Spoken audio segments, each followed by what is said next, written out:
And I believe I am live. Welcome everybody, my name is GregarGames and I'm coming to you live with Encased, the sci-fi post-apocalyptic game. We're currently in the elevator. We went through... I did the character creation off camera with Shark, as well as Terror hanging out. Hey Gregor, put the music volume if you can. What now? Right now it's technically quiet because that's just how... We're in the elevator, there's no music right now. Right. I'm on the side so I can hear it so far.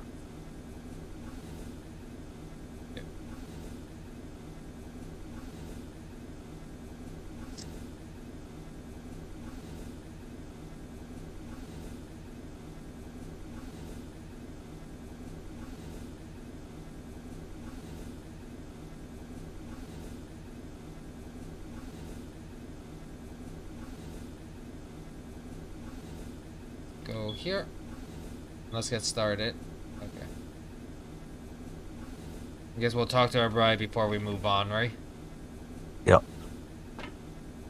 A man with a mustache and a blue jumpsuit is standing at the window, studying the construction site below through the occasional break in the clouds.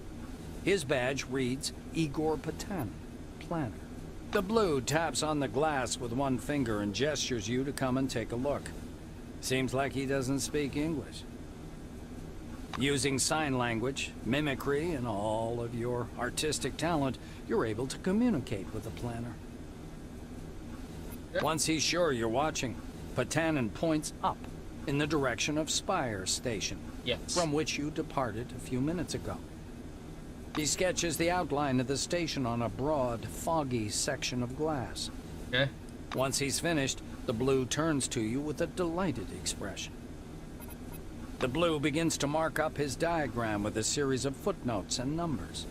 Turns out the station's ring diameter is a bit more than 1,500 meters. Okay. Its height above the dome is 317 meters. And the total height of the spire, including the loading docks, is nearly 720 meters. Wow, that's big. I think. With a series of confident strokes, the planner delineates the capsule's movement scheme, drivetrain, and massive hydraulic brakes on the glass. Okay. This time, Igor is quite laconic. He pauses, then confidently writes cargo and personnel in block letters, and draws an arrow pointing downward. Beside it, he writes relics, Okay. and draws an arrow pointing up. His R is turned back to front. The engineer stops you with a gesture, and after rummaging through his pockets, offers you a small candy. There is a picture of a crayfish on the white wrapper. Is this candy crayfish flavored? It's surprisingly spongy and tooth-achingly sweet. You can only wonder what it has to do with crayfish. Yeah. What does it do for me? I have 2 hours in-game of Yum Yum plus 3 initiatives. A young, dark-haired woman is staring through the illuminator, her gaze glued to the slowly approaching desert. She's whispering softly. We've crossed the border. No way back now. She turns to you. The shiny badge on her white jumpsuit reads Tomoko Kimura, physiologist. As the woman takes in your black uniform, her smile fades. There are 6 people in this capsule. 2 of them in black jumpsuits. Not a statistically significant sample, but the trend is evident. She says with a squint. Kimura shakes her head disapprovingly and turns back to the illuminator. This place is a scientific treasure trove, and you're treading all over it in your jackboots, blowing up doors that are thousands of years old, acting like you own this world. What devilment. Argue that you have a duty to protect Cronus personnel from the dangers of the dome, or say there are lots of oranges under the dome and some of them are dangerous. One. Kimura isn't impressed. Protecting us from the dome, really. And who's going to protect the dome from you? A guy wearing thick spectacles thrusts out a sweaty hand. Monty James, Silverwing. He glances down at your badge. Ah, it's you. I found your file extremely interesting. And your CV, wonderful. Inspiring, really. When I had the opportunity to look over the files of my future colleagues, I couldn't resist. I don't want to sound boastful, but silver level clearance has its advantages. Monty makes a ring with his thumb and forefinger. You were number 63,784 on the waiting list, but you were lucky enough to get into the dome after only 16 months. Besides that, zero, nada, absolutely nothing. You're a dark horse for both the Foundation and myself. How exactly did you end up in this wing? Okay, I have a choice here. I can either say you've always dreamed of meeting people of other races and cultures, and then killing them all. Reply that you're a professional and you go where your skills are needed most, or explain that your mission is to protect mankind from the alien threat. Which one would be the best response here to give?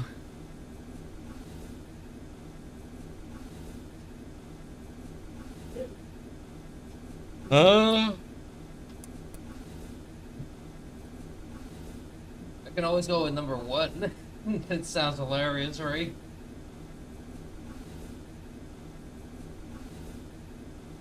Nah. 2 or 3. Which one do you guys think?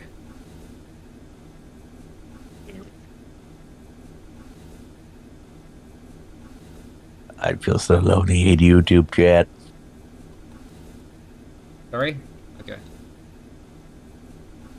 James interrupts. But you know the alien origin theory is just a theory, right? I saw a TV show where the dome was speculated to be the remains of Atlantis. Yeah, that ancient land was said to have been drowned, but many deserts were once seas, so everything fits. But that could be the real story, right? An uncomfortable silence rises between you, and Monty abruptly changes the subject. He taps the narrow illuminator panel with one finger. Look, there's a storm rising. The lightning is strange.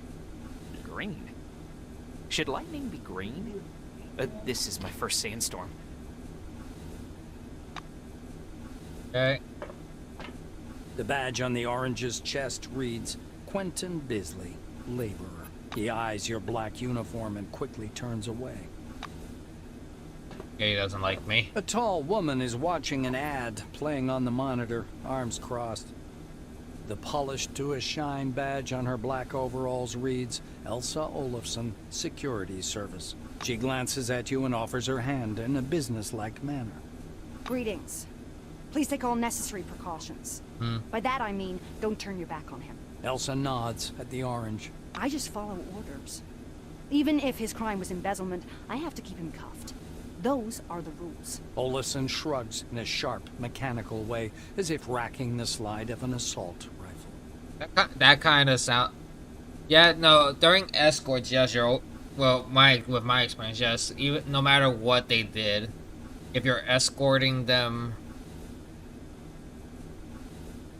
on a trip, I guess essentially this would count as a trip, going from the spiral down to the ground base.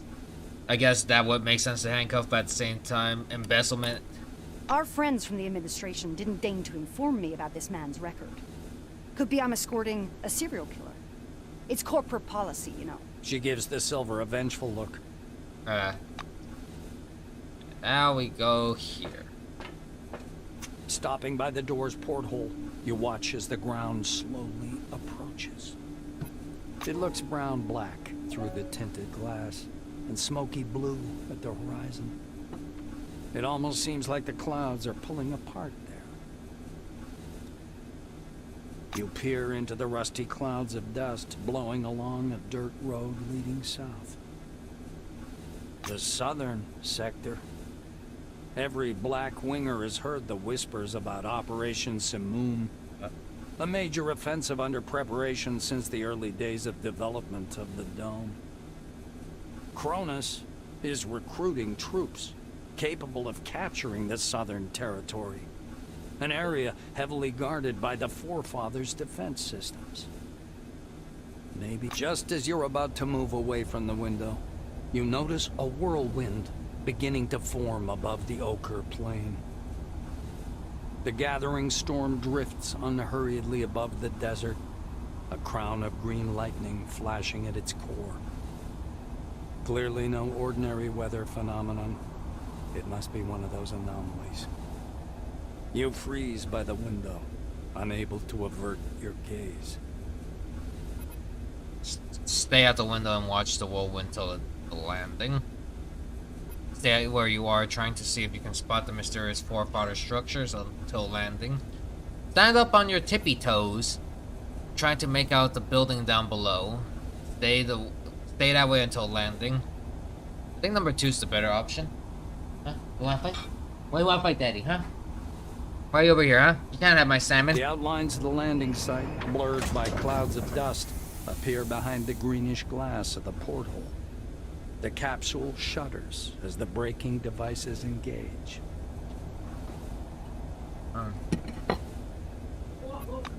There we go.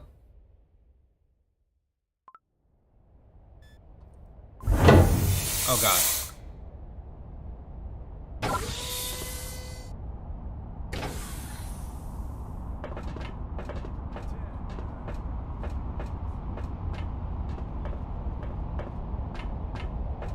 Come here.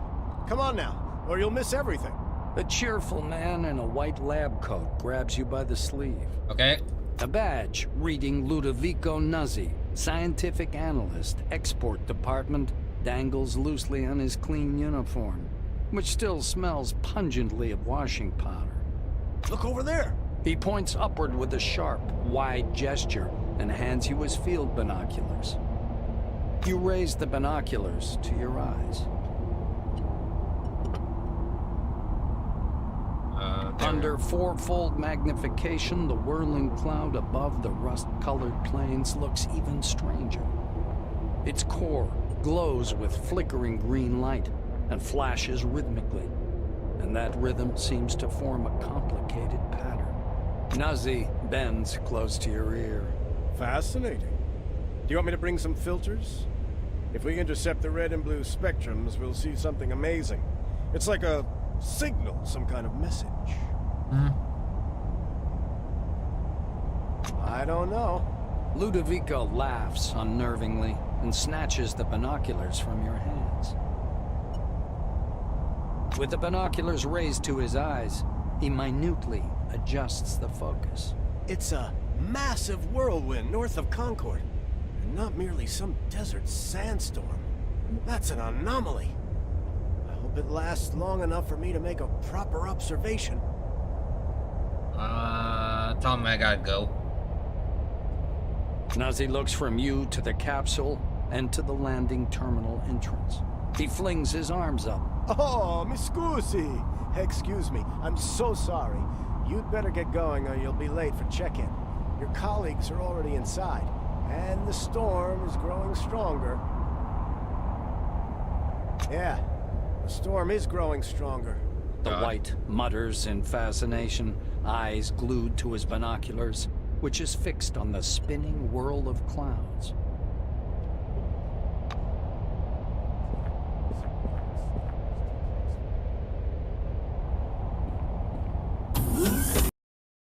Okay. Oh, that's interesting, right? Yep.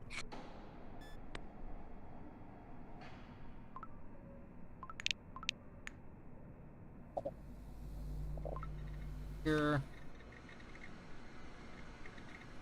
I forget when the music starts to kick in.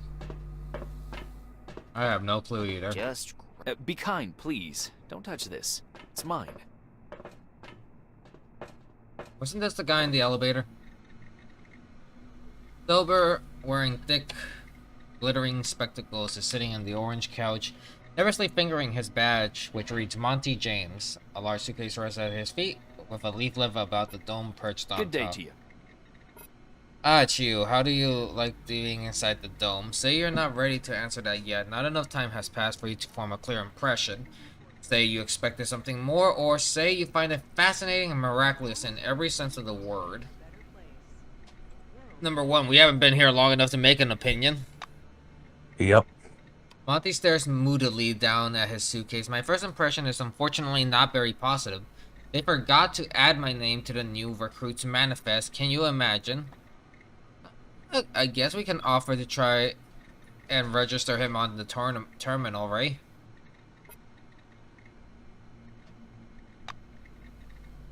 Are you for real? That would be incredibly kind of you. Maybe my opinion about this place and the people working here are justified after all. You're evidently cheered him up quite a bit. Have a good one. How the fuck do I do that, though? I said I'm going to help him. Against all protocol. Monty James, a new Silver Wing employee sitting at the Concord station lobby, told you that due to clerical errors, he lacks the documentation to get registered. You offer to register Monty yourself via computer terminal. I'm guessing I need to go do a criminal act, don't I? I go over here. Go. Computer. I think this computer, right? Right? Or this computer? This computer. So. Because this one's red. It has to be this computer, right? Yeah. Can't do that. I can break down the door. Attention. Please handle relics carefully. In case of damage, your life will be... Someone broke the lock.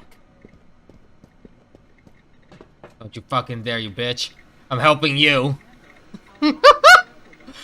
I'm so angry, right? Bonus, throbbing, alarming orange. This message below says network connection unavailable.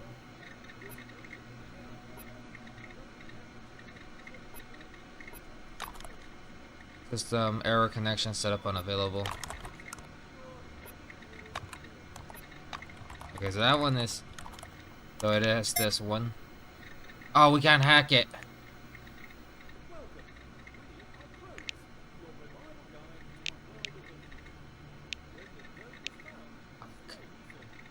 I'm stuck here for a bit, aren't I? Yep.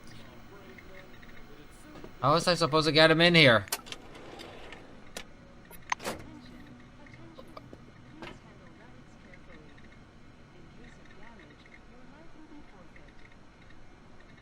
Oh, I'm already on the back foot.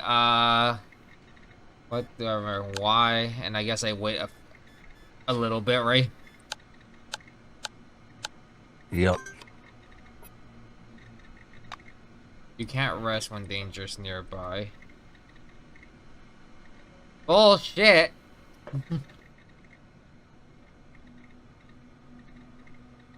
Stalky has a nerd boy over here.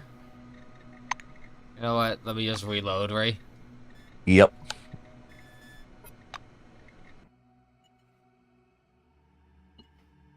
I made a whoopsie. Okay, so that's not how I get him in the system. I'll pick up the thing again, the quest again, and then I'm gonna have to figure it out. Mr. Rayhead, would you bring... Glad to meet you.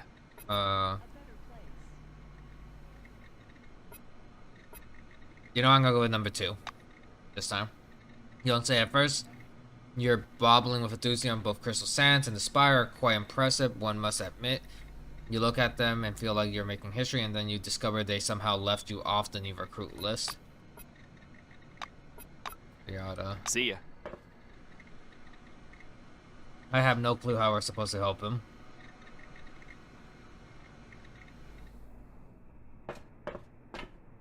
What do you have to say? How can I help? Ask what he's doing. Trying to calculate the optimal route for a telecommunication cable. These cables connect the entire dome.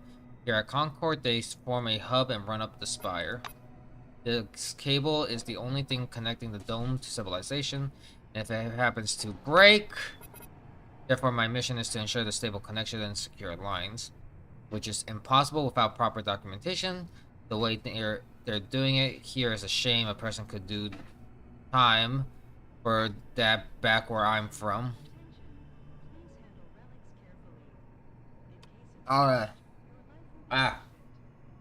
Say that you don't see the point of his complaint. Kronos has created an impressive communication system indeed.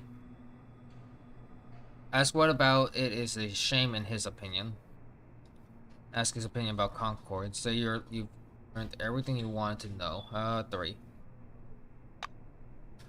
The cables are laid improperly, and various factors are negatively affecting the signal strength. Wild animals damage the equipment as well. With a developed professional culture and quality control system, most of these problems could be solved in short order. Ask what animals he's talking about. They don't tell you new ones much. I suppose it's because of some security order, but in my opinion, this whole thing reeks of sabotage. And in theory, some silver should be imprisoned for that. Sorry, I got distracted. You were asking about the animals. Whoopers. Huge, bald shrews. Very unpleasant creatures. Can I help you with anything else? Your opinion about Concord. Jung tongues his blue collar on his neck. The idea itself is impressive, but the execution suffered from some failures. It's obvious the capitalistic system is obsolete and cannot support such a grand-scale project. Have a good one. I have no clue how to help this man.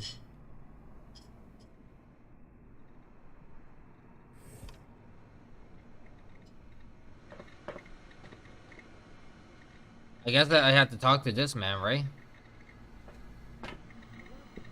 Greetings, newcomer. Come over here and register, please. A tall receptionist watches you from behind his desk with a bored, haughty look. He waves impatiently at you to approach. The employee glances at you indifferently. His upper lip is ever so slightly curled in contempt. All new employees must register first thing. Come up to the desk, please. The nameplate on the desk tells you you're talking with Dean Rayhet, administrator. Yep. The administrator slaps himself on the forehead. Ah, I almost forgot the regulation pre-registration greeting.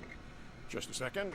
Rayhet produces a reel-to-reel tape recorder from beneath the desk, rewinds the tape to the beginning, and presses play. The speakers explode with a harsh, crackling sound, over which the tick-tick of a metronome slowly grows louder. Solemn music begins to play, and the administrator's face takes on a serious expression. Dear employee, on behalf of the Cronus Foundation, I, Administrator Dean Rayhet, welcome you to your new life under the dome. What? The administrator clears his throat and continues. By joining our company, you choose the path of science and progress. You are among mankind's best, and we ask that you live up to this. Dean squints down at the monitor. Deserve this title. Do your job honestly. Obey the law. Respect your colleagues and... The music fades, and the administrator finishes his speech. And together we will build the best possible future for all mankind. Dean puts the tape recorder away. Now that we're done with the official greeting, I'll register you and upgrade your Selectron. Okay. The committee ads didn't lie. The interior of Concord Station looks just like the glossy brochure. The high ceiling is finished with matte light panels.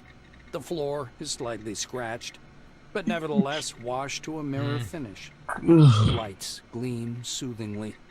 It's clean, cozy, and bright. Dean stabs impatiently at the terminal keyboard. Name and age, please. Dean's hands hover over the keyboard. He gives you a nod. You spell out your first and last names and specify your wing, profession, and test results. The administrator's fingers fly across the keyboard as he enters your information into the Cronus database. Rayhet scans the computer screen. So your position in the waiting list was 63,784. You've been assigned to Magellan Station. A special bus will bring you there after a series of briefings. Please pass me your Selectron so I can update the firmware. Dean snaps the docking port of your pass to a recess in the casing of his computer. The administrator returns your Selectron. Here you are. You now have first-level clearance. As a Blackwing employee, you get access to the barracks, the armory, surveillance rooms, remand centers, and other specialized facilities. Dean continues. All new employees have a short list of tasks to perform on arrival. Do you want to hear all the details, or just the short version? Rayhet nods and points at the ceiling. First, you need a set of combat gear. Talk to Sidney Maynard, he'll give you everything. Dean extends his second finger. Second, weapons. Ms. Margarita Takachenko is the clerk at the armory. After she dispenses your firearm, you'll need to head to the training zone for a brief weapons handling exam.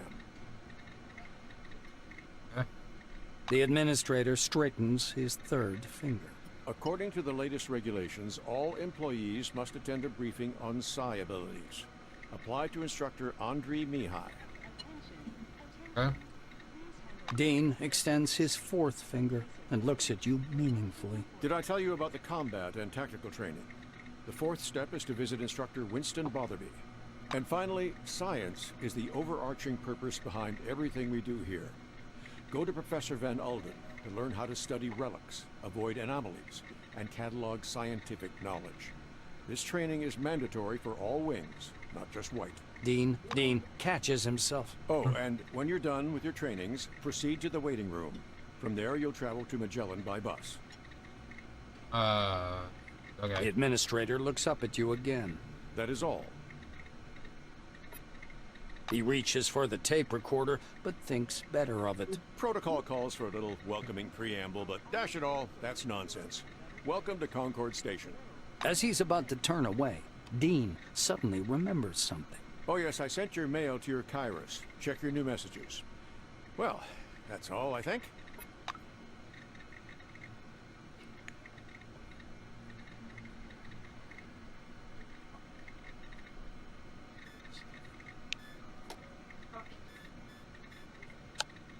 Hutchins orders and the ensure protection, report suspicious, suppress attempts.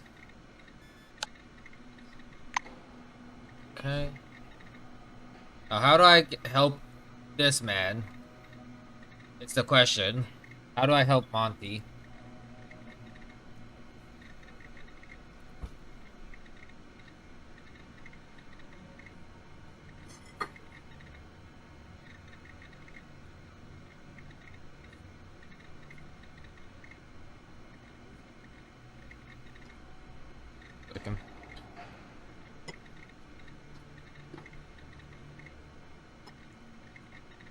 Once you arrive to Concord, you'll meet Monty James at the registration area. Once you've done your own registration, you just need to go to a terminal and register him.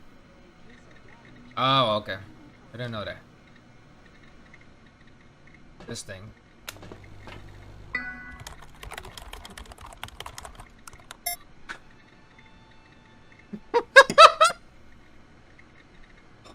Oh, I can fuck him. Nah, I'll be nice, right?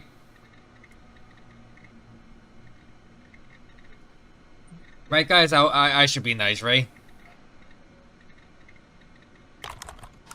You enter Monty James' data in the system, noting that the registration form for Silvers has several extra fields. Apparently, Cronus sees its managers as a special cast. Input.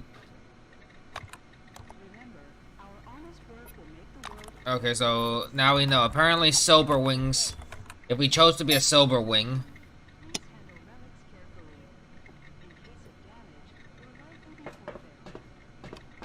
Mr. Rayhet,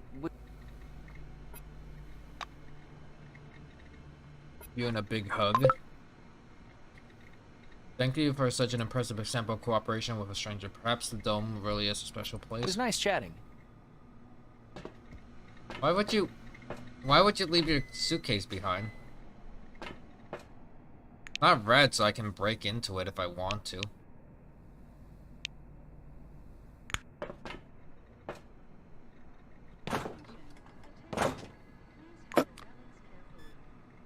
Dome. Fold it close. Mine. This money is now mine. You know what? His clothes are too.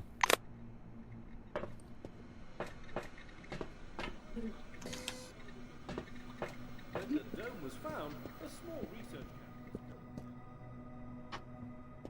Behind the storage counter, you see a small, neat guy. His gingery hair shines with something like brilliantine. His badge says Sidney Maynard. Oh, what a lovely angel. Came down from the heavens. Good morning, my lady. Is it something urgent? God. By the way, my name's Sydney. My friends call me Sid, though I prefer a different name. Want me to whisper it to you? He smiles languidly, leaning on his elbows against the counter. The effect is more laugh-inducing than playful. I feel like I'm in the Stanley Parable with the voiceover narrator for special circumstances. Never taking his gaze off you, he reaches under the counter, loses his balance, and clips his chin on the desktop as he falls down. A full minute later, he reappears, grimly rubbing his jaw with a thick logbook. He thumbs through it for a long period, squinting nearsightedly. Eventually, he gives up the struggle and reluctantly puts on his glasses. The silver finally stops and pins down a particular page with his finger. This is your first uniform requisition, right? You can also purchase any equipment you need for the desert directly from me. Maynard smiles at you over his glasses, practically stripping you naked with his gaze. Your voice is enchanting, my lady. I could listen to it forever.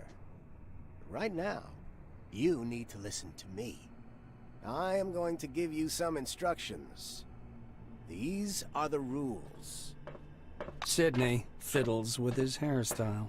So, I'm not Of going to course, sugarcoat go on my end with the volume. life under the dome Okay. can be dangerous. You may get shot, spill acid on yourself, Once we like hear that electrocuted, plays, or suffer the one effects of a spot, then dangerous I'll let you know anomaly. about the music. You may Okay. also. That's why it's important to wear protective equipment when traveling outdoors. Of course, in hazardous situations, the equipment will get damaged, and the more it's damaged, the more often one has to repair it. The silver steps back from his counter to indicate the repair kit boxes piled in the back of the warehouse. He points back at the shelves behind him. We've got repair kits for this gear. There are Blue Wing specialists ready to help you at any large base, of course. But they're not So, always hopefully available. anybody can So read what's you've on gotta learn how screen, to so use repair hopefully. kits and workbenches on your own. It's a useful skill. Sidney leans on the counter again and throws you a lazy wink. No one would ever say no to a cutie pie like you, though. Those are all the instructions, by the way. Shall we get to the giving part now? The silver disappears into the back for a while and returns with a small package. Unfolding the package, Maynard shows you a brand spanking new uniform. Standard issue Blackwing equipment, trousers, boots, jacket. Everything is stain resistant and armored. Bear in mind, this gear is made from all natural materials. Oh, Cronus takes care of its employees. He says with a bit of swagger. He raises a finger. One more important thing. What? In accordance with Order 16-225, helmets and gloves are not issued, What? but they're available for purchase from me. Please bear in mind that a full set includes headgear or a mask, jacket, trousers, gloves, and boots. Sidney hands you the package. Here's your uniform. Boots, I don't have a Enjoy. glove and I don't have a helmet. Sidney waggles his eyebrows. Anything up to a star in the sky. Does a little my dear. ponytail. Here, take a look. Sidney leans on the counter. Honestly, lady, I'd sell you this entire place and give you an incredible discount if I could. But I'm not the one who sets the prices. How much? 150? Yeah, no, fuck that shit. I can't even afford that shit. Fuck. God damn. I'm sorry. Oh, 1.6 kilograms. But still, at the same time, fuck.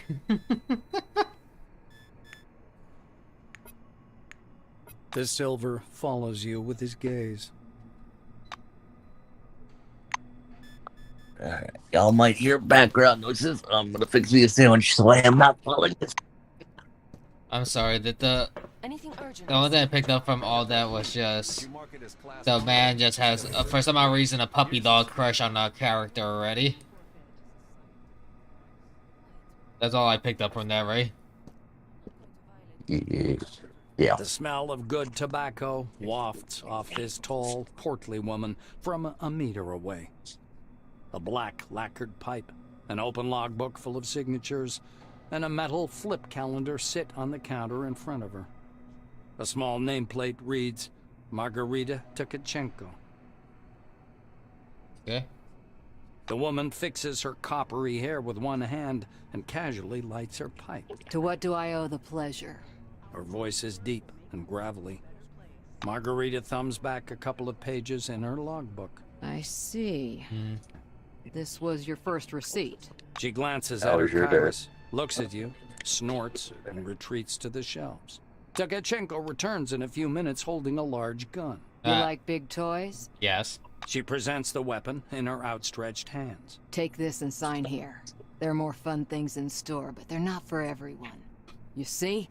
After racking the slide, Tkachenko points the gun at the ceiling. High firing rate and good accuracy, even in burst fire mode. Enjoy. Just don't point it at me. The black hands you the weapon. Accept the firearm carefully. Take the weapon in one hand, point at Tachenko and said, "This turf is mine." Grab the weapon, sling it over your shoulder, say you're no good with heavy weapons and need something else. I accept. Margarita drags on her pipe and releases a puff of thick, yellow smoke. I see you know the rules and won't cause problems. That's the weapon. Tkachenko pushes a plug of tobacco around the bowl of her pipe. The safety's on the other side of the world. It's awkward to shoot from around a corner. Also doesn't shoot too well from the left shoulder. Other than that, it's a decent machine gun. The armorer shrugs, puffing indifferently on her pipe. It's the least I could do. We have a requisition list from the Silvers. For free, you receive only rubbish. If you want the real deal, check out the weaponry shop. Or me. Or me. Wait a minute. Yep. Sign your name here in the meantime. Margarita reaches under her counter and produces a set of ammunition. A new set of ammo is issued for every task, but there's so much bureaucracy you'll go daft. Expenditure report. What? Form number 16. Disposal form. The Silver's running true to form. So if you need more ammo, I recommend you either search or barter for it. Or learn how to craft it on your own. Okay. These are useful skills. Trust me. Heard. Leaning over the counter, the black points somewhere off to one side. Now it's time for your training. Fatherby is already waiting for you by the big gate. Okay. He's a bit dotty, but a good man nonetheless. But before the training zone, go see that wizard guy with his toothpicks. Be careful around him, though. Huh? Don't let him pitch you a line. Psychic my ass. She winces in disgust. Good. Let me go equip my Dracon heavy weapon machine gun. A better place. World a better place. Okay. That's all I need. Sort this out over there for now. Oh fuck. Put that away. Here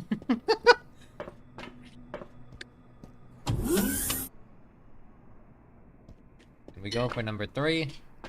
A lean Silver with thick black hair and a huge cigar clamped in his teeth is sitting in front of you.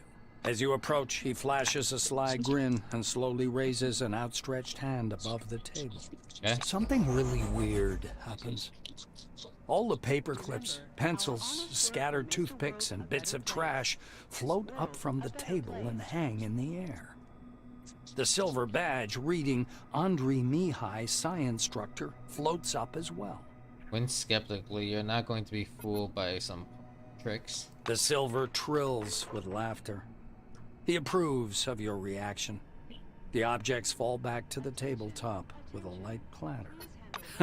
Here for the briefing, huh? Shall we get to it? He takes the cigar out of his mouth and exhales a lush cloud of smoke. The silver props his elbows on the table. Anyway, here's the deal. It's more profitable for people with a high psyche to study psionics. Give me your hand. What? Not waiting for an answer, he grabs your hand with strong, dark fingers. He jerks his hand back at once, then touches you again, carefully and distrustfully. Whoa, whoa, whoa. You know you've got one hell of a talent, huh? Slimy little bastard, you. You want to take my office? I know. But you sure got some power there. The Silver takes a thin glove covered in talc from his desk and passes it to you. Look, a glove, right? But it isn't just a glove. This is an ooh mama hold me tight glove. It takes energy from your noggin, your psyche, and pew concentrates it. Okay. He counts off on his fingers. Learn psionics. Put on the glove. Transform energy into the necessary shapes. That's the whole briefing. Simple? Simple. Now Mihai spreads his hands good-naturedly as if to say, "You're welcome." The toothpicks on the table skitter around for a moment, arranging themselves into a curse word. The Silver laughs loudly at his joke. The cigar falls from his mouth to float in the air, ash flaking weightlessly from the tip. Okay. I'll complain to the Silvers about that idiot. They'll take the appropriate measures. I hate those oranges. What the hell do they break locks for? An engineer in a bright blue jacket is tinkering with the door lock, cursing under his breath non-stop. Blowing a curly strand of hair off his forehead, he turns to you. You're a newcomer, right? Yep. The technician slaps the door with one hand. You have to wait until I'm done. Some orange jammed up the lock with chewing gum just for a laugh. They're like animals, those oranges, marking their territory. If you ask me, they're too gracious about those bastards in Crystal Sands. Penkovsky grunts angrily. I wish I could. I'm gonna have to disassemble, clean, and reassemble it to get it working. It's work I don't need, and all thanks to some idiot. Maxime extracts a thin, sharp, precision probe from behind his ear and dangles it in front of you. Though there's another way. You want to learn something about picking locks? It's a useful skill in all sorts of situations. He looks at you expectantly, the blues getting excited. All right, looky here. Penkovsky presses his pick lock, and an odd device resembling a hybrid of a screwdriver and a can opener into your hand. Using a mechanical pick lock is easy peasy, no special skill required. They wear out after a few locks, while the old-fashioned kind is another thing entirely. Cheap, one use, but one has to know how to use it right. That's a tool for a master. Maxime takes out another pick lock and crouches by the door. He gives you a quick lesson. How many pick locks does this man have? By the way, you can carry your tools in your belt. It's much handier to have them right there. Penkovsky shows you his utility belt, where he keeps all kinds of tools and gadgets. Actually, finding tools under the dome is no problem at all. There are even devices for hacking terminals and so on. Maxime hoists up his belt. The blue solemnly raises his index finger. And one more thing. Always use brand name stuff if you can. Groovy produces good kits. Modus and Supercolor do too. They've all got fat contracts with Cronus, so they care about quality. He looks at the door again. Damn these locks. Though I'd rather be doing this than fixing hab pods. Those are a real pain in the ass. Penkovsky gives you a patronizing look. Because they're poorly made. Warped from the heat. The filters aren't worth a damn. The modules were constructed by marketing managers, not engineers. Building a city in the desert was also their idea. This project is all about PR. Cronus wants to show the world how tough they are. Okay. Here, lock. I repeat, get a lockpick and attach it to your utility belt. And then, apply it to the door. Yes, apply is the... You're doing great. All right, off you go. I'll keep working on this lock because of that orange. Hey-oh. Welcome under the dome. An amazing excursion. I wish I had more people in freaking YouTube chat. It'll be fine. Silver smiles broadly. The name is... Let's see, we can either give her... Say that your time is precious indeed and you are not going to waste it on such rubbish. Or intimidate or agree to listen. Agree to listen. Great, take a seat please and I'll tell you how Cronus will change your life. The Dome has shown us the way to an unexplored world full of unknown technology and dangers. We're thrilled to welcome to welcome to you to Blackwing, the division responsible for protecting the human race. If you're ever served the military, you'll find that Blackwing career ladder is quite familiar. You begin as a common soldier, guarding objects in safe zones, but by performing your duties with skill, diligence, and military discipline, you'll quickly rise up the ranks. The corporation offers Blackwing employees free medical care, special insurance conditions, and high-quality weapons and equipment. That's not what I was just told. We protect you, so you can protect us. Thank you for choosing Cronus. Thank her for the speech. Say sarcastically that her speech was both incredibly useful and inspiring. Tell Leticia her speech is nothing but stupid and cheap corporate chest dumping for simple-minded fools or influence dirty. Note that her speech was good, but you know how to improve it. The inane smile never leaves Rivera's face.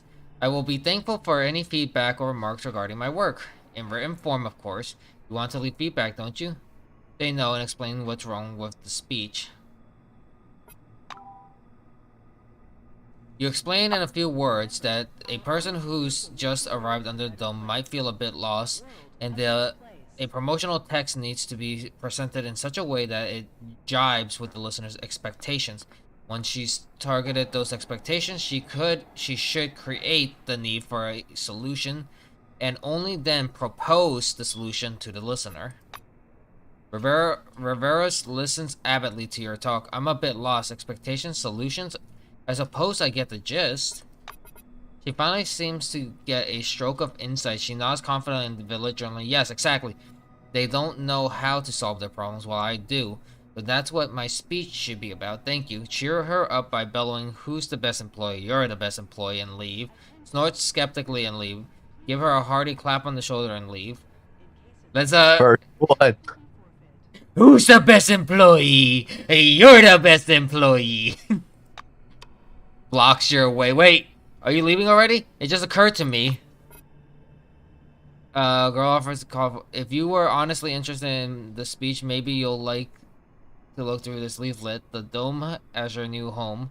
Expect to read the entire... an exciting reading for the entire family. I don't know what this is supposed to be because we're not part of that wing. Politely refuse the leaflet, take the leaflet, or tell her to go fuck her. You know. Take the leaflet and then just rip it up, right? Politely refuse. Too late. Did she give me 2? Why did I get 2? Wait, what? You saw that, right? What? Yeah, I should have done what you said. Read it first. Yada yada. I don't give a fuck. Can't rip it up. Fuck. Your plan backfired, didn't it? I don't know what you're talking about. I don't know what you're talking about. A real resort city in the West, with bars, casinos, spas, and therapeutic saunas. Oh wait, I forgot. Let me attach this. A middle-aged black is sitting behind the counter with his hands in his lap. The buttons and zippers on his uniform are polished to a shine, and even his badge, I didn't know Winston Botherby, instructor, has been buffed so much it hurts to look at it. I didn't know you could shine your zipper. Botherby frowns as you approach. Your first act is being late for the briefing. You going to be late for your funeral as well? The black one responds, bellow, "No, sir!" And say that you wish to receive the training. The black looks you over. Yes, I see the weapon received checkmark. Looks like you are fully prepared to disappoint me. You are prepared, right, employee? I am prepared, sir.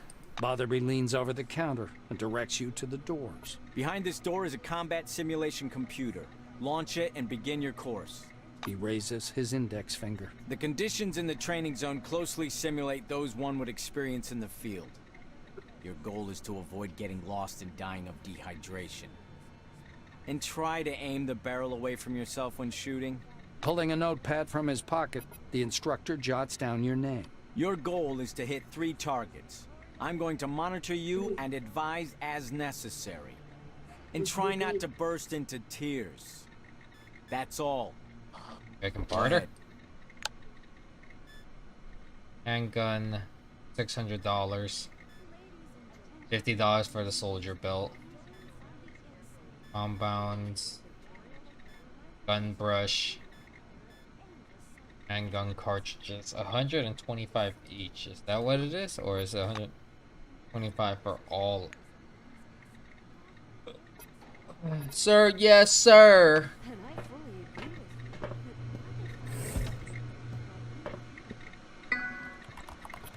Enter.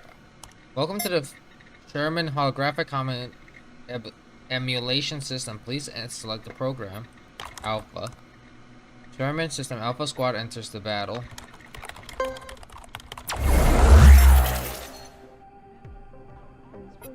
Can I do? Oh, damn it. 6, 4.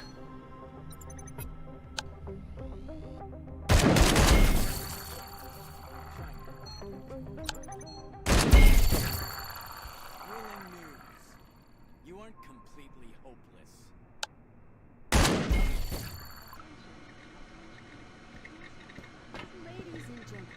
I heard that, you son of a bitch. Well? Botherby nods grandly. You made it through training without making a total fool of yourself. Congratulations. I'll send a report up the chain about your completely unanticipated success. You're dismissed, employee. Let's go talk to these people first. This young, dark-haired female guard's face bears a canny and slightly self-absorbed expression. The silver badge on the black winger's chest says Bertha Hartman Guard. Good day to you. She nods at you. Hello, hello. Listen, could you do me a favor? Ask her what she needs. Keep an eye on Thorsten for a couple minutes. I've got to take care of something, please. She draws in a childish tone. Okay. Thank you, honey. I'll be right back. She tenderly dusts the speck off your jumpsuit and leaves. Wow. Look what the wind blew in. Thorsten is leaning against the wall, relaxing. Looks like he's having a rest, taking advantage of the guard's absence. Ask what he's doing. Ask him how he likes it here. Ask him what advice he has for a newcomer from your wing. Bertha bugged off, so I'm taking a break. Ask him how he likes it here. Taking advantage of his absence. You and me, they brainwashed us with all those ads. It's all different from what they said. I don't like it here. I don't like it at all. He lowers his voice. Pat-downs at every opportunity, fines, lockups, and they assigned Bertha to me. She seems nice, but in fact she isn't. There were good folks here, but they sent them to work in the labs. Can't even get in touch with them anymore. They didn't want to go, but in terms of the program, say you can't refuse. Thorsten's face darkens with lodgingly. The laborer looks around, fearing that the black might be hiding nearby. The administration invented all kinds of damn papers, socialization tests, phrase books, and Bertha hands out penalty points at the slightest pretext. You know, if I could go back in time, I would fucking never ever go under the dome. The laborer glances at the Concord hallway. What advice could I give you? Okay, as long as Bertha isn't listening, I'll tell you everything, warts and all. There were obviously good intentions behind all of this. They'll believe that we had a chance to get along, all of us, if this place wasn't the way it is. He gestures with both hands, trying to show something frightening. Thorsten, something is happening. My gut tells me about these things. We're on the edge of something very frightening. Too much digging, too much shovel swinging. Something's gonna happen soon, and things'll become even worse than they are now. He goes back to his work. Want a piece of advice? Yeah, find the people you're going to hold on to when everything goes to hell. Thorsten follows you with his gaze. Gets back to work. Real queen. This is Victoria Legrand. And hello again. Something you want to know? Go ahead and ask. Ask her whether she likes her job. Yes, of course. You're on stimulators. The guard glares at him. Those are vitamins. Looks like stimulators to me. The dog parries indifferently. Observe that she seems to get along Oh, there's no secret. It's just humane. It's a humane attitude and avoiding violence. And a lot of fines. Jabs him in the side with her small fist. If you keep yapping, there's gonna be even I more. hope to see you again soon. I feel bad for that man. Let's see what's over here. Oh, saved. Okay.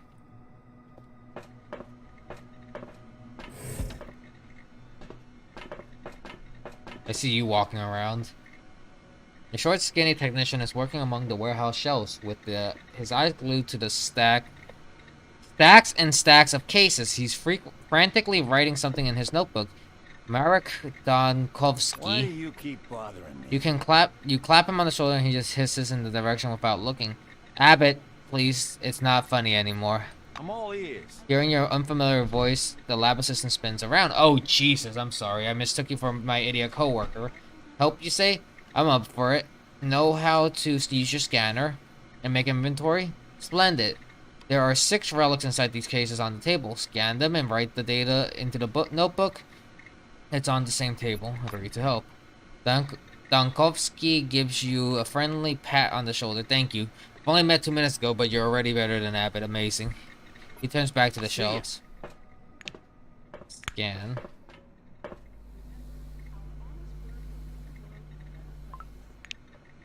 Scan. Scan.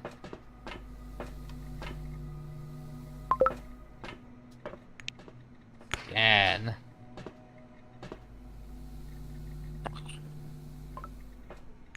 Scan.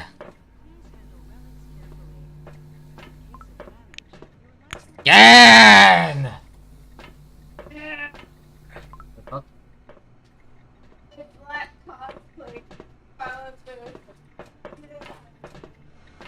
The notebook is open at the top of the page inventory list.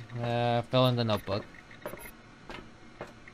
209, 22518, 376, 30891, 34222, 36771. Move away.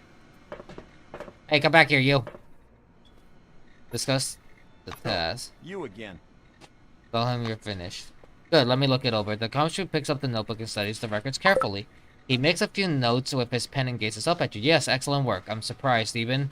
I'm not accustomed to people who actually do what they're told. Thank you for your help. Step aside. The Gomsky looks back at you and waves affably.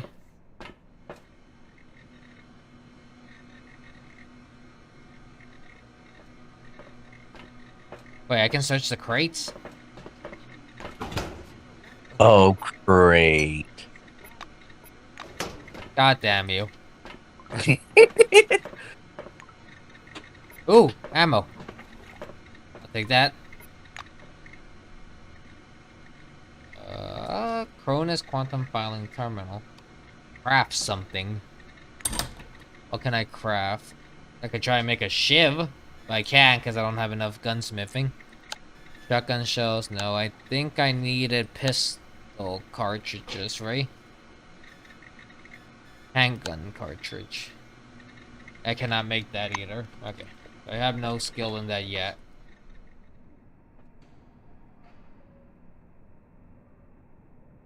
This guy looks like he might be fun. Sam the salmon fish snacks. Lady, stop blinking like a dummy. I'm talking to you. Don't scrunch your face at me. Come here. I'm talking business. Aren't you a piece of shit? Before you see a large hairy orange with funny round little glasses. They look like welder's glasses, right?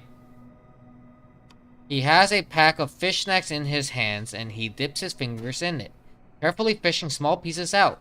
Daryl Gilmore Loader, that's the badge on his chest. Listening. As soon as you come up to him, Gilmore's expression changes. He hides the pack of chips behind his back and snaps to attention. Sorry, officer, I didn't recognize you. Good day to you. My regards to the family and so on. Criminal authority, I do not have that. Threaten him and tell him to abide by the law and move away. Move away without a word. Which one sounds better? Move away without a word. Come back again.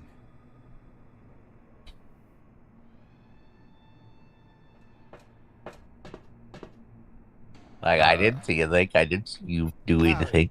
Let you decide. Doll badge on his chest. Nelson Cunningham, burial manager. Nelson takes a cigarette. Hi, feeling good? It's a professional interest. Hoo-ha. Ask him what he's doing. Cunningham approaches one of the containers and pats it tenderly. Prepare these guys here for cremation. Waiting for the meat wagon. I'm here kinda watch everything go right. He sticks out his chest proudly, puffing out smoke. Boxes? What a thing to say. Boxes. These are coffins. Nelson reacts as if you've insulted him deeply. He approaches one of the containers. These are the best coffins I've ever seen. Here, a window to look at the dead. Wanna open or close it? Can do. Here's a hatch stop the lid from falling. Alright, technology. Soft, comfortable, it's soundproof. Can sleep in it all white. Wanna try? The way you're reading this is on par and hilarious. Agree, lying down in the coffin is an all-white idea. Refuse and ask Nelson to lie down in there himself. Ask permission to look at the cadavers. First corpse. Open the velvet pillow. Rests hand wrapped in shreds of black uniform. This must be all that remained of the soldier. The coffin is occupied by a beautiful, coiffed, middle-aged woman wearing a silver wing uniform. A pale-skinned orange with a purple face is lying in the coffin. His neck has rope burns.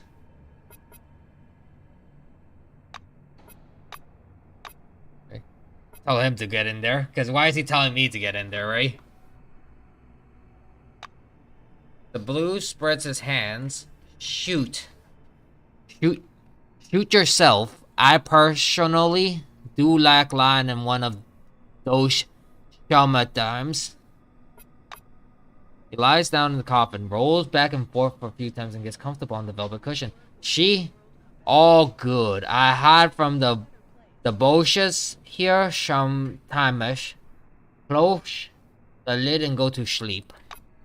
Ask, as if confirm his words, Nelson shuts the lid. Wait for him to climb out or lock the latches on the lid. Do we lock him in or just leave him alone? Just leave him alone. I don't want to be too mean on the poor guy. A complete minute later, the lid opens from a powerful blow, and the blue rises from the coffin, roaring, his arms outstretched. He climbs out of the box like a zombie. All right, yeah. Bye-bye. I can scan these. Okay.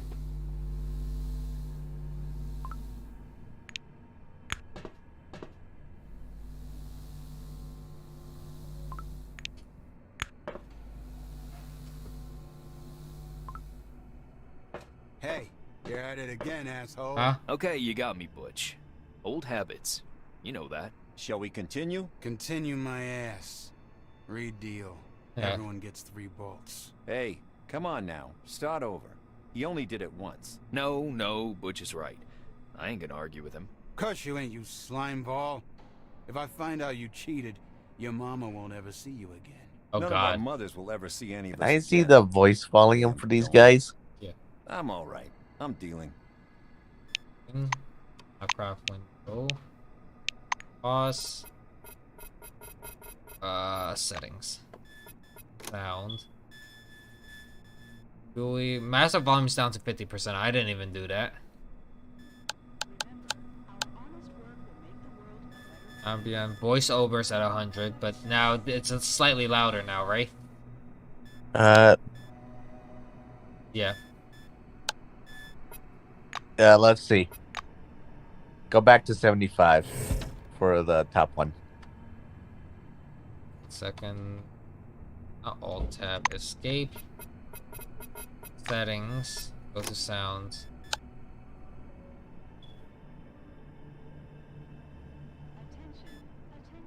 That's There you go. 75.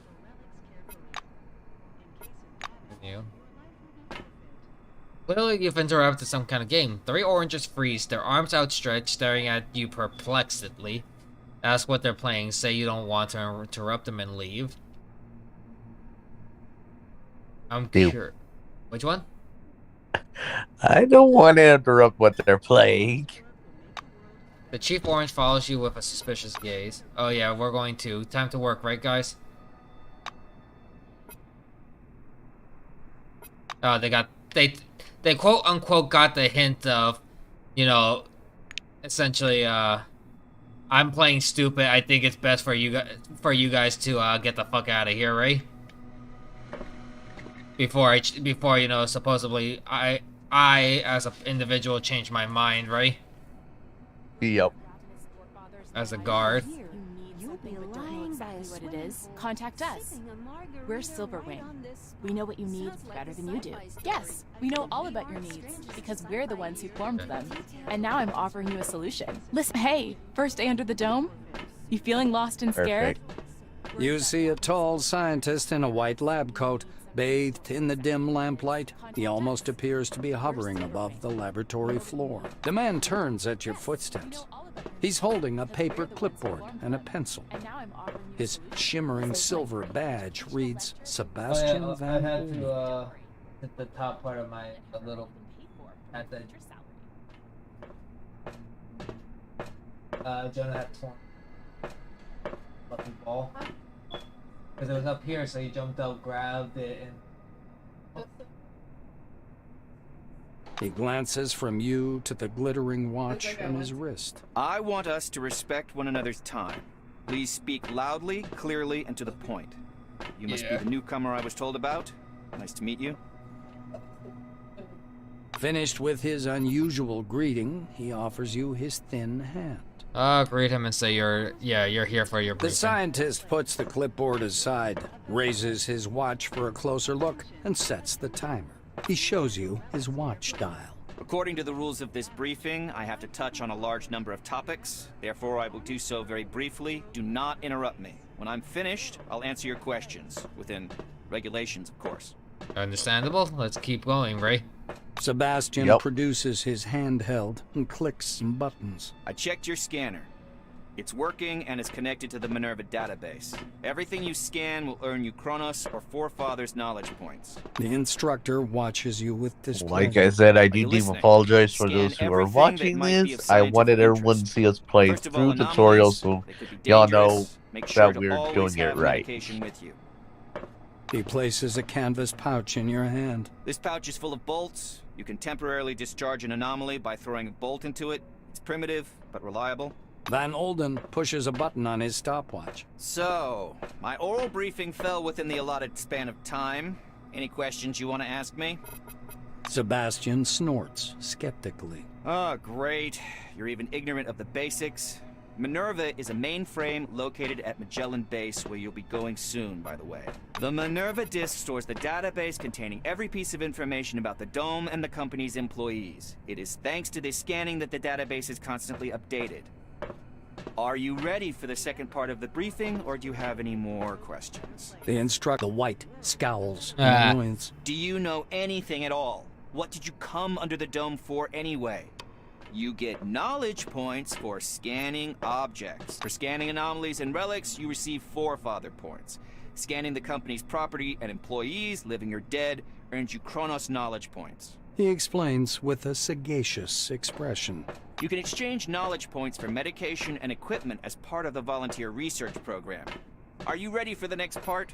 The clock is ticking. The instructor taps his watch meaningfully. Sebastian pulls a scanner from his pocket. I will demonstrate this only once.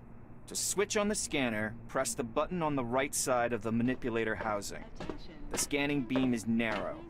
It's intended to focus on one object at a time.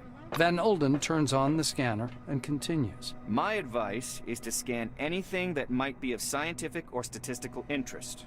Relics, Forefathers objects, automatic doors, vehicles, vending machines, deceased employees. He turns the screen so you can see it. The scanner automatically transmits data to the Minerva system, and you receive knowledge points. Do you have any questions, or can we proceed to the practical part of our briefing? You'll need some one-use stimulator injectors, bandages to stop bleeding, and anti-radiation agents and radio protectors, including ARAD-3. The White ticks these off on his fingers. He produces a black-capped, transparent plastic jar out of his pocket. According to protocol, you should have this medicine. I'll give it to you as soon as we proceed to the practical part of the briefing. Are you ready, by the way, or do you have any questions? The researcher winces. Why do I have to spell out every single thing for you? Take a bolt, throw it at the anomaly, and it goes off. Any more questions? The scientist glances at his watch again. You're within the time limit for questions. The next step is training in the artificial ecozone. He rests one finger on the button in preparation to start the timer. You're going to go downstairs and scan relics. I will be monitoring your progress. Please note there are several radioactive anomalies in the ecozone. These are the same conditions you'll be working in the field. Radioactive zones and relics are quite common under the dome. Okay. He smoothly extracts a jar of yellow pills from his pocket. Here's your ARAD-3. And one more thing. Just a moment. Hey, first day under the dome? You feeling lost and scared? Worried about ravenous forefathers in the IRS who need something but don't know exactly what it is? Contact us.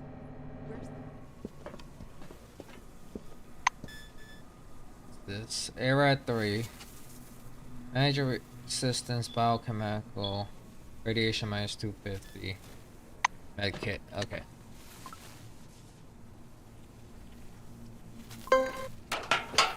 Be careful around the anomalies. Touch one of them and you'll be injured. Toss a bolt at the anomaly. Journal entry, a successful scanning attempt. You're doing all right so far.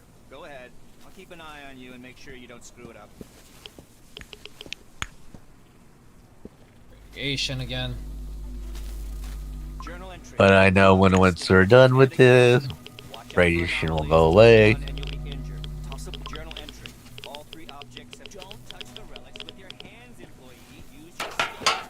Radiation sickness will not add to your knowledge.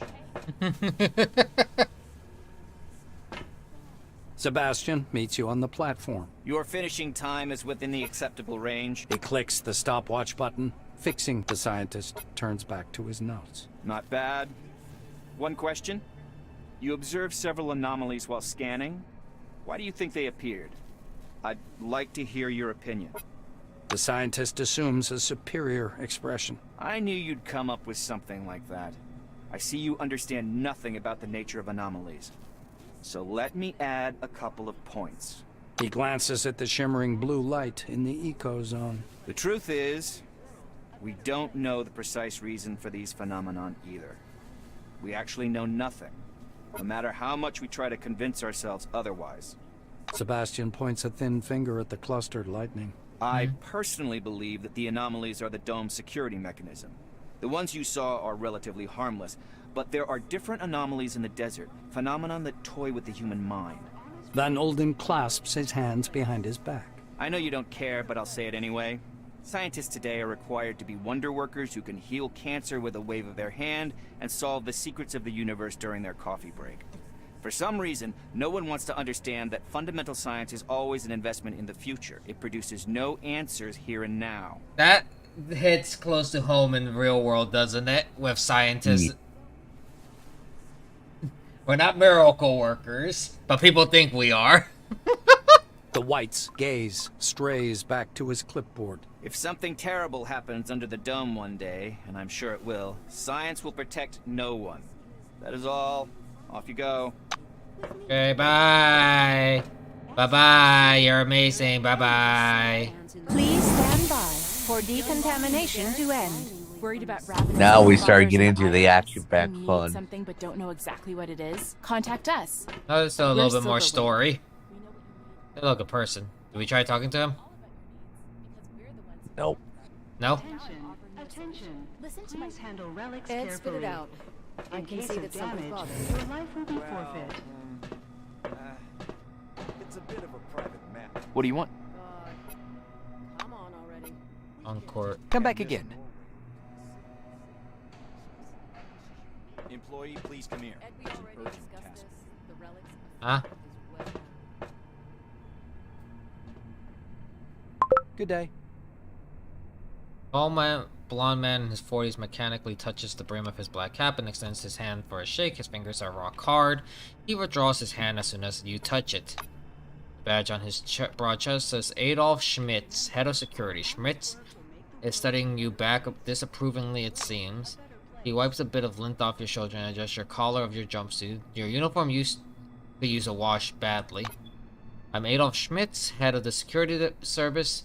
You were to be sent to Magellan, but there was a change of circumstances. Black nods towards the door behind him. I've got an urgent order for you. Your help is needed at a nearby object. Mr. Kingsley is waiting right now to give you your assignment. He'll tell you everything himself.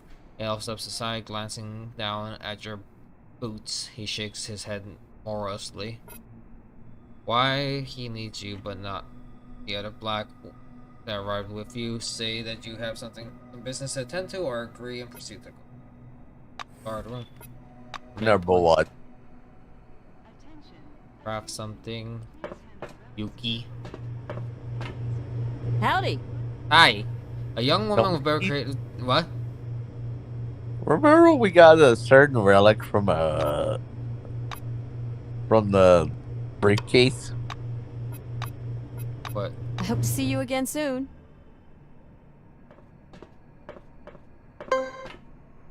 This thing?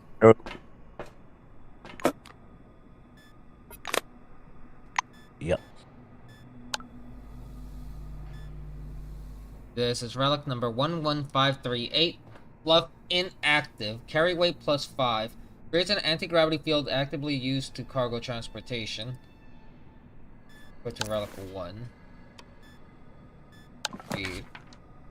For the eyes of Magellan Station Security Chief William Dell, 3 waste crates from your station have been seized at the spire for inspection. Hidden cavities in the form of a false bottom were discovered. Containers containing over 250 kilograms of smuggled relics, 2 of which are in the highest categories of rarity. In order to deceive the scales, some of the relics lighten the weight of the load. Over $1 billion worth of stolen goods almost walked past our final security cordon and onto the black market. This is a situation of utmost security.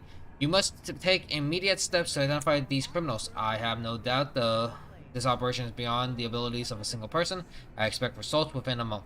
Yes, find a full list of stolen relics with this associate characteristics and a copy of our inspection protocol. Rudolph Maycroft, head of Customs Spire Station. The audit results in the list of stolen relics with their characteristics are attached to the letter. Attention, attention. Please handle. We are at 76 fatigue. In case of damage, your life will be forfeit. We have 18 points we can spend currently. Where do we want to put it? Can I put it into combat or into our applied skills?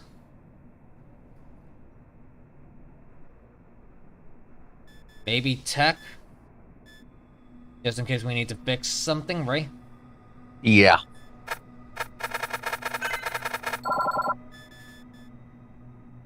What do we get? We have now gunsmithing, repairs, and throw a wrench at something. Throw. Hey, Gregor. You know that saying now we can put to use? Throw a wrench into something? Yeah. Oh, I see what you're doing there. Okay, there we go. Let's get in this room. Let's throw the wrench into the works. It's right here. The giant display glows welcomingly when you approach. A red light comes on under the screen's Welcome in, whoever joined in. Camera is switched Welcome. A gray old man with high cheekbones appears and squints out at you from the screen. Do you copy? He leans close to the camera, his glasses glittering. My name is Martin Kingsley. I'm Chief Officer of Magellan Base. Yeah? We were supposed to meet in person, but unforeseen circumstances prevented that. One moment. I'll grab your file. Yay, paperwork. He reaches for something out of view and produces a thin folder with your name on the cover. Apparently, your file. Kingsley opens the folder to thumb through the pages. He marks one of the pages with a pencil. Why did you choose Blackwing? There are other divisions in the corporation you could have worked in. Kingsley's waiting for your answer. Say that you imagine yourself as a kind of mercenary, killing for a living as your thing. Say that you're developing your combat skills is important for you. Give a wolfish smile. Chaos and destruction. That's what you crave all. 3. Martin nods and writes something down. Cronus has much to offer. Varied assignments, our own training zone, and the opportunity to move up through the ranks. Kingsley closes the file and folds his hands in front of him. Thank you for your reply. I learned a little more about you. Now I want you to learn a little bit more about us. Keep in mind, this is not a rehearsed speech. He assumes a serious expression. When the dome was discovered in 1971, it became a scientific and media sensation, a worldwide phenomenon, and likely the most significant discovery in the history of mankind. Kingsley drums his fingers on the unseen desk, his gaze focused somewhere beyond. I see. You were enticed here by radio advertising, telefilms, and all those interviews, billboards at every turn. Cronus wants the world to see the dome as a stage where something merry and fascinating is going on. But now that you're actually here, I want you to see the real picture. You can't make out his eyes behind the glare on his spectacles, but he seems to be staring directly at you. Here's the truth. Nobody was waiting for us inside the dome. It's neither a treasury of technologies nor a cemetery of the ancients. Perhaps what we're doing now is defusing the world's most complicated bomb. Will our mission thrive? I believe so. If we work together and everybody does their part. He looks back at your phone. I say, do what must be done. Because that's what the concept of the 5 wings is all about. Kingsley points at the camera. You're from Blackwing. Your duties are simple and straightforward. But you have to understand, everything you do is to maintain order and peace. Once people panic, they kill each other much quicker than the dome ever would. Yeah, that applies to real life too. Putting the folder aside, he sits back and stares at you in silence. Yeah. It gets so quiet that the ticking of a clock can be heard through the speakers. Well, when people panic, they start to get violent towards each other. Yeah, touche. That is true.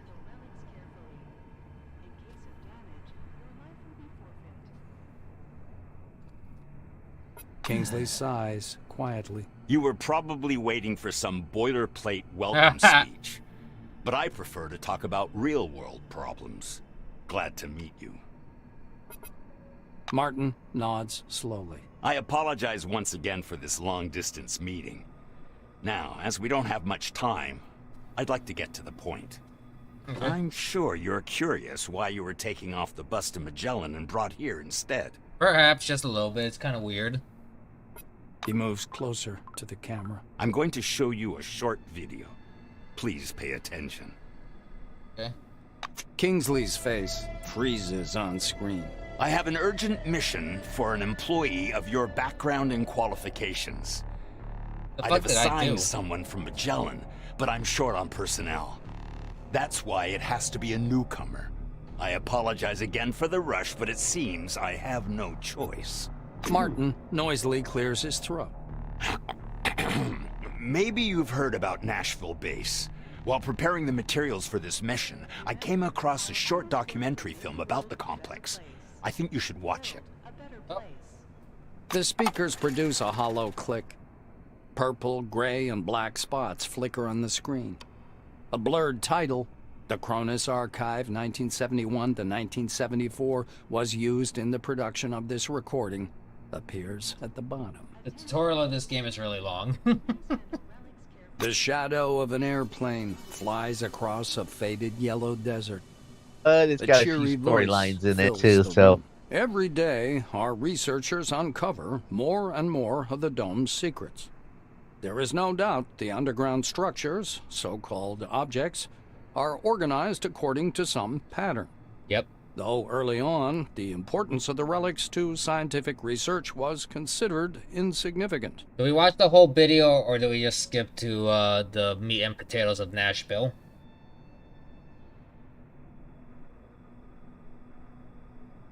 What do you guys think? Yeah, do it. Go for it. Way we can get on to. You're not really interested in the movie. Instead, you eye the austere interior of the guard room, the switches on the panel, and the dusty window facing out on a well-lit storage area. Not far from the staircase, an orange tractor truck is standing amidst the shelves and containers. It must be the one from Magellan Station.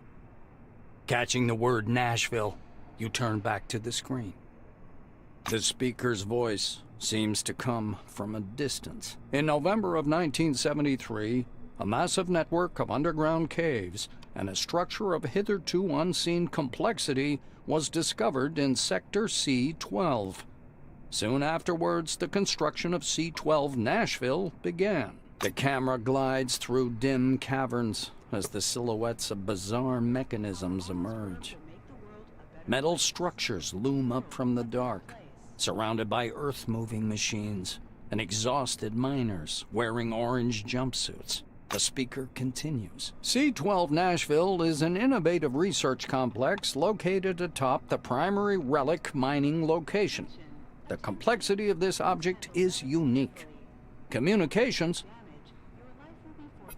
The film abruptly cuts out, and Kingsley's face reappears. The rest of this information is classified.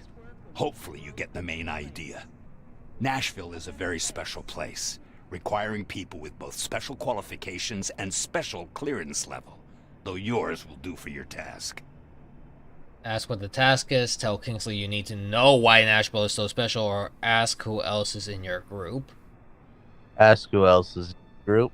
Kingsley lowers his eyes and flips through some documents. Only the driver. The rest of the group has already departed. I'll tell you everything you need to know, don't worry. I guess I just accept the task. He's probably going to tell me to go fuck myself if I try and pry into the classified information, right? Yep. Martin adjusts his glasses. So, the task. Nashville base stopped transmitting and receiving signals yesterday evening. A reconnaissance group was sent out earlier today, but we haven't heard anything from them yet either. The chief officer rubs his forehead. Normally, I would never give this task to a newcomer like yourself, but I just don't have enough people. He looks down at the documents again. Furthermore, the group was lacking someone with your specialization. I decided that a visit to an established base like Nashville didn't require an armed escort. That may have been a big mistake. Kingsley is looking into the camera once more. Your task is to get to Nashville, figure out whatever's behind the communication problem, get in touch with the group, and work with them to solve the problem. The chief officer carefully returns the documents to the folder. You notice his hands tremble slightly. Go downstairs. The truck must be waiting for you in storage. This task is urgent, but a small delay is acceptable if there's anything you need to settle here first. That is all.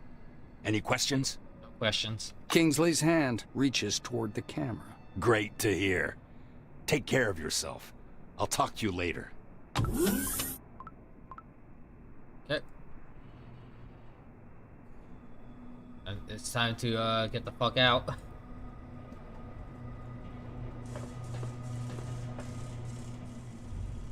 Orange crawler tractor truck is waiting at gate 3. The vehicle number has been scrubbed off by the desert wind and sand. This must be the transport Kingsley spoke of. The driver's side door is half open. A young woman is sitting sideways in the driver's seat, legs hanging out. Hiya.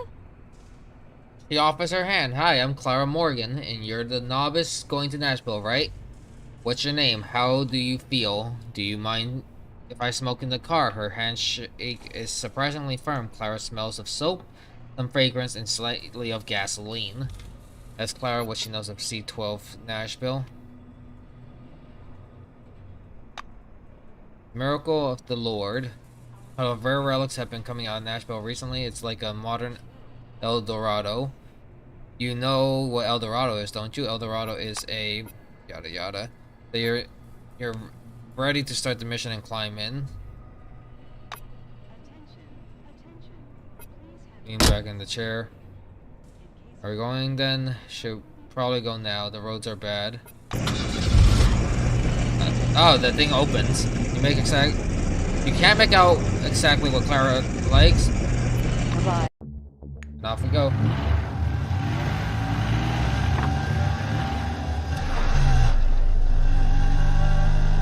Here we go, y'all. Mission time. This is what y'all been waiting for. Sorry. We can finally start the mission.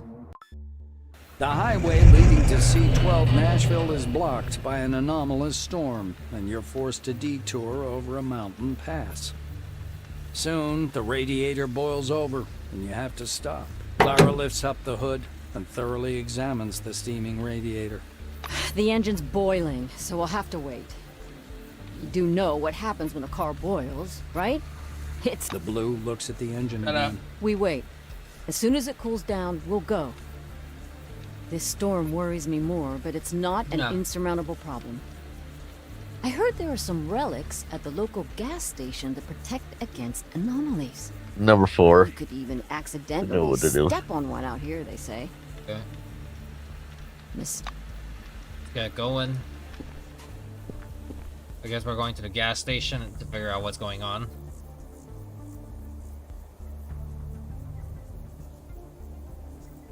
Oh, that looks like something I should scan.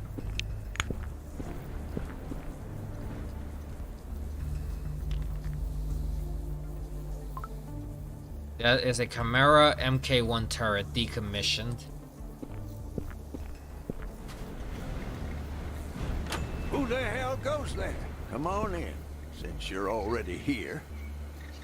They're mad. A weird, scruffy old man with a matted beard is sitting in front of the checkout terminal. The badge on his blue jumpsuit is long since bleached away.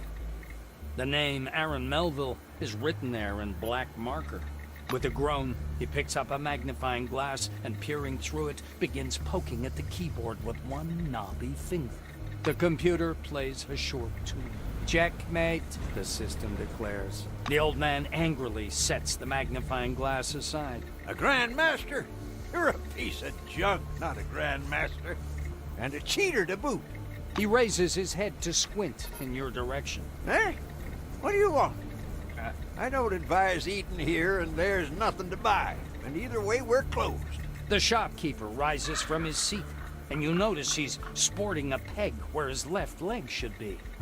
Ask Melville why he's so unfriendly with visitors. The old man frowns and sniffles loudly. You want to write a complaint? Go ahead. He looks at you for a minute. When he realizes you're not going to complain, the surly expression slowly leaves his face. The angry look turns to a sad one. After a brief pause, he speaks again. Yeah, well, I do have some problems. I've noticed that with people that actually does work on them too. If you know, like if they try lying, if you go quiet and don't respond to them, they start panicking. The old man lowers his voice, almost to a whisper. The oranges pick on me. Escapees, by the look of it. They demand food, money, gas. I've got a turret at the entrance, but it doesn't do no shit. I stand in, screwed something up with the circuitry in the basement. I'll take a look when I get a chance. But with my leg acting up, those rickety stairs just ain't my cup of tea. So here I am, sitting and playing chess, waiting for those bastards to come back. Melville's getting grim again. He adds, It's my business, and you'd best stay out of it. But if you want to, here's the key. Go down to the basement and see if you can do something with it. Number 2. Maybe you could get the turret to work. That'd make things easier. The old man throws up his hands with a scowl. Then go fix it. How to protect from the Melville anomalies. reluctantly points a crooked finger at the front door. Go out there and walk over to the gas station. Go down to the basement. There's an anomaly, a tree. It's glowing. And there are some golden thingies hanging off it. We make special devices from that fruit called anomaly protectors. Should one be laying around on the floor, go grab it, then put it in the truck and bug off to... Where was it you was going to? That's where you bug off to. The Blue starts slapping the pockets on his overalls. After a little digging, he pulls out a little key on a shoelace. Only take the device, you hear? Let's fix this turret for first. I'll be charging you myself, as a matter of fact.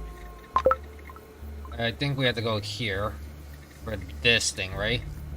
Transition to the basement. Yep.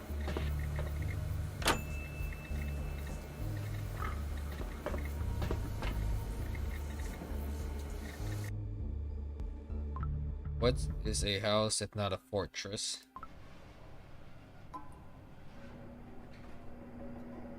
Okay. Before anything, I should probably search everything, right? Yep. Nothing found. That. Canisters. Take that.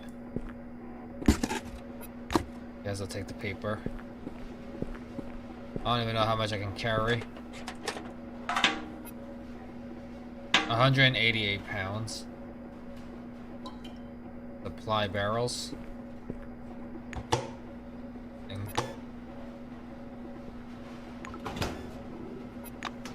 That.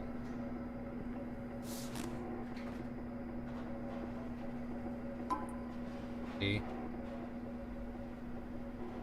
That's what I was looking at.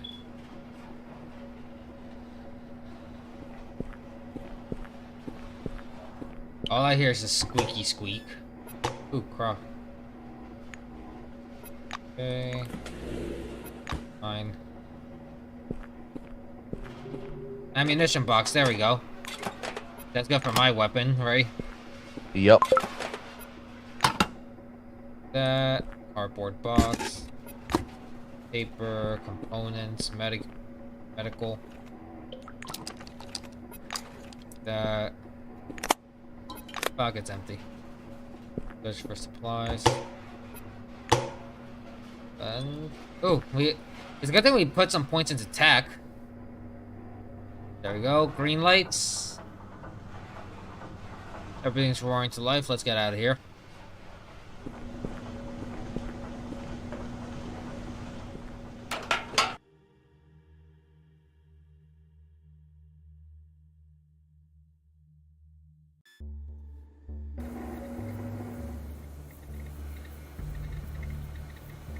Guess we should tell him, right? Yep. The old man sits at the counter with his head propped in one hand. No food, no supplies. The old man squints and gives you a silly smile. Huh, so it's like that. Well, thank you, thank you. I didn't think you'd be any good. Oh, fuck off. You snarky old man, fuck off.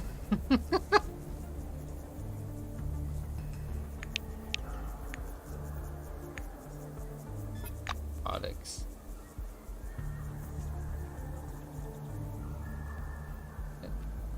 Here.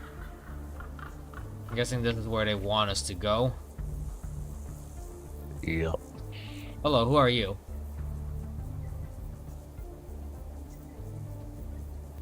You're not attacking me, so I guess I'm fine. Salutations. 30 blue, continue. Blue moistens. Cotton pad freeze mid wipe. Looks up. Travis Brightman. Explosive ordnance. Blue squeezes the pad. Are you going to go inside the gas station? I recommended. Saying what's wrong with the gas station. It's like this. There are all kinds of anomalies, and some of them are just horrible. You get me? There are a lot of such places, and awful things happen to anyone who stumbles across them. The gas station itself isn't bad, but the basement. There's something there, something like a tree, and it's running out of room. Soon it will be too big for the space, mark my words. Sometimes it sheds these smaller relics. There's nothing special, but they do protect you from all kinds of anomalies, which is useful. I found one myself, but the effects has already worn off, and I'm not going back for another. He gestures to Lane. There's someone in the basement, a very skeezy someone, not alive, but also not dead.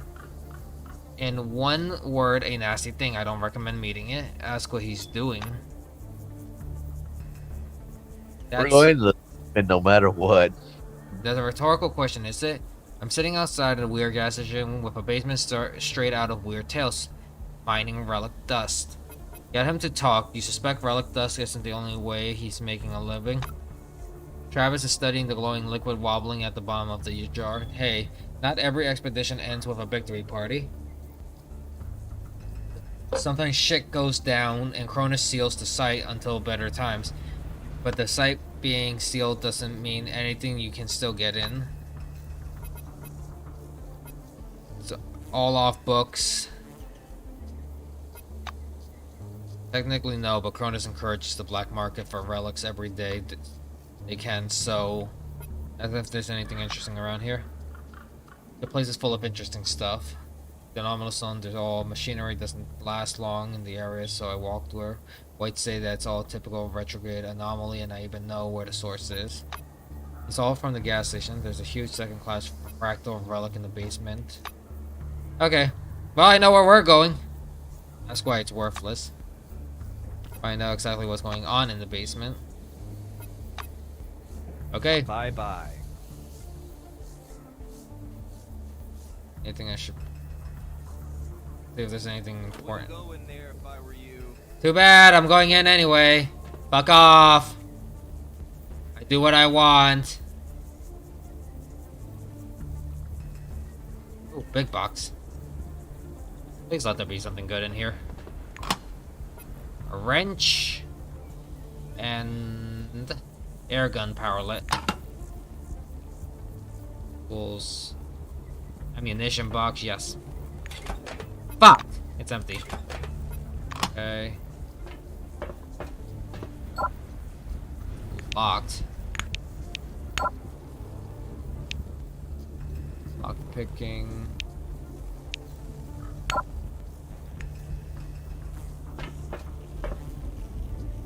Oh, we're going down below. Just in case sneak, right?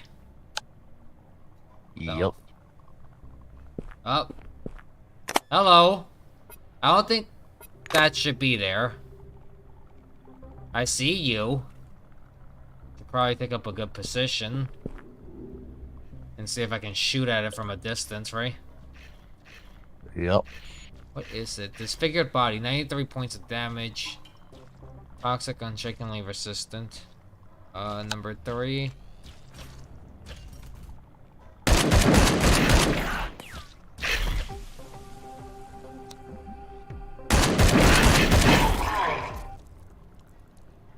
Okay, well that was simple.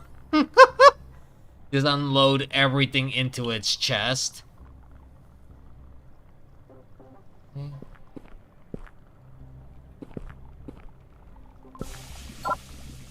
Oh, that's bad.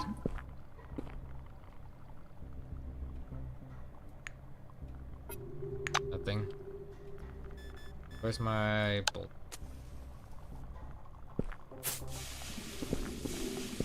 I threw a bolt in it. They said that's how it works, right? Corrosion.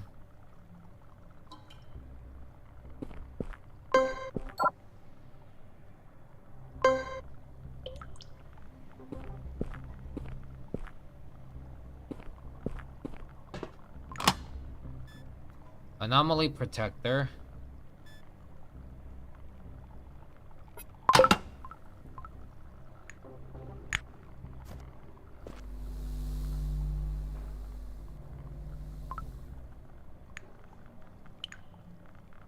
Forgot to inspect it. What's this? Brass apple relic.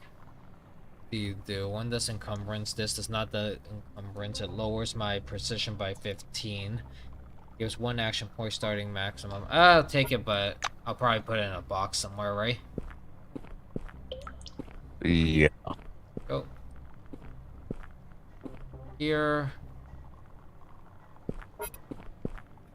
Injured. Let me throw.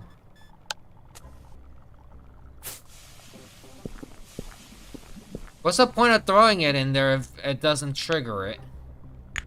It does. It does, but so it causes damage to me. Okay, well I got information. Let me try throwing a bolt in it again, and I guess wait a second.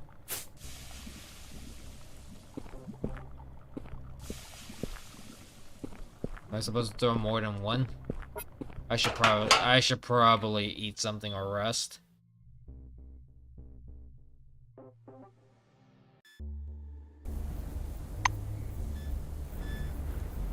Medkit. Consume medkit.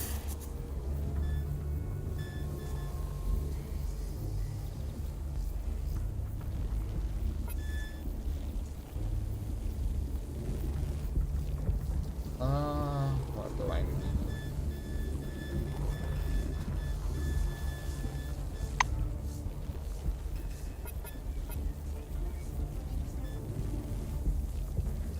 Gotta wait a second. Oh, money. That works with me, right? Yep. Bottle. Okay.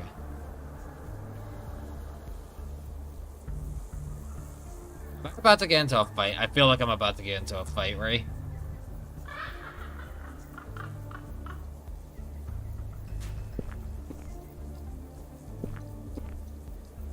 As you exit the shed, you stumble across a scene from a movie. A dented Jupiter moon parked by the roadside shop with 4 strangely dressed up tramps idling about. Sam in the car. The car is in awful shape despite being brand new. Jupiter's first got chrome-plated fenders moldings in February 1976, which means it can't be older than 6 months. This driver's door lock was at some point jacked open with something sharp, a knife or a screwdriver. The car is obviously stolen. The people standing around the car are so filthy you barely recognize their cronish uniforms under their grime. The name tags have been removed, of course, but the ruffian's tattoos make it clear that you're facing oranges. You quietly call out and the bandits turn to you. One of them must be the leader. Takes a step in your direction, eyeing your clothes. Well, who's this in the nice clean uniform? He grins nastily. So here's the deal. Guest, you and that old codger behind the counter, you're both gonna chip in for our gas, and maybe I won't stress test your skull today.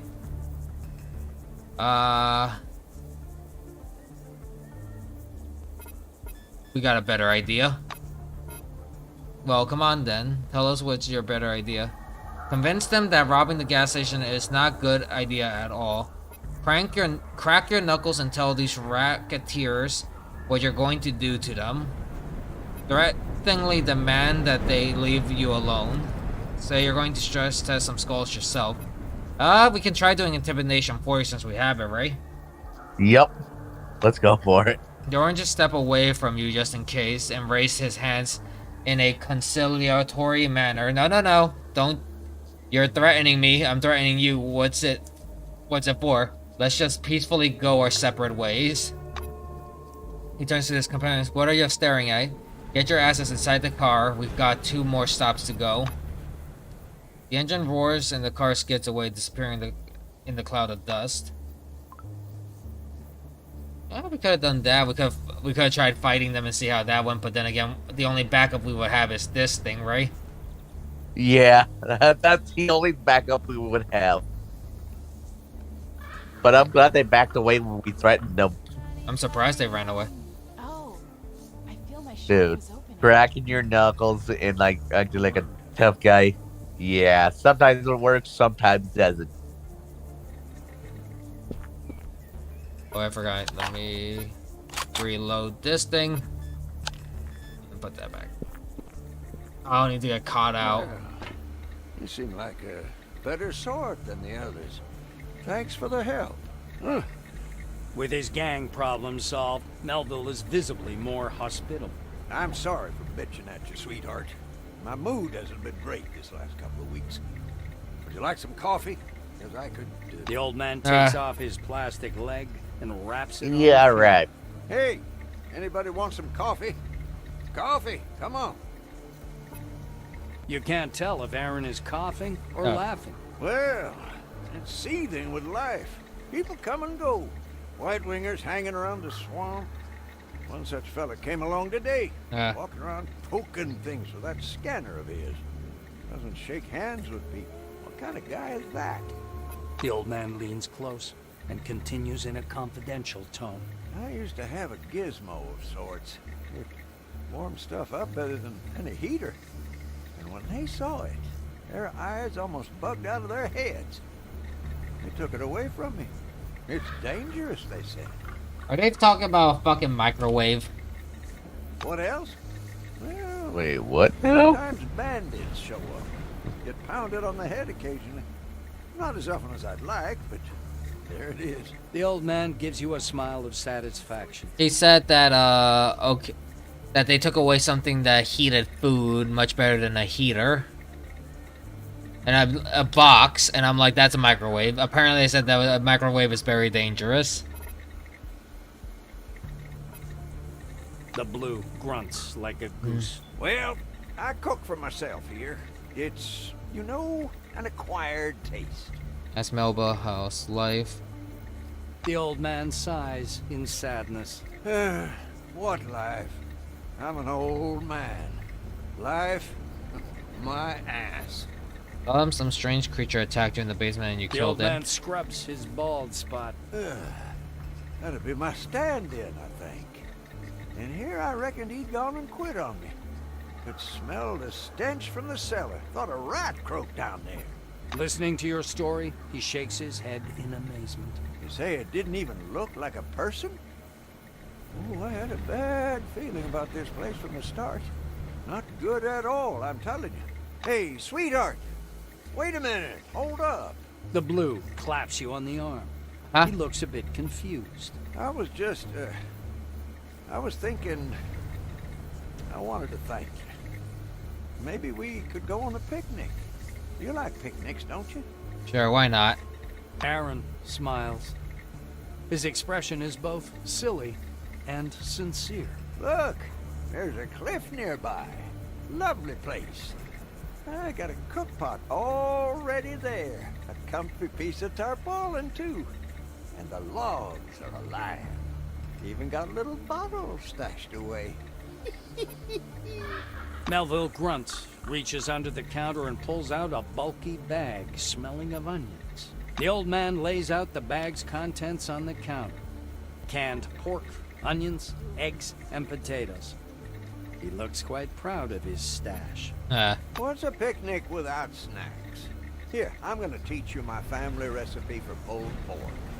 First, you have to boil the eggs, and then... Gesturing excitedly, the old man reveals the secrets of Melville family cuisine. I'd cook it myself, but I'm sure you can do better. See the stove behind me? There you go. Use it. Go ahead and cook. The Blue rakes the food back into the bag and gives it to you. Wait, where? Oh, here.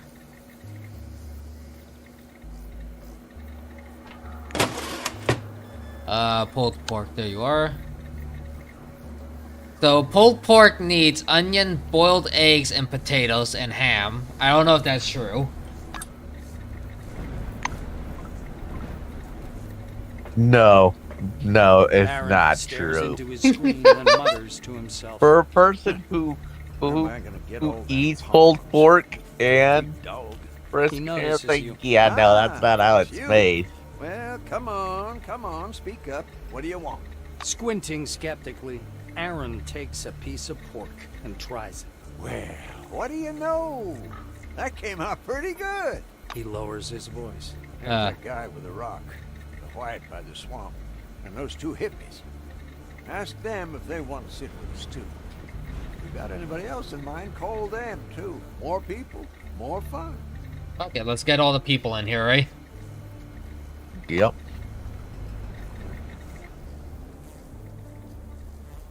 I just realized that there were people over here. Huh?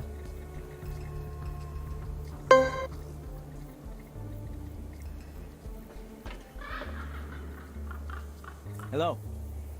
As you approach, the only logical and doubtful correct answer is this: the dome vibrates out of sync with the universe, hence all the anomalies. Peace be upon you. My name is Rabindranath Krishnaswamy. This is my sister Swallow. Hello. Oh, my fingers are warm. Lines, waves. I'm sorry. When I feel good, I like to share with my neighbors. Ignore it, please. Look closely at the twosome. Swallow rubs her cheeks against the table surface. Well, consciousness doesn't widen itself. You have to help it along. It's very good for deep spiritual discussions, you know. Say it's unacceptable and you're going to report the violation to the authorities. Calm them down. It's okay. They can widen their consciousness as much as they want. Hint that you wouldn't mind a little consciousness widening yourself. I'm gonna go with 2. Calm them down. I don't give a fuck if they're smoking the Zaza, right? Let them enjoy their Zaza. Go with number 2. Invite them to the picnic. Of course, we'd love to come. Thanks for the invitation. Hope to see you again soon. So there's that. Let's go down here, grab our companion, right? Yep. Where are we? That is a very good stride of a run that the character has. The only song is I had like. Clara briefly looks up from so poking protect around the is going engine. to my head. How's the situation? You see doubt in Blue's eyes. I don't know. Clara looks hesitant. But we're on a mission. She wipes her hands with a rag draped over the truck fender. All right, but not for long. We'll do it in half an hour, right? So you'll wait for her there and move away. Okay. Then we have the random guy over here.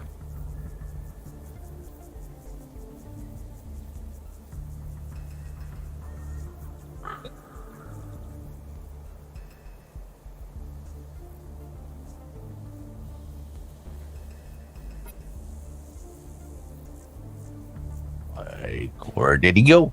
There he is. Hi, That was awesome. You're like President Ford, the peacemaker, if you get the analogy. Invite him to the picnic. Ask his opinion of how you resolve the conflict. You have a way with words, that's for sure. Me, one look at those hard cases and I'd have turned tail. No way I'd talk to them. There we go. Come on. See ya. We have him there. We gotta inspect the other areas to make sure we don't miss anybody.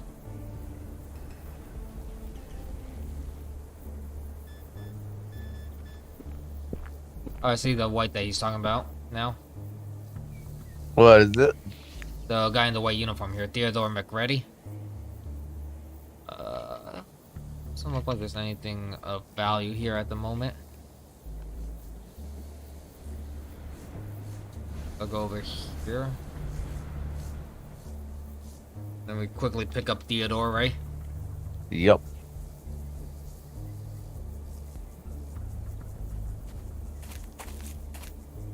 This part is cut off. A path leading to the swamp is buried by rubble.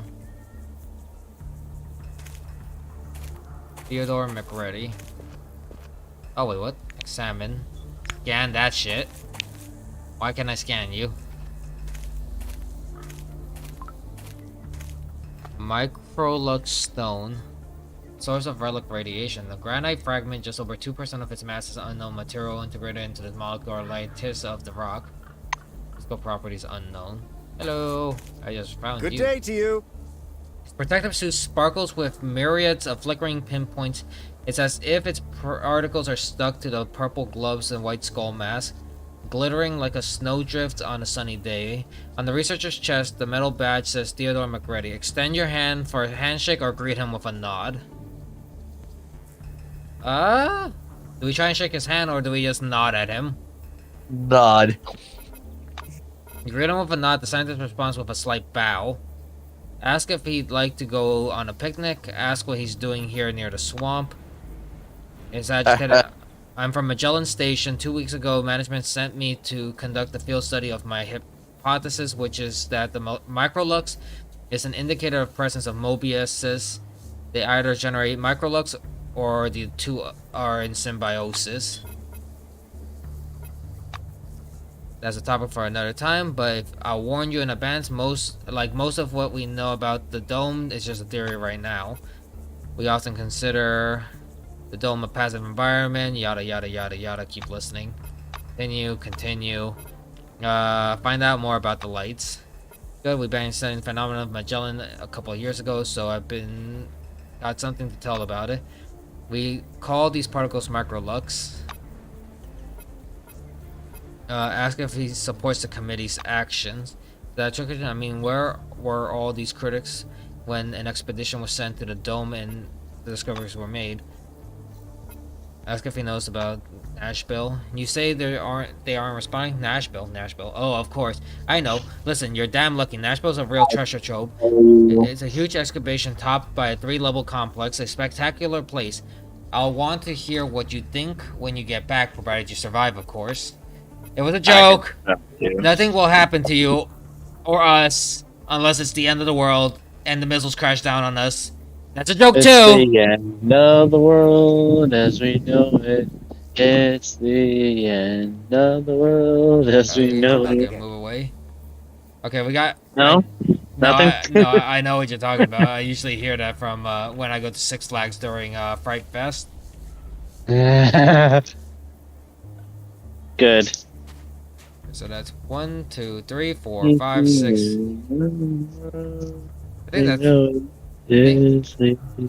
I think that's everybody, right? Yep.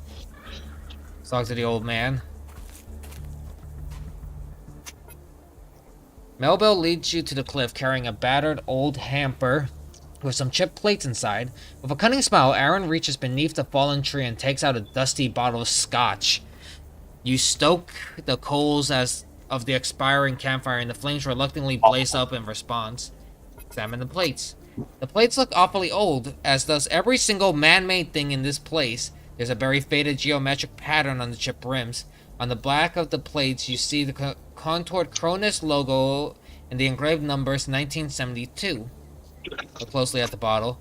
Wood dust lends the bottle a novel look, but a closer look at the faded label puts everything in context. It's cheap hooch called Danny Donson, the collar of which reminds you of a furniture polish. Finish lighting the fire and sit down on the fallen tree.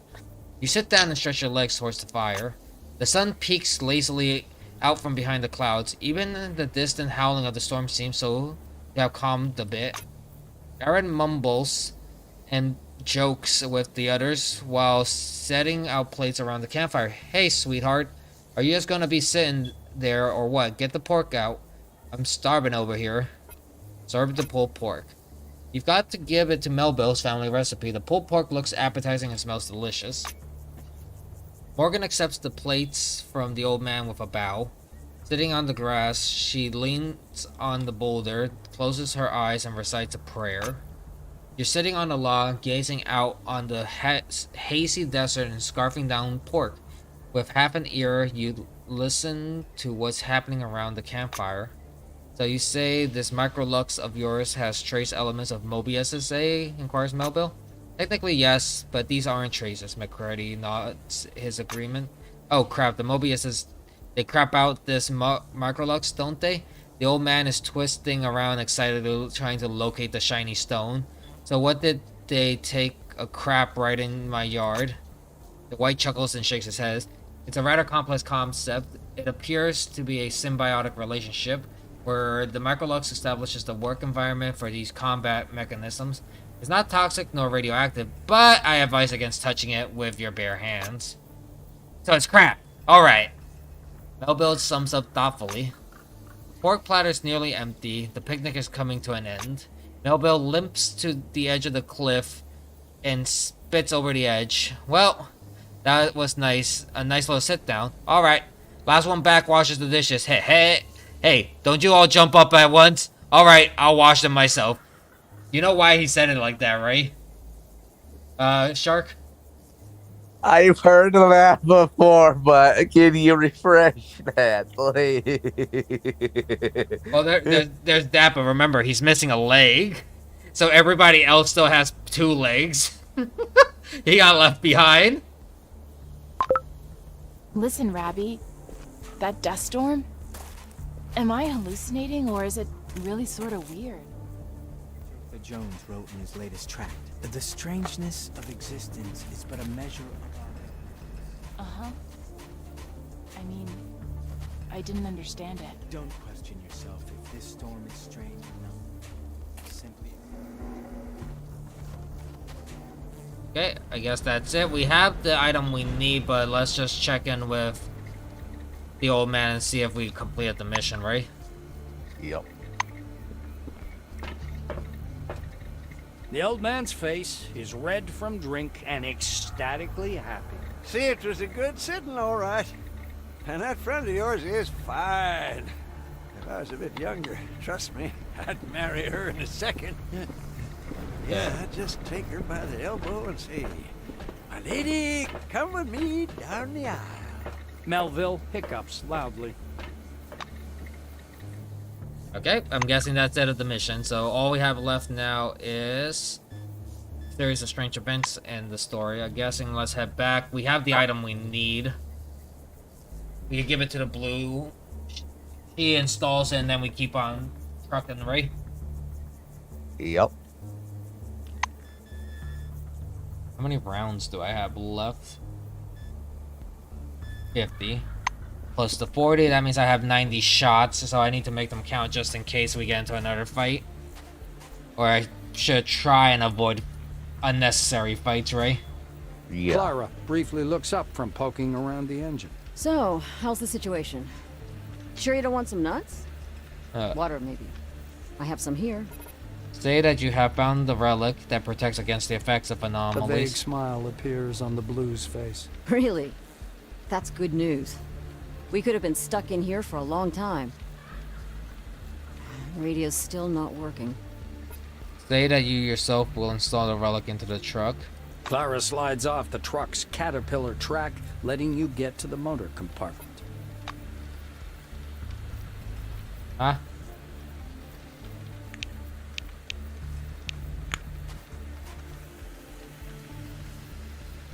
You lift the hood. Strong-smelling gray smoke clouds the hot oil-stained engine. The car is going nowhere until the engine cools off. Install the relic under the hood. You insert the relic in the space between the filter and the block. Get in the passenger seat when Clara joins you. Head to Nashville. Off we go.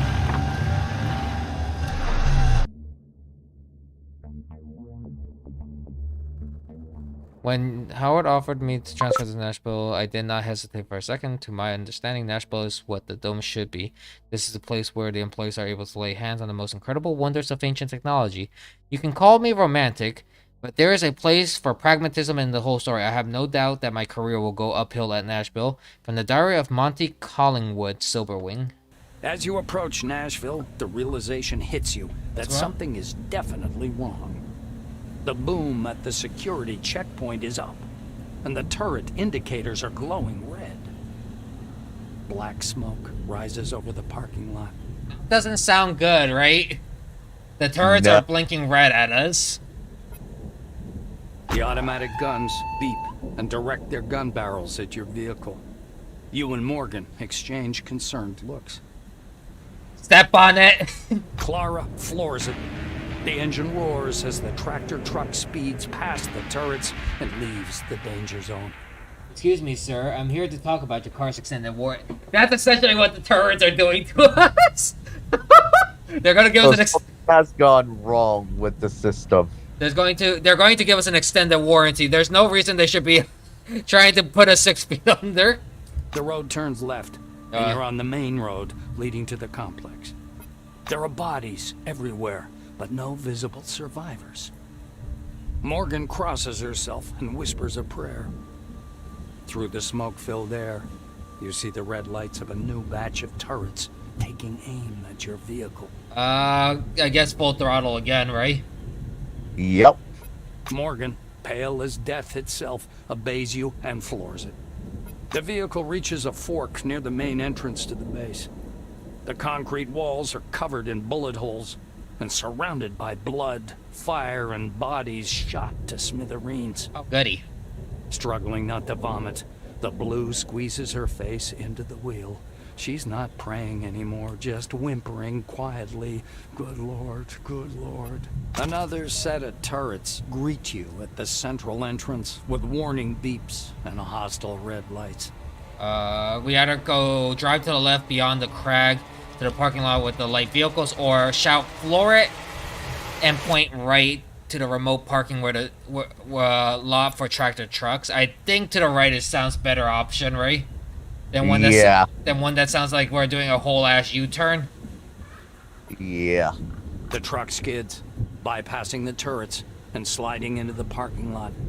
Fortunately, this is outside the turret's firing range. Oh, good. We chose right. All I know is that sounded like she just made this thing Tokyo drift. It skids. Clara opens the door and falls out of the truck with a groan. You also climb out. Sitting beside the truck track, you lift your head to see Nashville ablaze. Black smoke billowing overhead and intertwining with the maelstrom above the station. It whirls slowly and majestically, hundreds of tiny green lightning bolts flashing silently in the epicenter. Clara lifts her eyes to the sky, mesmerized by the whirlpool of clouds. We need to scout the surroundings. You nod in agreement. Morgan is right. It's time you figured out what happened here. Let's talk to her. Lord Almighty, O Lord, O Lord, trembling with fear and anxiety, Clara furtively examines herself. Remind her both that you are alive, so everything will be alright. Attempt to calm her. She's not wounded, and she'll be alright. Rest a reassuring hand on her shoulder. I think number 3 is the best option, because the other two aren't the best thing to do when somebody's in a tizzy, right? Yeah. The blue shakes her head feebly and covers your hand with hers, cold to the touch. Well, yeah, we're getting covered in rain right now. She peeks carefully carefully out from behind the engine compartment. The turrets are aimed at us. If we run, we're as good as dead. What do we do? Tell her to fire up the engine, drive straight to the entrance. Ask her decisively if God himself could help you. Suggest she waits there while you handle the turrets and get help. Tell her you had no idea what to do. Number 3. We'll deal with the situation. Yeah, number 3. Morgan regards you for several moments. You can't tell if her eyes are filled with horror, awe, or hope. Or maybe a mix of all 3. I'll be praying for you, she replies after a lengthy pause. Okay. Like... Okay, so I think the best option here is to go stealth and find a way to shut off the turrets. Yep.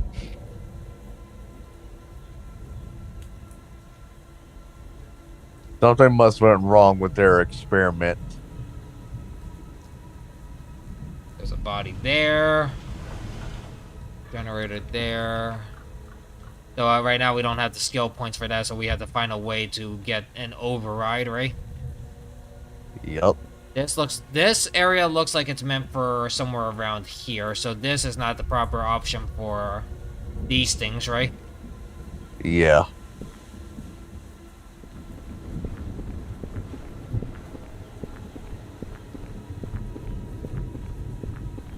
Bobby, where the hell are you? Over. Bobby, I really need your help. Over. Maria's dead. Ron is acting weird. I'm scared. Looks like Kingsley had no idea what was going on here. Bob, please reply. Reply to me, goddammit. Over. Bobby! The walkie-talkie is silent except for some background static. You put the device on the ground and leave. I'm guessing this is Bobby then, right? Yep. See, let's scan him. Robert Malin. Yeah, I think Bobby's the nickname for Robert, right? I think so, yeah. Oof. Our sneak took a big hit from just trying to scan. But at least we're sneaking, so that means they can't really target us at the moment. This would be a suicide mission if I decided to just try and fight all these turrets, right? Yep. That's at a least fire. we didn't pick left. At least we didn't pick left. Yeah. Let's see here. Scan this person. Barbara Lovelace. You have sterile bandages, weapon parts, instant coffee, and security key card. Oh, that's good. Let's take it, right? Yep.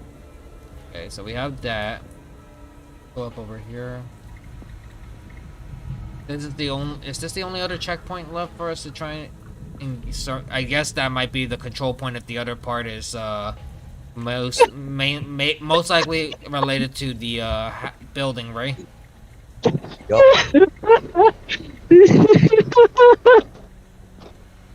But no, I see the body over here. Let's go scan it.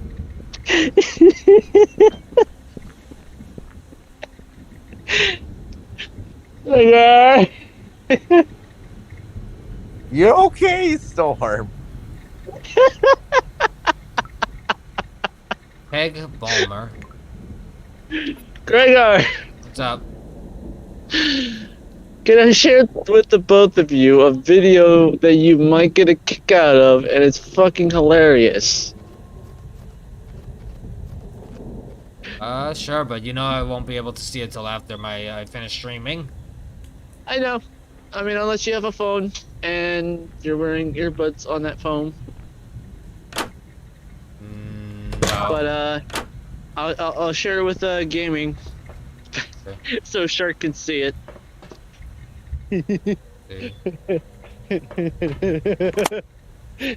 That ammunition outfit, mate. I want a live reaction from you, sure. Power sold. Archimedes. Ooh, something to hack computers with. That's good to take with us.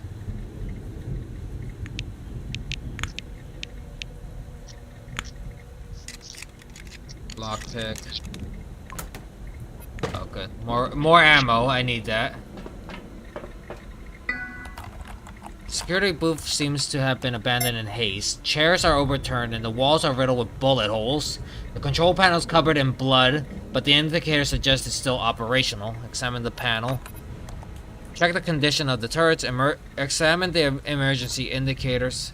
Careful examination shows that the panel is separated into 3 blocks: emergency indicators, security monitors, and the parking lot's turrets control board. Look at the security monitor.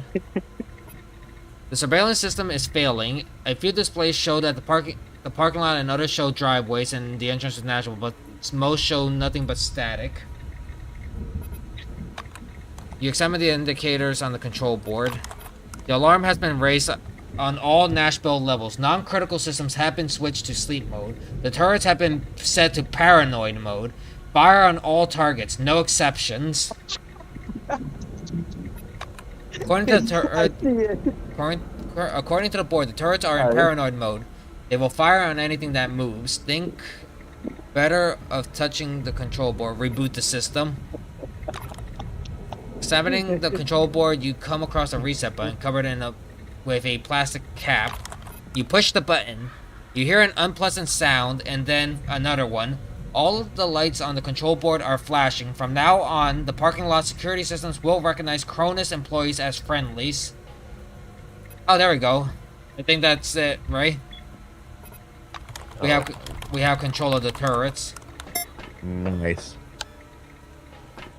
Shark, I have a question. What did you think?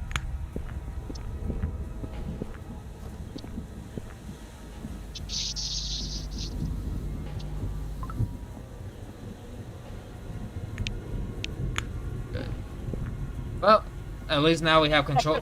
It's a vocal word, so you have to type it. At least now we don't have to worry about getting shot in the face by a heavy caliber machine gun. Let's go check. That about right? Let's go check the bodies, right? Wait, why are you giving me the middle finger? Fuck you. It was funny though, right?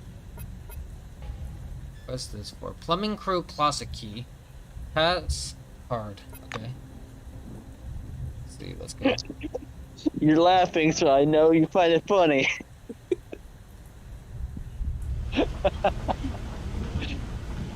On the upside, Shark, we now no longer have to worry about getting shot in the face by twin Gatling guns.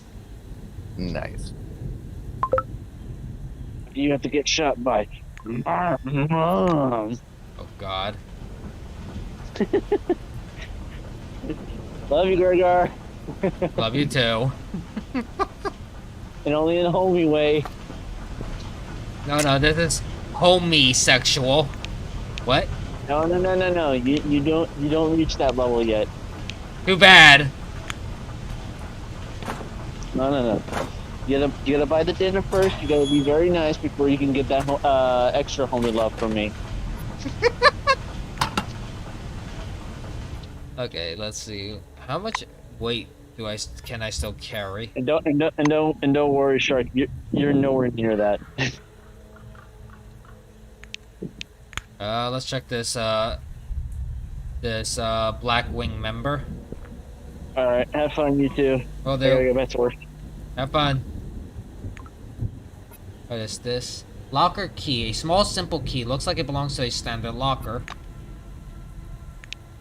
I think we also have to tell our friend that the security's on our side now, right?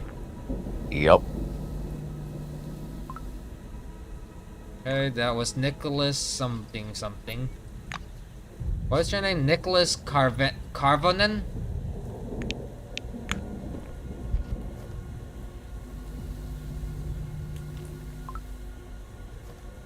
Raja Chakraborty.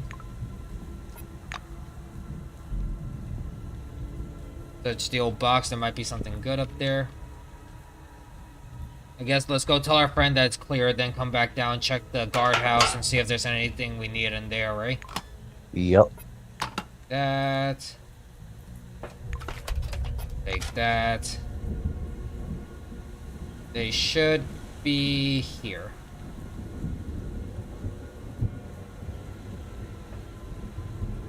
Right now, how... I can't believe we just Tokyo drifted the entire way into this complex.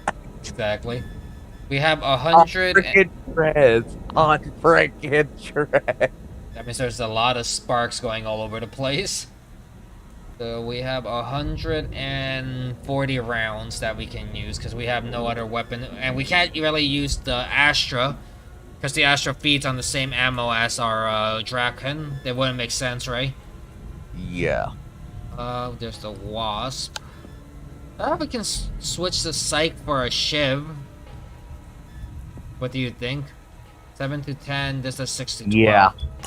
We do a little bit of minimum damage. We do a decent amount of melee damage. A decent amount, but not a whole lot. Oh, it doesn't help that our technically the muscles maxed out, so we're going, if we need to put a Shiv into something, we can put a Shiv into something. Yeah. There we go. Clara sits beside the truck track, arms wrapped around her knees. She's mumbling a prayer. Tell Clara the turrets aren't dangerous anymore. She can leave if she wants, for her mission here is accomplished. Yeah, she got us here, so that's all we needed her for was transportation. The blue gives you a confused look. I've got liabilities. By liabilities, I mean that. Glancing back at Nashville and the stormy sky above, she falters and ducks her head into her shoulders. God bless you. I'll try to find a car and drive away from here, as you suggested. Get the fuck out of here. It's time to go. She's essentially a liability to us because we have to babysit her.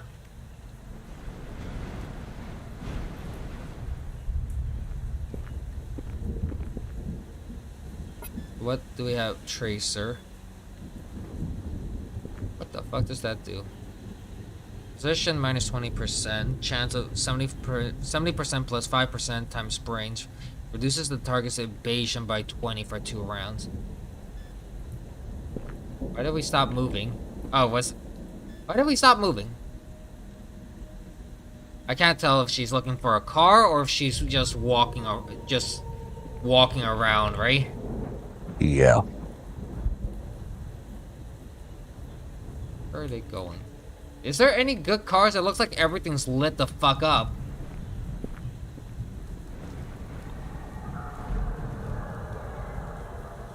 Locker. We're no longer wet. Ooh, search box. They look like ammunition boxes. They are ammunition boxes. Good. We need as much ammo as we can carry. Because I feel like we're about to, run into a zombie mosh pit or something. Because why else would the security system have been turned on, right? Yeah. Well, sorry. Turned on and then put into shoot everything on sight. Friend, foe, whatever the fuck. Just everything gets shot, right? No one gets in or out. That's essentially what I took away from that. It's literally the creed. No one gets in or out in one piece. We got in. We got in thanks to the crazy driver. It wasn't even hurt. Yes. Nashville's main elevator doors open with a drawn-out screech. A harsh smell comes from the dim, dirty compartment. The smell reminds you of a quartz lamp. As you step onto the elevator platform, you notice a woman in silver wing uniform. She's standing in the corner facing the wall, head down. Leave her be and push the button, right? Right, Shark? Let's push the button. The button responds with a loud metallic click, but the elevator doesn't move.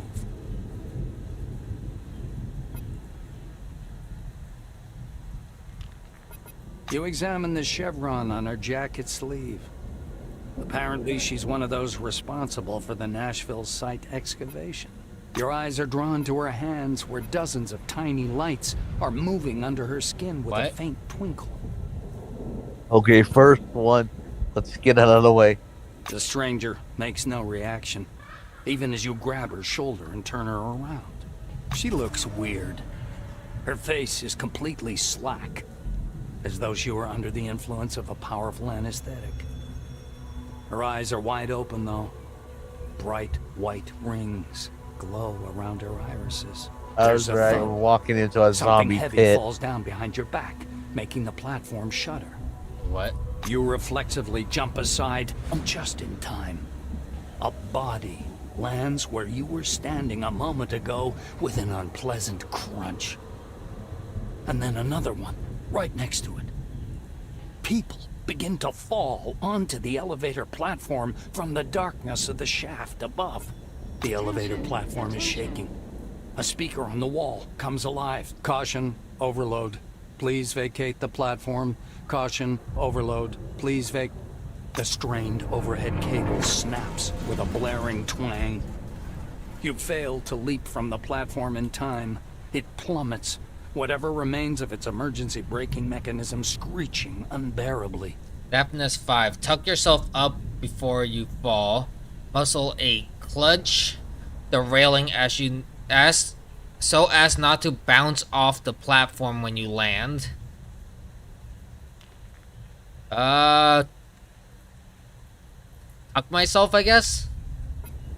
Rock and roll for you. All you manage to do is wrap your arms around your legs and press your head to your knees, assuming a fetal position.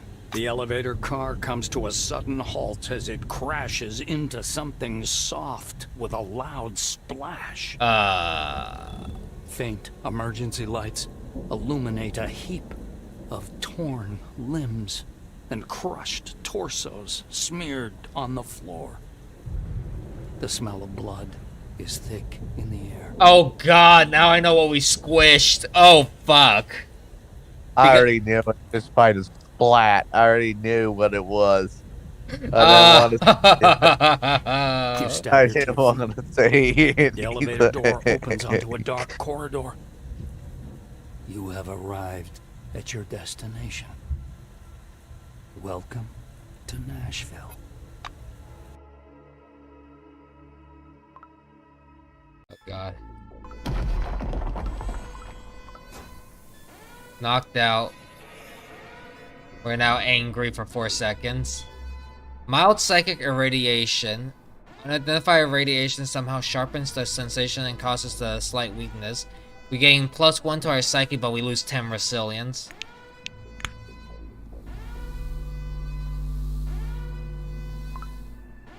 Anna Breslin. Identify remains of Cronus employee. Anna Breslin, female, 38, Silverwing Senior Administrator, Nashville Base. Deceased September 14th of 1976. Cause of death, traumatic brain injury and blood loss. Oh, give me that. I think we now have access to the facility, right? Yep.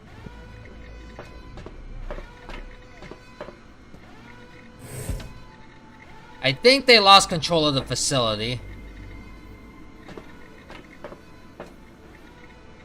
The ringer sounds unexpectedly unnerving amidst the silence. An orange light ominously flickers in the time of the intercom. No one answers. Behind the reception desk is nothing but empty chairs scattered in disarray. Pick up the receiver. Someone is briefing heavily from the handset. Ask who is on the line or keep silent and wait. Keep silent and wait. Briefing is hoarse and stertorous. Coming in strained, uneven intervals. It's like they forgot how to breathe and are relearning from scratch. Try and figure out what happened. Put the receiver down and leave. Listen carefully. Listen carefully. I'm curious of where this goes. As if from afar, you hear one reluctantly but distinctly spoken word. Run. The receiver is beeping. The line is dead.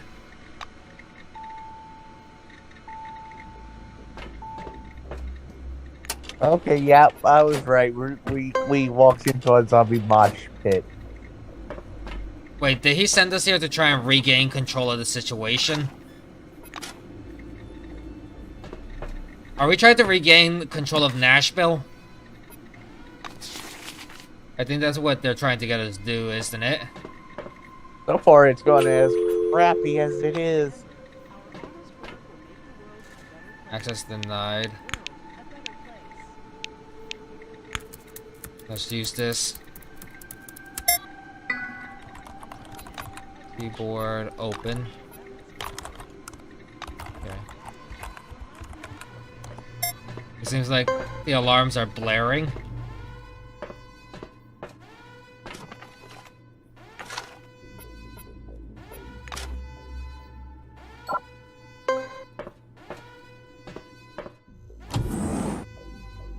Okay.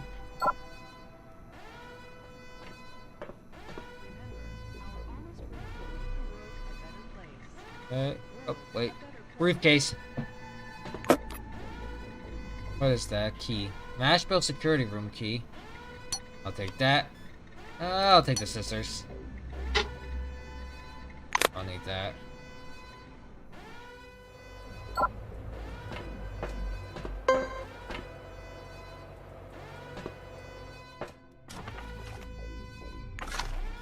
Money. Mine. Let's continue searching, right? Yep.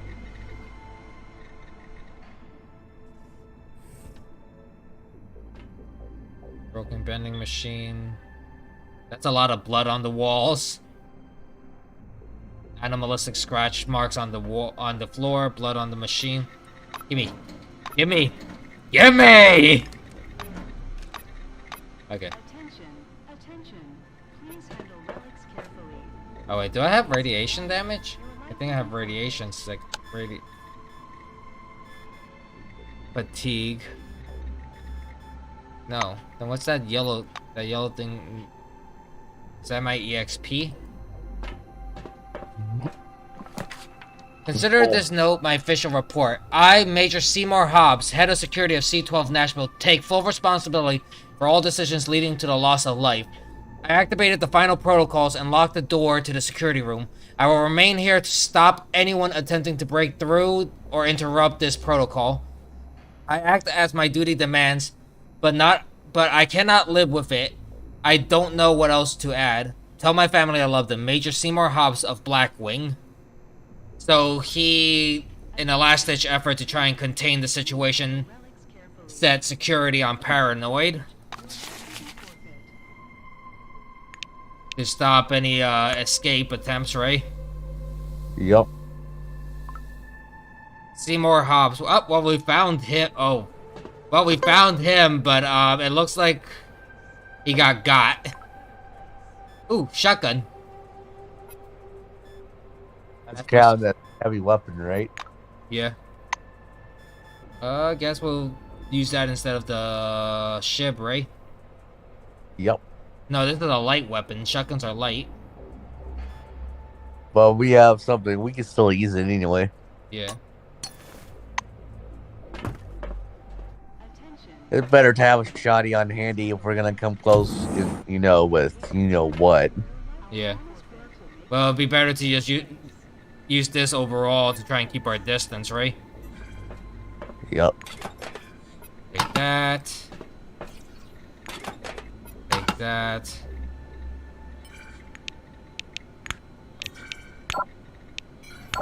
Really, I don't have a score for that. Fuck. I guess I have to use the electronic one, right? Yep. Come on, be something good if you're keeping me locked out. We have weapon repair kits and a light weapon technical manual. Oh, we can upgrade. Can I upgrade the shotgun?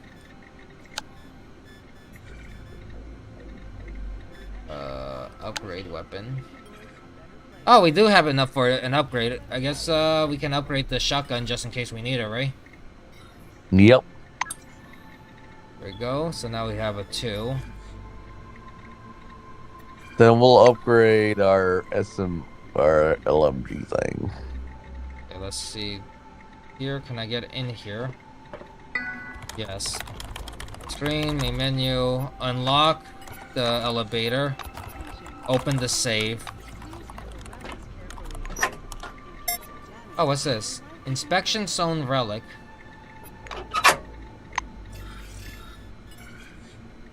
Where is it? Where did it go? We just picked it up, right? Yep.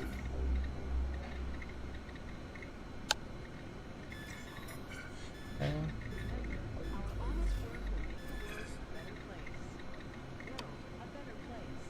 Why don't I see it? Picked it up. Notes, components, tools, drugs, food, ammo, armor, weapons. Oh, there you are. Why is it all the way up here? Scan you. This is relic number 21285-C. Second class relic. Presumed function part of a bigger relic. Melee weapon. Almost no activity detected. A distinctive I feel like we had to find the whole thing because it looks like a third of a circle, right? Yep. But we have 2 more parts we need to locate. At first, they all seem blah blah blah. Parking lot, monitors blink, surface, employee bodies sprawled everywhere, pavement, speed bumps, flames ravaging overturned vehicles. Here, level. You push the button, only 4 of the 6 monitors respond, the remaining 2 go dark. You can see yourself standing beside a bank of monitors. On stream, the black body lies behind the door. You will see him showing somebody playing with the camera. The office level isn't deserted. Vague shapes stand beside glowing screens, pace up and down dim corridors. Third monitors displays the computer room. Excavation. Ripples, stacks, very odd. Equip the servo shell.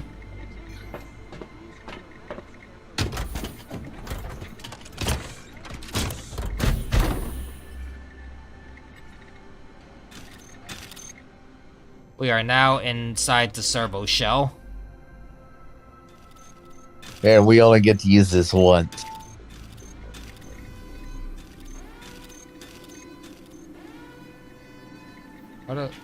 Give me a second. I know something's supposed to happen here.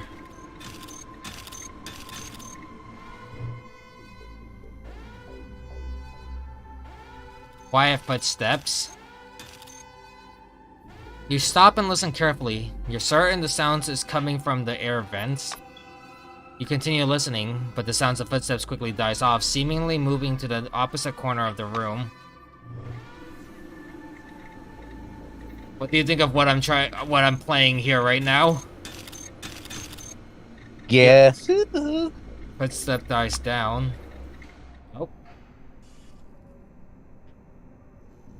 It's making me chase it. You approach the airbench, but sound the footsteps immediately dies down.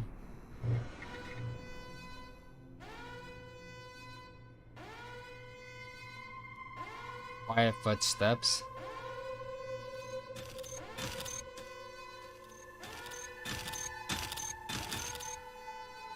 You approach the airbend. You still hear the sounds of footsteps, quiet but distinct. A loose stone crushes under your boot. The footsteps go warily quiet, but resume a few moments later. Sneak up on to the access grid. Close the distance between you and the access grid with a single leap. Try and get ahead of whoever's hiding in the airbends. Which one do you think is the better choice?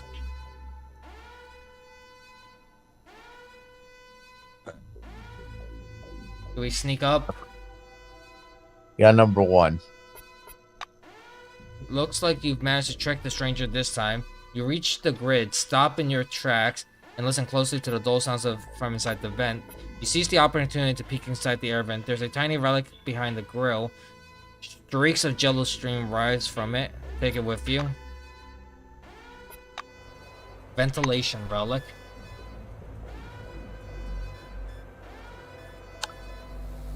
Relic 21285A. The second class relic, presumed function part of a bigger relic, cutlery. Weak, non-invasive psi activity, distinctive curving petal shape.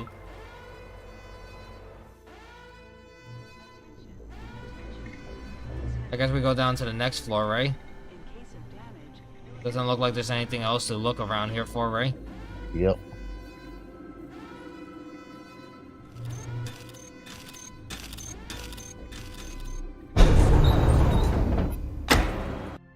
Magellan is, frankly speaking, inferior to Nashville in all respects.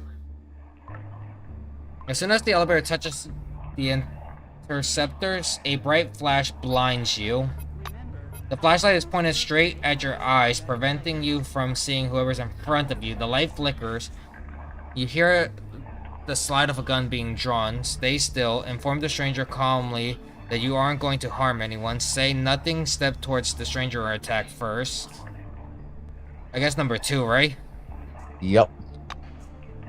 The flashlight's yellow eye freezes in mid-air. The stranger steps forward. He's wearing worn-out orange overalls with patch pockets.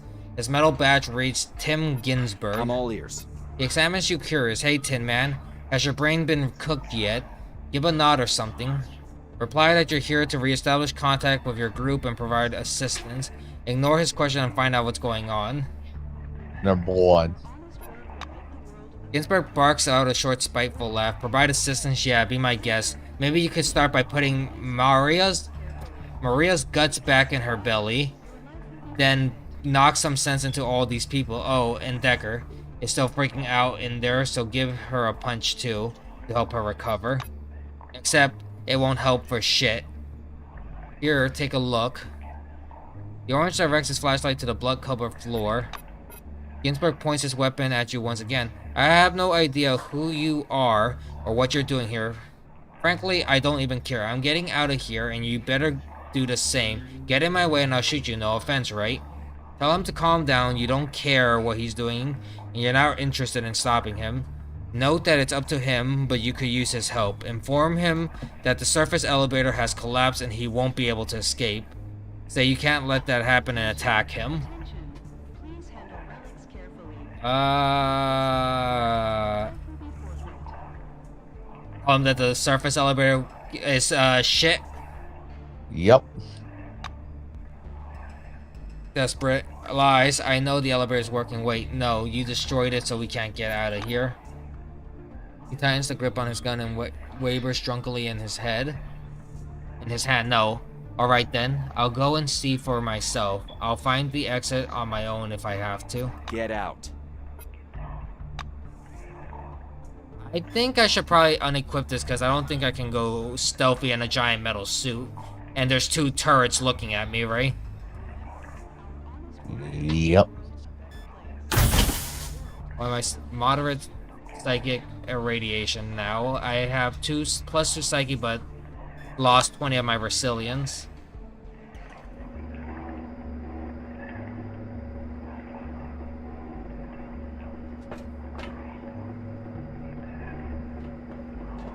You hear whispering, or is it just me?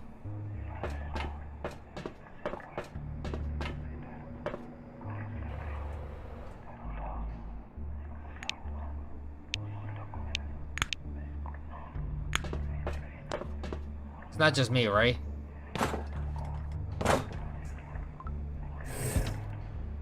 No. I think the best thing I can do here is just put them down, or do you think I should avoid the fight? Avoid the fight.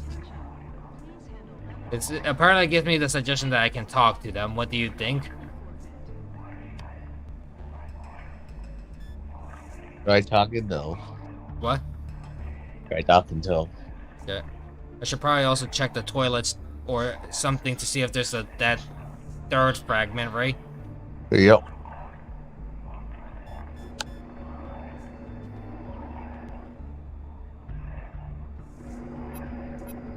A man is standing beside the open refrigerator, lost in thought. He's holding the door and mumbling to himself. His eyes are glued to the shelves, unblinking. This is a ruddy, robust, blonde man whose badge says John Kovacs, mechanic. If he wasn't ignoring you so persistently, you'd say he was doing just fine. Try talking to him. You give a wave, introduce yourself, and gently touch the refrigerator aficionado's shoulder. No result except that he starts muttering a bit louder. Omelette? Yes, clearly. Or pancakes? Nah, that's too much work. How about a salad? Now there's a good idea, good idea. The shelves are empty, there's nothing there, not even some expired canned stuff. Whatever the man sees exists only in the land of imagination, except there is a key card on the bottom shelf. Take the key card, get the leave. Well, it looks like they're non-violent right now, right? Yeah. Well, we just gotta be careful of that one turret. Yeah.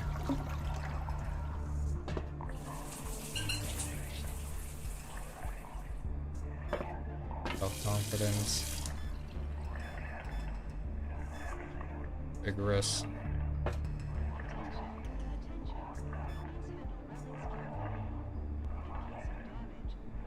Okay, goody. I forgot, because we're suffering from moderate psychic irradiation, right? Yep. We're seeing shit. Spin.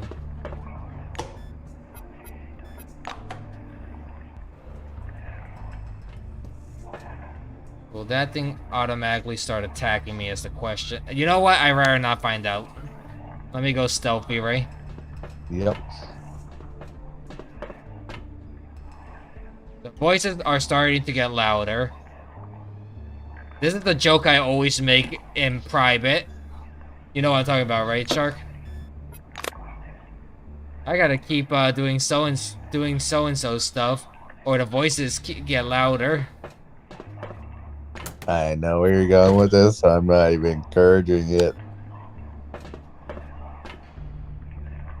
An angry woman is standing in the middle of the room, flapping her arms and speaking to someone in a loud voice. That someone only exists in the imagination, though. You are the only other person in the room.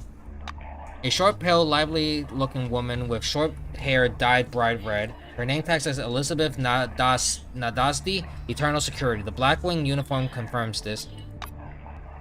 She simply can't hear you. To her, you do not exist. The woman keeps pointing her fingers at someone. This digit might well pierce you if you step any closer. Where's my pizza? I placed an order half an hour ago. Is it being delivered from China or something? Ugh. And once again, no anchovies. Those damn student part-timers.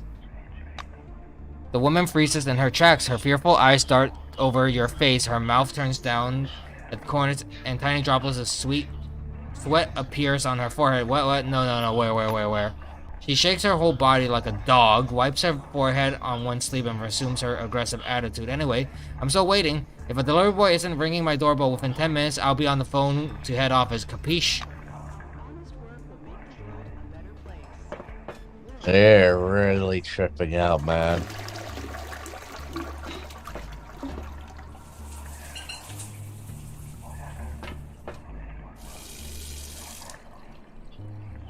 You're tripping balls? Where are you, creature? Who are you, creature? Someone from the outside did it. Some outsider. Oh, fuck me.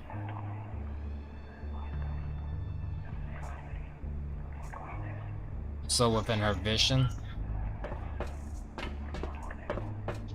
Okay, so these things will not attack me unless I get within that red scope, right? Yup.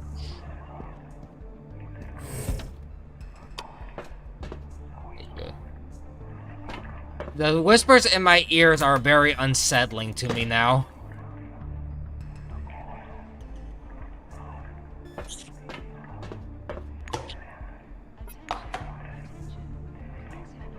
There's blood on the floor here.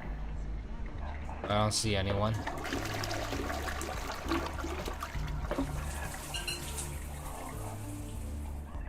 Okay.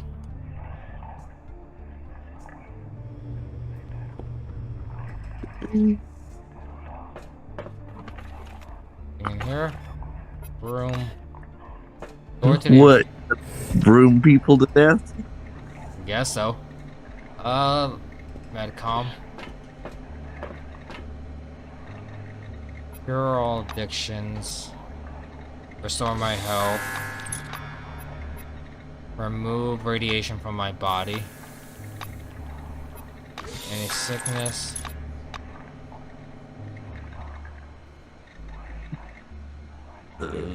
Shower stalls, wash bin.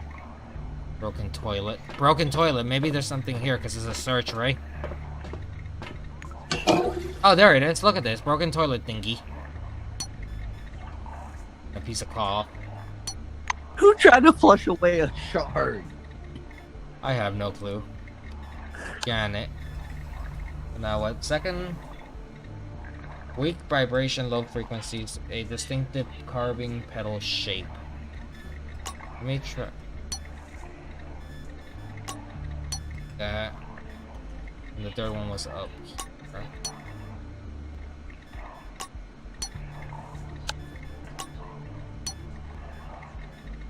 A, B, C. Now we have to figure out how to put them back together again, right? Yep.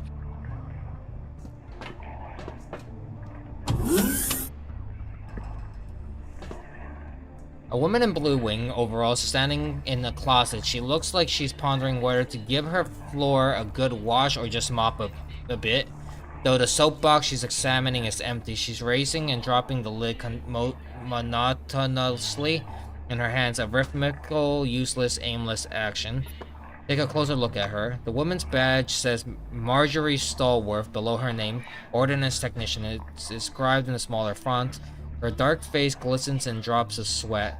The whites of her eyes, of her barely blinking eyes, stand out around the brights.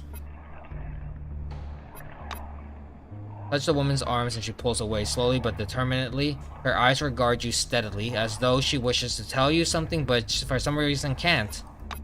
As you greet the woman, introduce yourself, and ask if she's alright, she almost ignores you, almost because she eventually fixes her eyes on your face, struggling to focus. Perhaps this is an invitation for a chat. What happened? Your face, your would-be conversation partner is silent, her eyelids slip and lips twitch, fear and confusion plain in her eyes. The hand that kept raising and lowering the box lid misses a few times. Try and see if she's alright. The woman would probably sigh if she could. She pulls her shoulders back and lifts her chin a little. Well, what do you think? Scare her to snap her out of it. You throw your hands up and yell at her. The blue body convulses once and she glares at you. First in rage, then confused, and finally in understanding. Yet neither of you is any better off before. So essentially that was just a fuckery right there, right? Okay, so that's one way to avoid the turrets.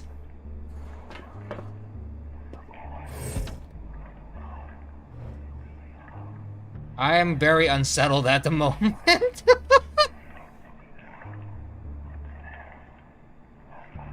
I don't know. The main security office to take over the turrets. It doesn't look like there's any security office here. Listen closely. Beside her.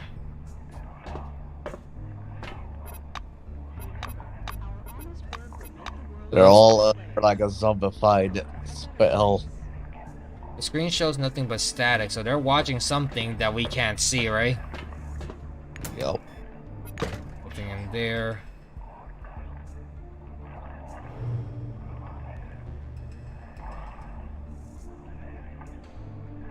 Harry Bates.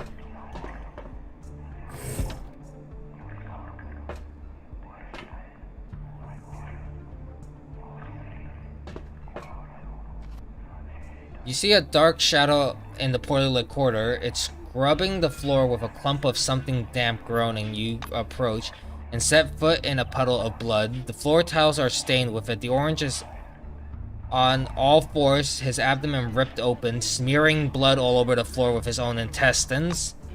He struggles to lift his head. His face is gray and his eyes barely shimmer inside their hollow sockets.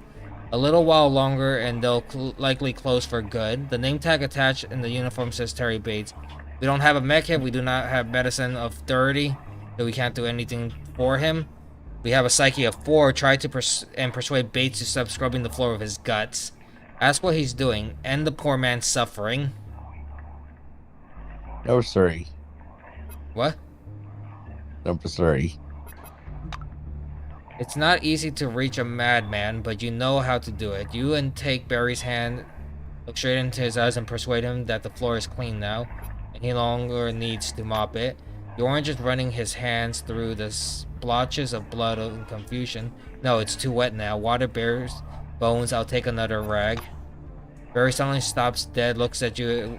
He's furious. Where's my mopping cloth, Major? You spat in my food. You took my clothes. You took my cloth. You brought that beetle in from the desert.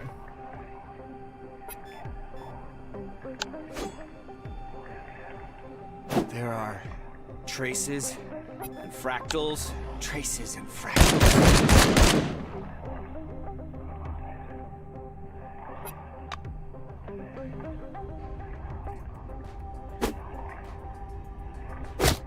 God damn it.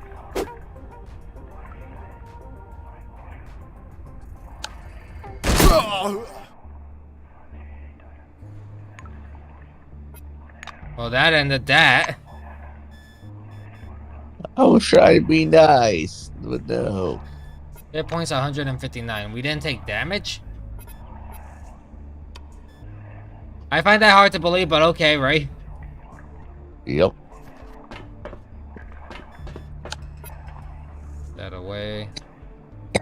We have one more to deal with.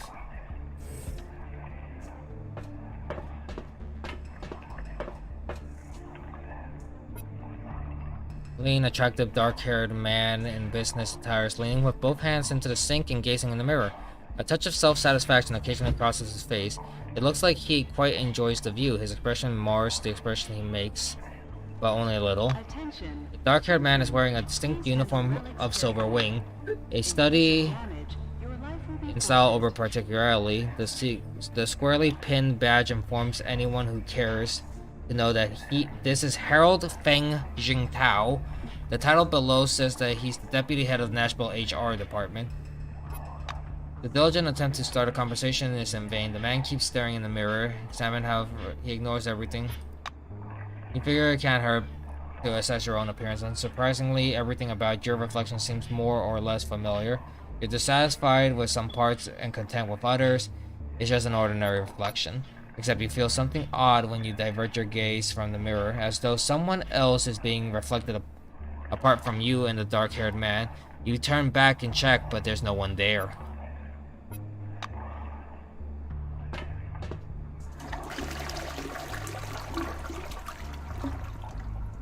Get back in the servo shell. So I'm guessing most likely that runaway orange is up on the second floor then, right? On the floor we came from, right? Yep. Let's go check to the hall, and then if nothing's there, we'll go back down to 3, right? Yep. Yep, there he is. Let me save just in case, right? Yeah. Does that feel like there might be a fight?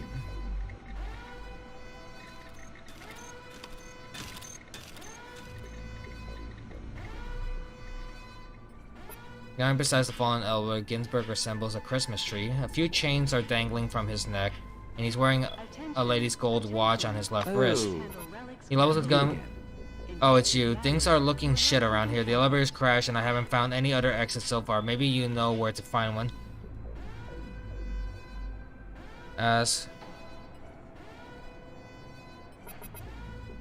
Where he got his gun? Where he got the jewelry. Well, we already know where he got the jewelry because of all the corpses, right? Yep. Maybe the air shaft? Yep. No, it's not. I tried. There's this yellow smoke filling the shaft. I don't know about you, but I'm not going back there. Are you lecturing me or something? These folks' brains have been turned into popcorn. It's not like they need the trinkets anymore.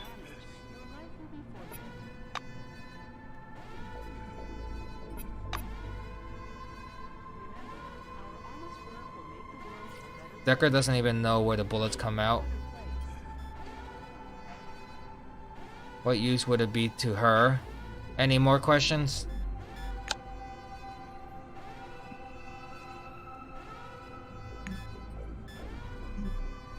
Later.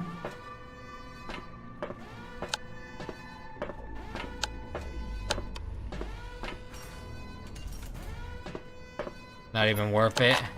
It'll be a waste of ammo, right? Yep.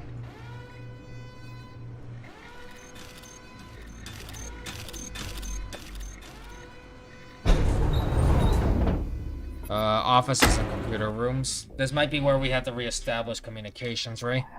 Yep. As you reach the office level, you hear a quiet crackle. Your Kairos is registering an increased level of anomalous radiation. According to the readings, it initially appeared on the first level of the complex and has been increasing since then. You heard a chewing sound from somewhere close by. You look up from the handheld display and see a man standing in the corridor. His face is covered with blood, and his eyes are glowing like headlights. He howls menacingly as he looks in your direction. The scanner doesn't register this emanation, but receives concurrent radiation. Does this mean that all radioactive zones under the dome will be similar? Saturation fire.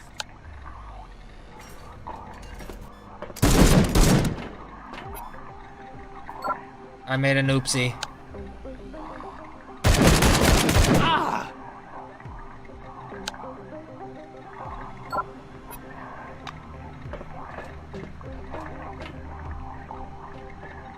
There's something else of crucial importance. The emanation wasn't permanent. Supposedly, it has abruptly increased over the past couple of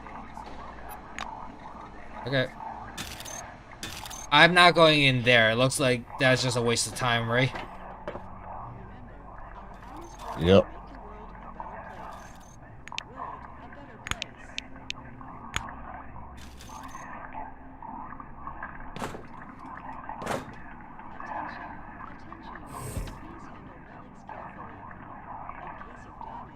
I'm taking a wild guess and say I think this is where I need that saturation fire, right?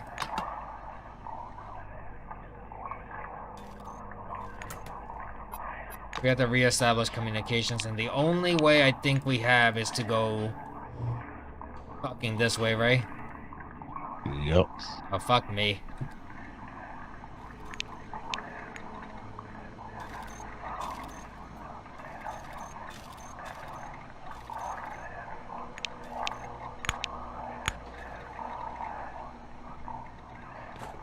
Kick it. Kick it. Take everything. Attention, attention. Please handle relics carefully. In case of damage, Let's go talk to... It looks like these ones are sane. Just by looking at their icons, right? Yep. I don't understand what it is. Dim door. You see a woman. She's sitting on the bench. The woman is singing. Hear bright and tiny sparks. Let's travel in the dark. Knock on the wall, not to startle her. Raised her Kairos flashlight. She examined you anxiously. Her silvery uniform is covered in a spray of mud and blood. Her badge is torn off, and its place is a bloody handprint that has been swiped across her whole jacket. The Silver lowers her communicator and turns her flashlight off while keeping an eye on you. You aren't mad, and you aren't from here. Tell her Ginsburg mentioned a woman named Decker and ask if that's her. Tell her she is right and ask what's written on her badge. Introduce yourself and ask her what her name is. 3. Woman Fiddles, Decker Schultz, Louis Decker Schultz, Silverwing, Magellan Base. I reckon you're from the rescue team. Well, as an expedition leader, I'll bring you up to date. The mission has failed. Our technician is dead. Our guard has disappeared. The orange has run off. The white is slowly going mad. Ask about the account. You really want to hear what it was like? We arrived before the storm at 9:20 a.m., I believe it was. The connection was already lost by then, and there was something wrong with the people. No, not something. Everything about them was wrong. Seymour Hobbs, head of security, he greeted us. He reported that communications with Magellan were down, and it needed to be restored from the command center on the 3rd floor. He gave no details and just said there was a problem. Blinks rapidly. Hobbs took us to the 3rd floor, and then went back upstairs. Maria went to the command center, and these people, they just rushed at us. They devoured Maria. Bob shot several of them and locked the rest in the hallway. They're weird. They don't seem to feel pain at all. What else is there to say? Now I'm here. Ginsburg yelled at me and ran away. Bob went for help, said that until they arrived we had to talk to Hobbs, activate isolation mode and seal the bunker. He still hasn't returned, and Ron, something is going on with him. Didn't mention that yet, did I? Oh, I keep forgetting things. Technician. Tremble. I report Maria Warner, they ate her. It was me who gave the orders, who'd sent to find help. He was still able to contact us when he reached the surface. Then it went noisy, and the connection was lost. He never replied after that. You found Bob's body at the entrance. Fled. Find out more. Ask.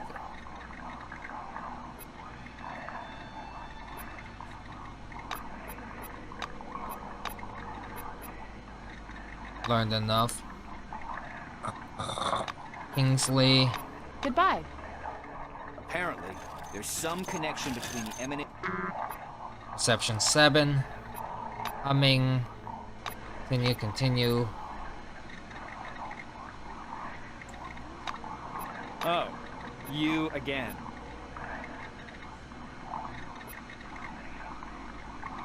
Come on, don't be shy. Okay.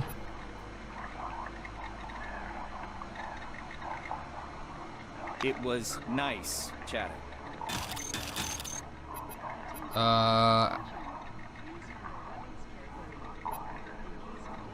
Hello again.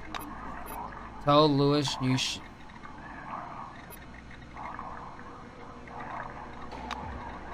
Conviction. Oh. Yep. There we go. We got him. Luck.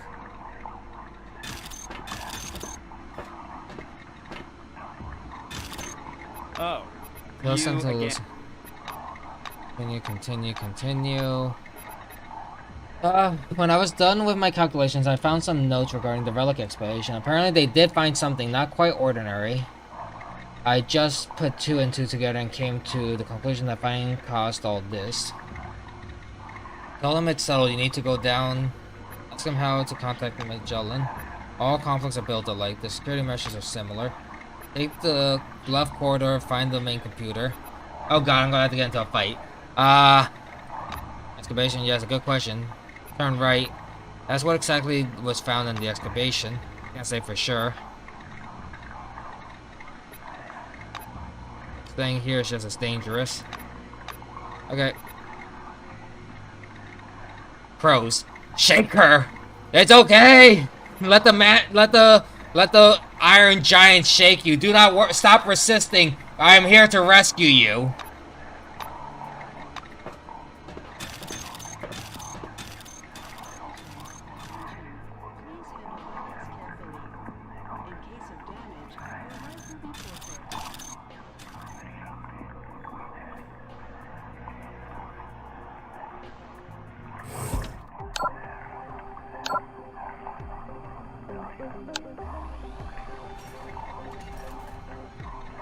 I think this is very effective. What do you think? Extreme saturation. Almost very effective. For a moment. I can take out one of them. You look dangerous. Ow. Ow. There are traces and fractals. Traces and fractals.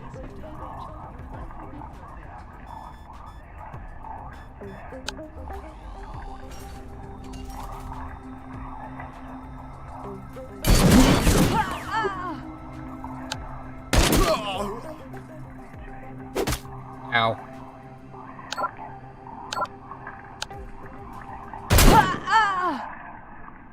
Wait, there was somebody else in my face? Oh, that went pretty swimmingly. Oh, that's fatigue. Our character's getting tired.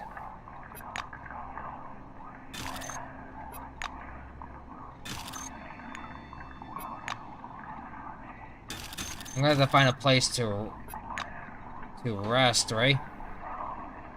Yep. Or I can just try and wait in one of these. You need a sec. Okay. I'm gonna take you with me so I can listen.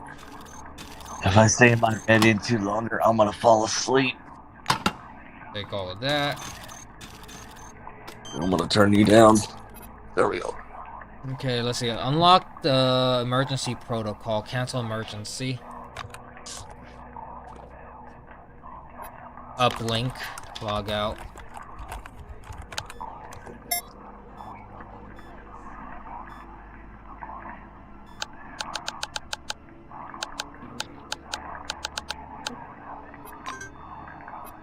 You cannot rest while danger is nearby.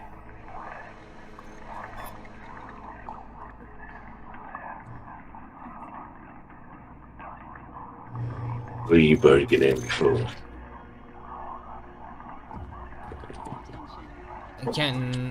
I can retreat to the first floor.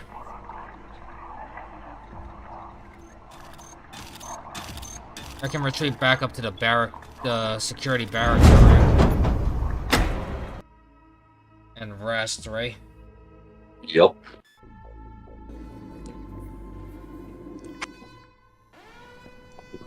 Oh, did the orange actually get away?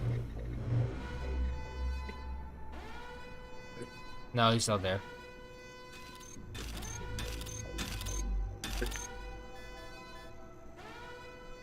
This, so...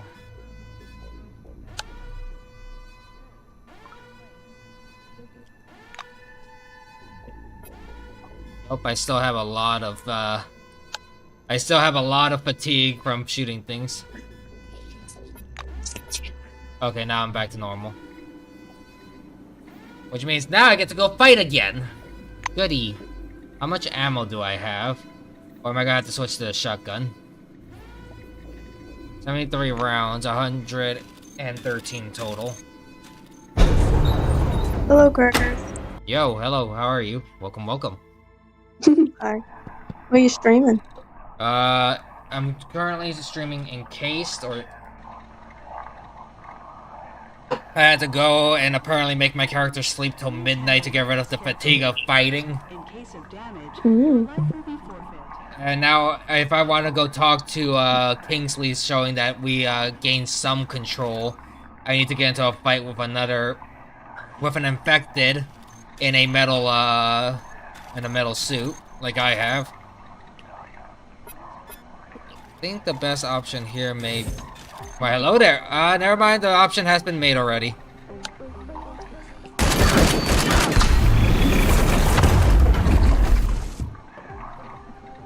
Oh, come on. Stop it. There, they're both dead.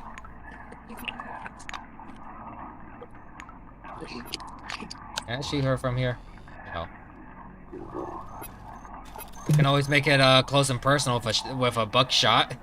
Our honest work will make the world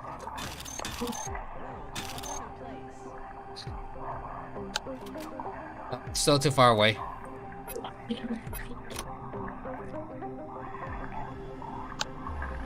Three.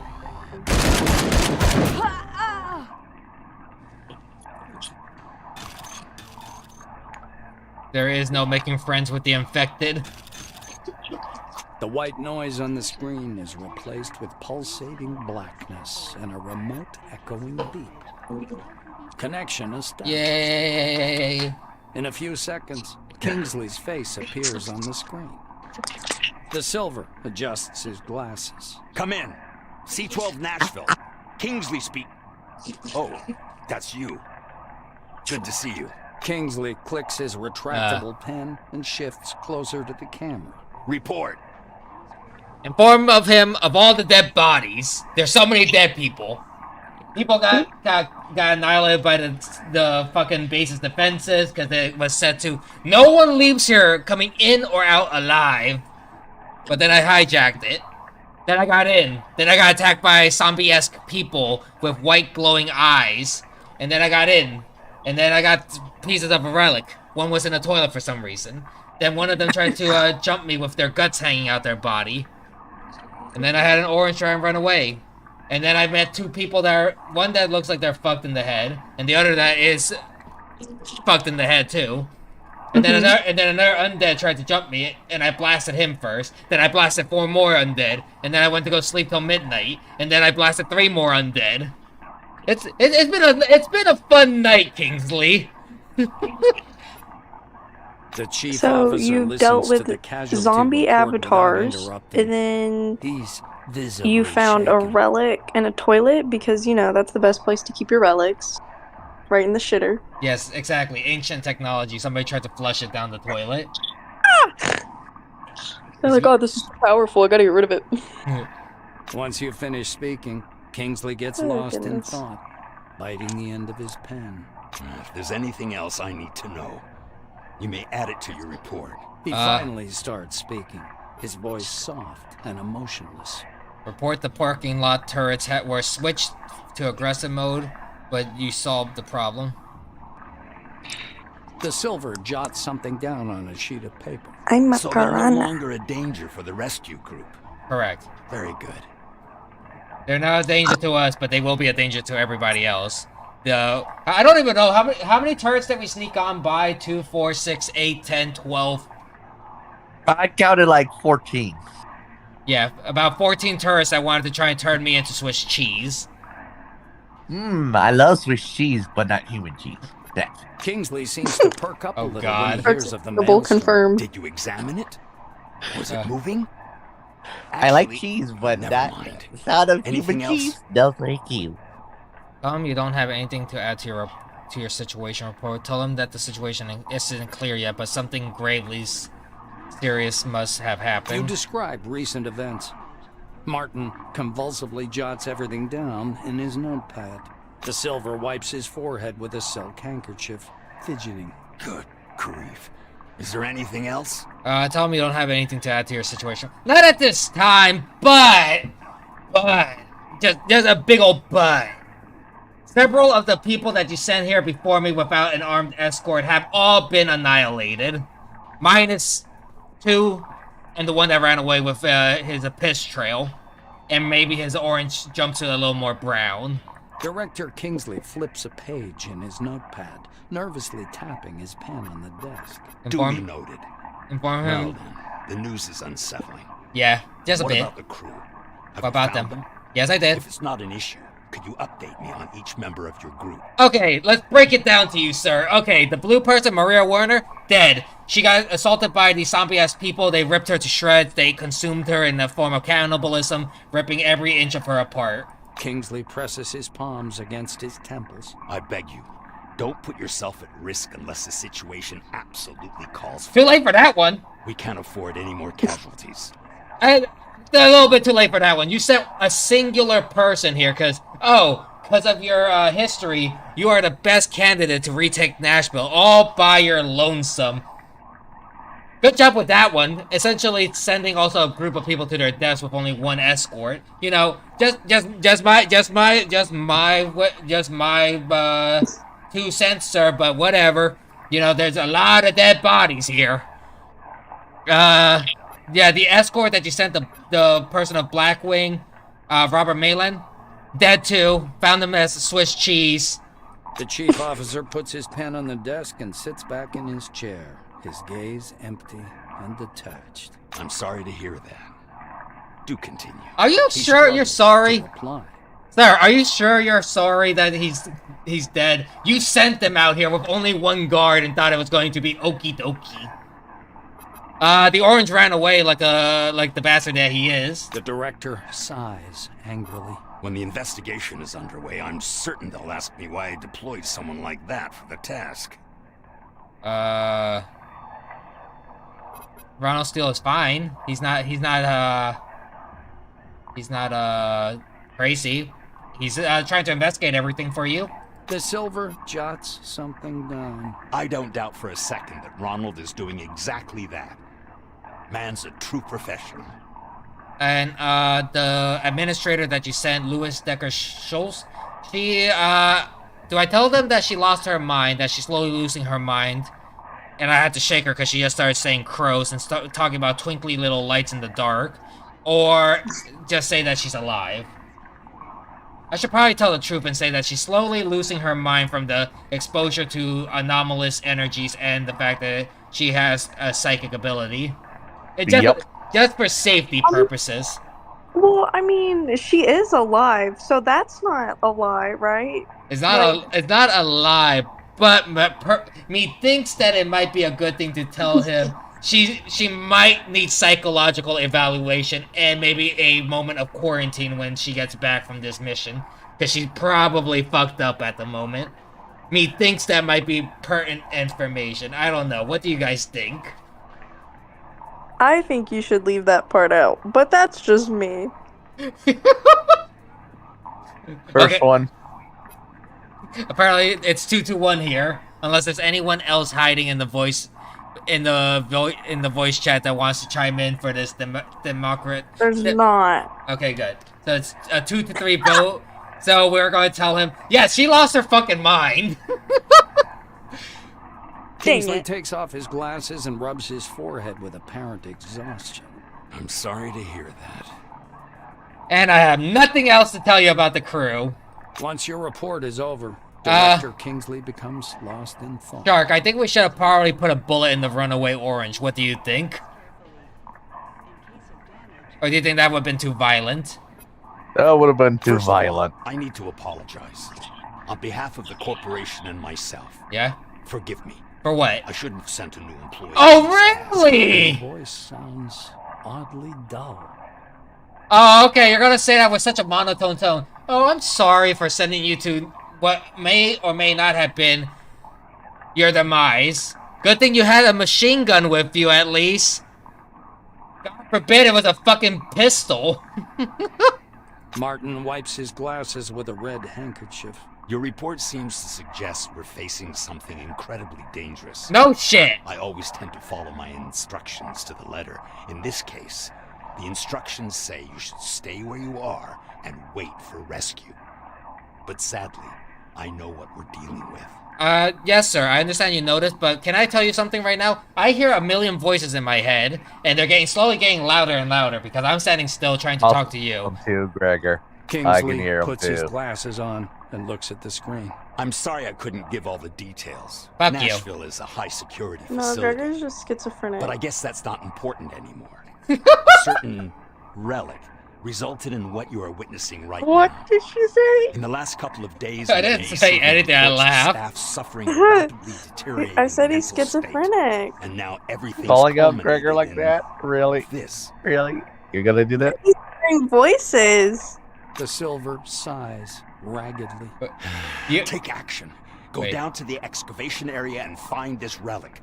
Bury it, disarm it, destroy it. Do whatever you think appropriate. They're just like I'll send a rescue team whispering. right after we're done Like, here. what if But it's just regardless, like ambience, you do not know? hesitate, and good luck to you. Oh, thank you for the luck, sir. Thank you for the luck. But one of the million voices in my head Do you not hear how loud the other voices are? They're all scrambling around my little brain going, why, hello there. Hey, listen to us. I understand. We don't exist. We're all in the psychological torment of the fucking relic that's trying to worm its way into your head and make your eyes glow yellow.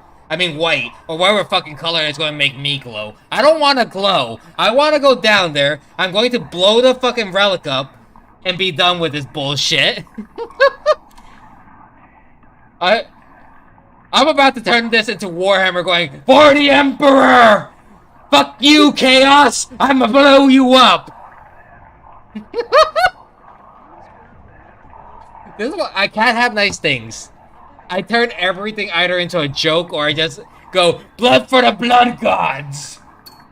Blood for the blood gods, blood for the blood gods, blood for the blood gods. Nod and leave, thank him and say you're waiting for the rescue team, or yell at Kingsley. It's his fault you're here. Third one will get me nothing. Two, don't do it. Two, don't do it. I think you should yell at him. That's what I would do. The screen is filled with black and white ripples. We're on our own, guys. But then you could have just blamed it on the voices. Oh, I'm sorry, sir, for yelling at you. The voices in my head are all telling me to yell at you for you are what they say and are telling me a dumbass. And perhaps maybe even a jerk off. And the voices, they're just insufferable. You may not have the force, but you have dumb mastery on your side. I need more ammo, I think. I'm guessing I can talk to them now that I talk to Kingsley and see if anything new pops up, right? Yep. The surviving 2 members? Because the third one is a bitch, and the other 2 are dead. Fucking Orange running away with his tail between his legs like a little... Hello again. I need to calm down. I got a little spittle on my lips. Good, are you ready? Goodbye. How about you? Crystal Tower is growing out of my eyes. Are you telling me this was not something pertinent information I should have told him, Ken? She just said she has crystal towers growing out of her eyes. Yeah, that's normal. Maybe she's just like on acid or something, you know? And she took some shroomies, you know? Oh, fuck. Some psychedelics, and so she's just like a little bit out of it. Oh, God. She's like, you see it too, right? Sure, I see. Her eyes are just like glazed. She sounds like she's on the Zaza rather than the influence of a fucking relic. She smoked too much Zaza. Zaza won't do that to you unless you're in psychosis. I would say that's more of like a psychedelic. Probably, yeah. Like psilocybin. Oh, you mean like Lucy and the Sky Diamond? Wait, what? If anybody knows this reference, more power to you. I do not. Okay, well, it's from the Beatles song. Lucy and the Sky Diamond is referring to LSD. This thing is broken. I don't listen to the Beatles. That would be my own fault. That's fine. What itches? It is it's old, so I don't expect you to go out of your way to be like, oh yes, I know who the Beatles is in 2023. Well, not even that. I think that they're overrated and they're just really popular because they're a boy band. Very old boy band. I think they were British, weren't they? Yeah, they were the first boy band, pretty much. Essentially, so yes. I feel like that's the only reason that they were really popular. Like, not necessarily based on their music and their like musical abilities, but that's like, I don't know. That's an opinion. So don't cancel Gregor for my opinion, guys. No, it's not even that. I was gonna say what's the quickest way to start a fight in the in fucking chat if people were here? Just start bashing on their favorite groups. Yeah, anybody out there that like the Beatles? Yeah, no, go fuck yourself. It's not even that. It's just, I don't know. I feel like the main reason that they were so popular was just because they were like the first boy band. Essentially. I can agree with that because I believe, because whenever something new is introduced, sometimes when it is accepted, it gets overhyped easily. Yeah, like same thing with like K-pop, which is like, not that K-pop's bad, but it's just that like it blew up really fast. And so it draws like a lot of attention to like BTS and Blackpink when like not every song of theirs is going to be like a 10 out of 10, you know? Yeah. So it's just like it becomes overhyped. And that's my personal opinion. Oh no. Oh no, somebody with their own opinion. The audacity. A woman. She shouldn't be able to think. We're hitting all the buttons today, like yesterday. Just like yesterday. I don't know what you expect from me, honestly. I'm gonna get canceled on Twitch. Like, I just started streaming, and I'm for sure gonna get canceled. I'll be fine. If my video wasn't taken down yesterday for all the bullshittery we were saying on stream, you'll be fine. Oh, and FYI, I did put in a disclosure in chat earlier, so some adult humor might actually be thrown in. Yes. For anybody that's here that doesn't understand what me setting this stream to 18 plus, that's on you. That it's not my fault at this point or YouTube's fault. At that point, it's a person taking the risk of coming into a stream with 3 crazy people. Right, guys? Right. Gregar's just talking to himself now, right out his ass. Hey, look, I found Terror. Terror's here? YouTube chat. Yeah, I see that. Is it censorship? Is that the word I'm thinking of? I believe so. It's prohibited. Yeah. That's when they would like burn books, like and the H word that I don't know if I'm allowed to say. They would like burn books, and that was like called censorship. Oh, censorship now is just, oh, let's pass a law or force people not to speak what we don't want them to speak of. Oh no, Gregar's gonna get canceled for saying that. Cancel Gregar, everyone. No, Cancel bad. 2022. Bad, Ken, bad. You can go in the corner too. God damn it. Oh, she missed me putting the crud out of you earlier. Oh yes. No, I remember, Shark, at this point, you know, every time you say a pun, I always end up either just acting like I don't hear it or acting like I don't see it. Because you always hit me with every... It was so punny. God damn it! I got to rant into the of the puns. God damn it, I'm gonna have 2 people now just hitting me with puns this entire time. Aw, too bad. He had to be punished. Or K. Because you made him go in the corner. For his puns. So he was pun-ished. No? I got it. I got it. And I'm a kind of upset I got it. He is thundering the jokes.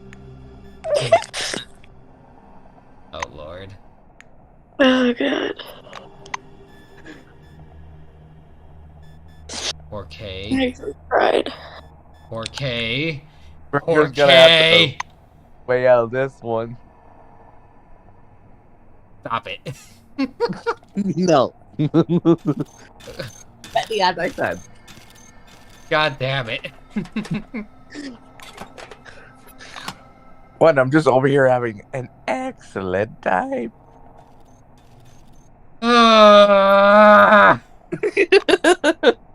Hello again.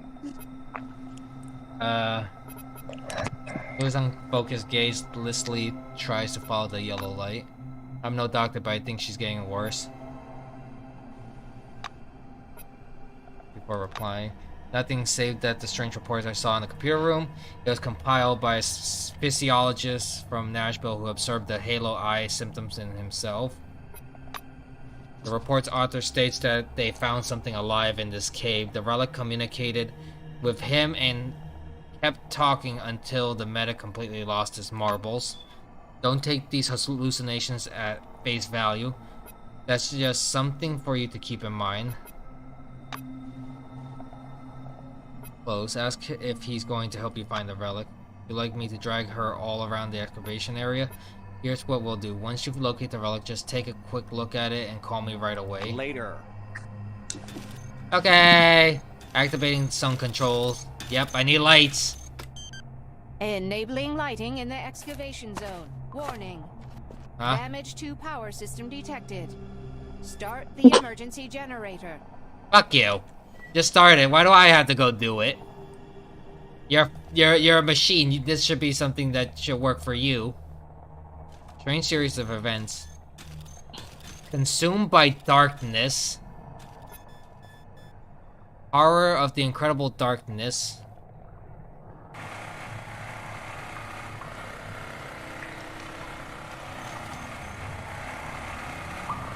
Orange lights. Okay, so everyone is just crazy, and I'm the only sane one getting consumed by the darkness. Oh, that does damage to me. No, you're going crazy too. You're hearing voices, so you're schizophrenic. Someone's talking to me. Where does It's like your I hear dead people. Gregar? Where your Jiminy Cricket? No. Yes, Gregar, listen to us.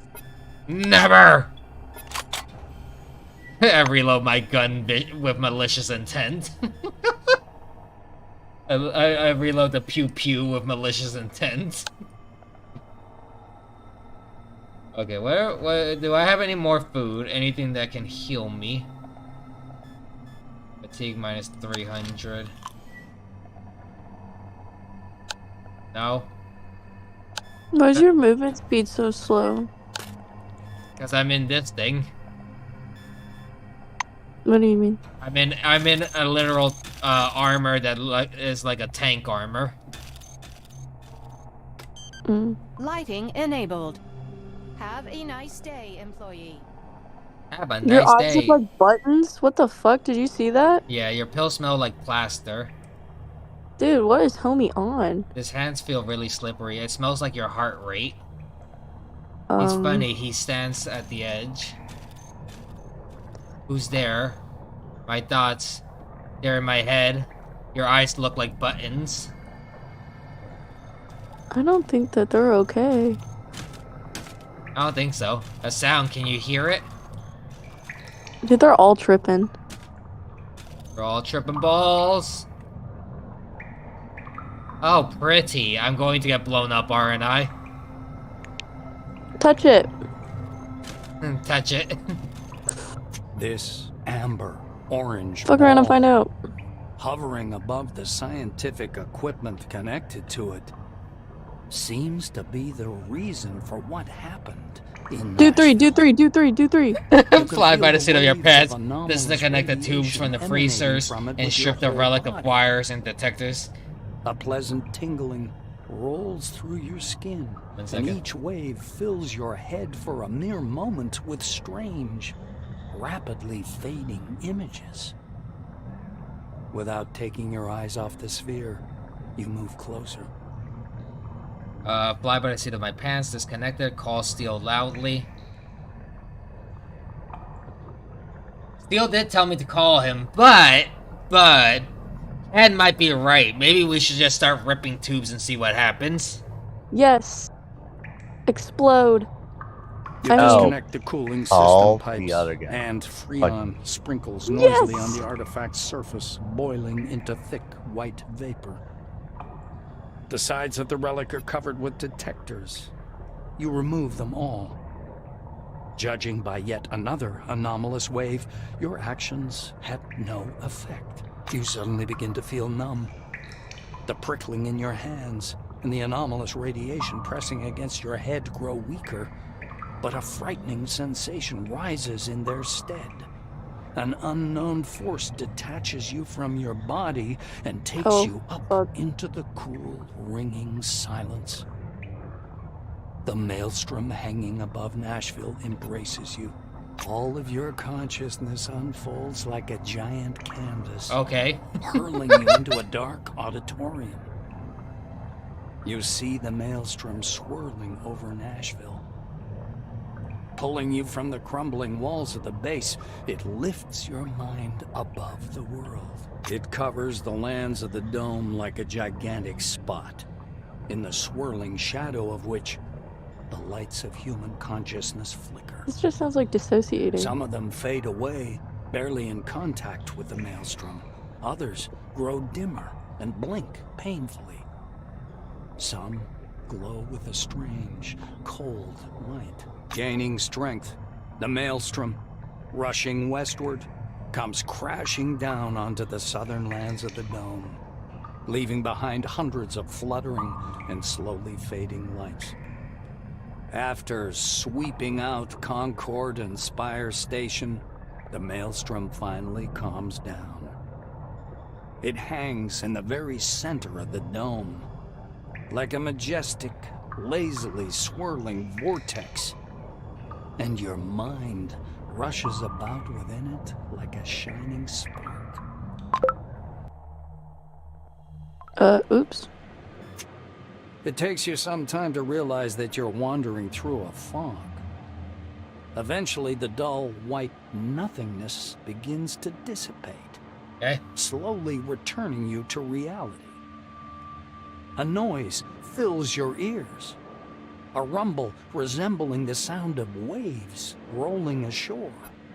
You step carefully through the white haze. Fragile bits of rock crackle under your feet. Vague shadows appear from the mist over your head. Breached concrete plate bristling with exposed armature. The dusty drill of an earth mover lying on its side. Yellowed documents, boxes. Why do you say it like that? Yellowed documents. Down through gaps in the floor. The space beneath your feet resembles thick but perfectly transparent ice. A vortex of clouds spins slowly below, the lights still flickering. They're the same lights you saw when you first touched the sphere. The lights are actively moving, wandering, gathering. Iridescent, they form both small and large groups. And the desert far below changes, following their pattern. What? Settlements appear in the north, in the east, in the west, wow. and even in the dull yellow barrens of the south. Holy shit! They grow right before your eyes, as if time were moving ahead at incredible speed. Oh shit, I'm tripping balls, man! Oh, hello.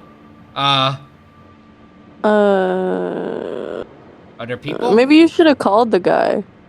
Maybe we should have called the guy. My bad. Oh look, it's Steel. Steel's face, wise, confident, and focused as ever, seems to be lit by the screen of an invisible computer. He looks up at you and a smile appears on his lips. Wow! This is amusing. I was certain you were dead.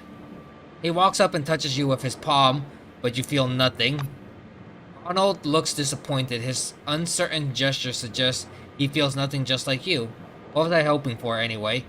Unless we're seeing into the future, right, because of how he reacted? It said when we look at him, he looks like he's lit up by a panel. Like a computer, and he recognizes us. Still looks at you in the eye. Do you know how unreal it was to survive and keep my sanity with all the psychic stress Maelstrom was generating? A lot of people lost their minds. That was what we saw here. And what happened after at Ankara on the west side of the dome? He looks you in the eye again. You know, I'm locked inside my head right now. From my perspective, it looks like the computer room where Louis locked me in. How ironic. Goodbye. That says Luis. Glad to meet you. Doran raises his hand as if aiming an invisible gun at you. Holy shit! That's the one that ran away. He looks at his empty hand with a puzzled expression. Ginsburg looks up and examines your face with suspicious squint. Do I know you? Yes, I do. Yeah. Oh shit. I should quit with this crap. Those glasses will fry up your brains right quick. He points at his head with an awkward laugh. Ask where you are now. Ask what crap he's talking about. I guess what? No. Ask where you are. Tim grins. How should I know where you are in hell? Together with that bitch Decker and that meticulous bastard. What's his name? Steelman? Oh yeah, Steel. He throws his hands in the air, and fountains of mist follow them. I told you there was an exit. I made it. I found a car, and don't you dare rip on me. I did nothing wrong. I didn't have to die with you there. Oh, I'll find you. I'll eventually find you. And I'll deal with you abruptly. His face abruptly goes blank, and his voice sounds dead and dull. Not everyone can escape from Nashville. That means something, doesn't it? He says, gazing at your face with glassy eyes. We should have we should have saved it. I think it auto saves every time we move around.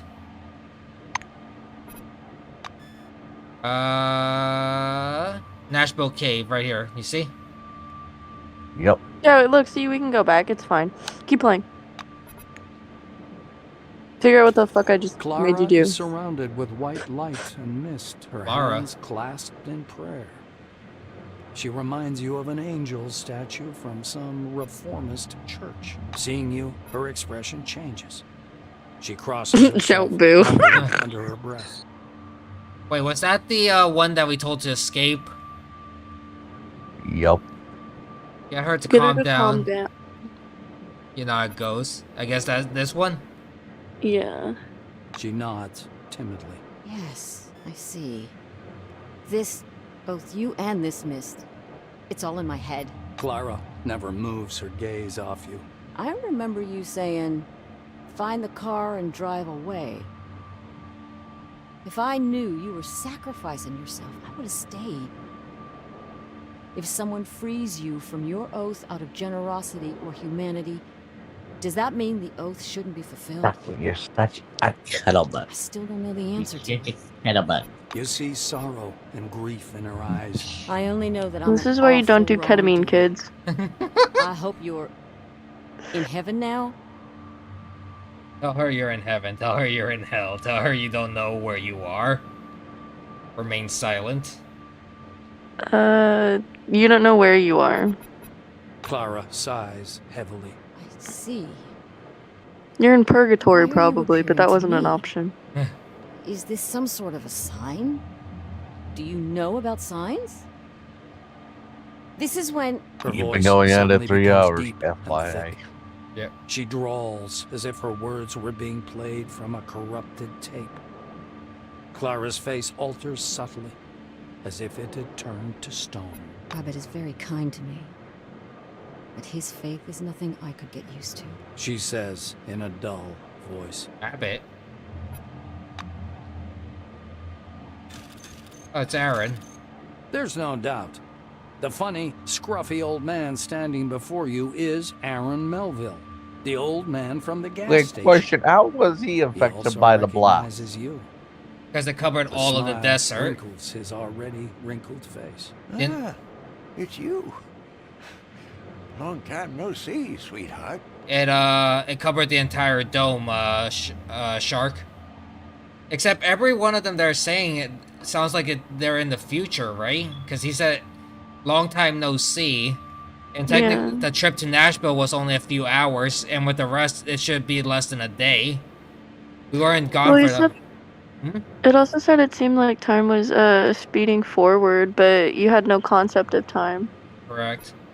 Melville examines you closely. Safe and sound, I see. How'd you pull that off? No one survived where you were heading.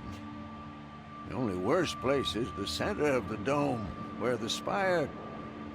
Well, you know. Wait, am I the only survivor? Wait, did Steel die? Did you die? Well, apparently he makes it sound like we survived. The old man points vaguely upwards Did you, with though? his crooked finger. I have no fucking clue. Because the other lady was like, are you in heaven or are you in hell? Closed. As if folks would want to come here anyway. You know? She was like, where are you? Are you in heaven?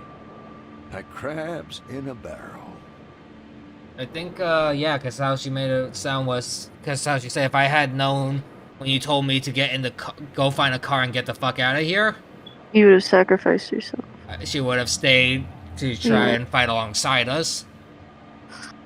He thumps. So his maybe you are timber dead leg on and the I killed ground, you, driving the but you mist know. away. Don't think that I'm complaining. My business is on a roll. They come and they go. Melville's face seems to petrify. He speaks slowly, but flounders anyway. The gas station can be crowded nowadays. Everybody needs my gas station. Folks went crazy, I tell you. Fighting over nothing. The old man woefully shakes his head.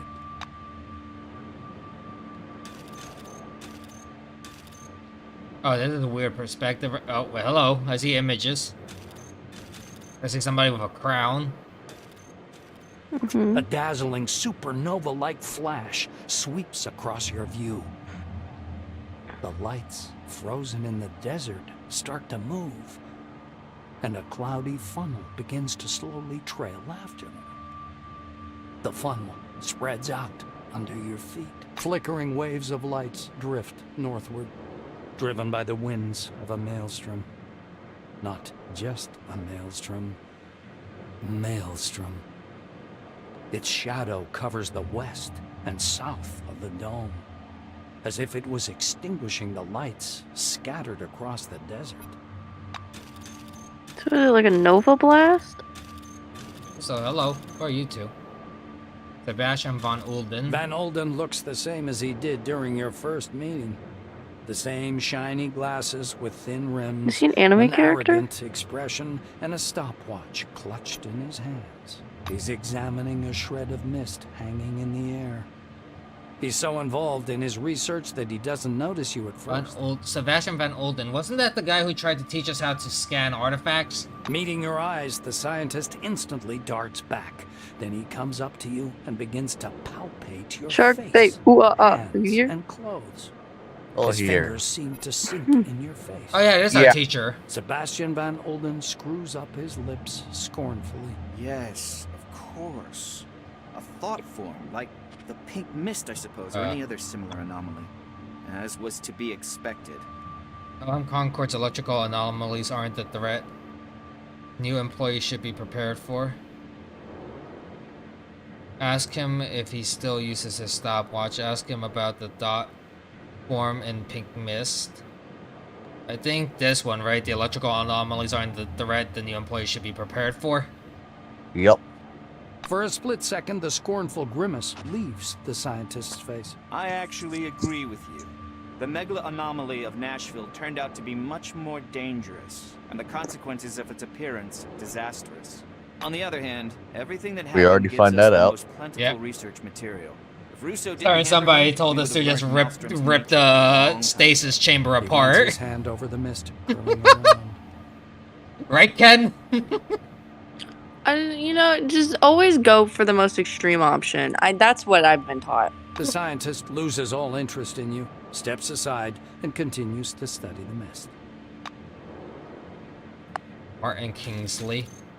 Oh, the guy who sent us on suicide mission. Arms stiff at his sides. Kill him. Stands squinting Sorry. short-sightedly into the mist. Kingsley is much shorter in person and older. He noticed. Much shorter. I never thought we'd meet again. I Oh, must my thank you. Thanks to your report, I was able to start the evacuation in time. Martin comes closer. You notice small changes in his uniform. Some of the insignia have been replaced by larger patches resembling military chevrons. Kingsley nods as if anticipating your question. Yes, the uniform is new, but the man is the same. Head of Magellan Base. I intended to resign after the incident, but Nakamura decided otherwise. I couldn't argue with her. He surveys the thick mist around you. One What a thing's pussy. certain. You're standing here. That means you're alive. Yes, I know what this is, partly. He looks you in the eye and says, Oh. Scientists on the emulator project have been telling us a lot about it. Not everything, of course. Even Maybe they- you're just in a different dimension. By the sounds of it, he's not even surprised, because he's... Apparently, if he's seeing us, that means we're alive, because I guess... I don't know if the other two that were with us that were still somewhat sane. Well, the researcher was saying the girl was starting to lose her mind. I don't know if those two survived and were the, you know, essentially the sole survivor of the incident then. And the one that set an entire maelstrom loose on the entire fucking dome.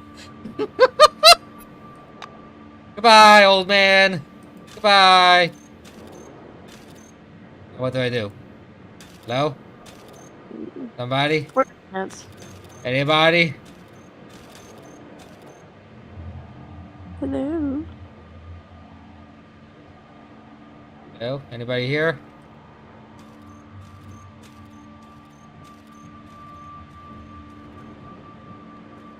I feel so lost. Yeah. I don't know if what I told you to do is the right thing, but it seemed like the most fun option. Yes. Am I supposed to find something else? No, that's it. The game's done. The end. Could you imagine that just as the end?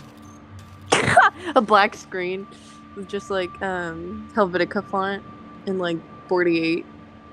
The end. You smell quartz and sand tempered in the sun. But as you try to penetrate the dispersing mist, you can't see any desert. The world around you is full of pictures.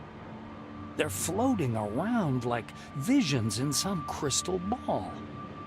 I think at this point my character has just lost their mind. What do you guys think?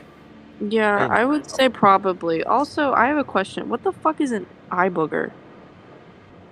Oh, you know when you first wake up from your sleep, that thing in your eye duct that you scrape out? But like, what is it though? It isn't the. If you want to know what it is, it's essentially all the dust and stuff that tried to get into your eyes while you were asleep. How your eyelashes catch it. It gets coagulated into your eye duct. That's why your body naturally, you know, like when you wake up, you try and clean out your eyes.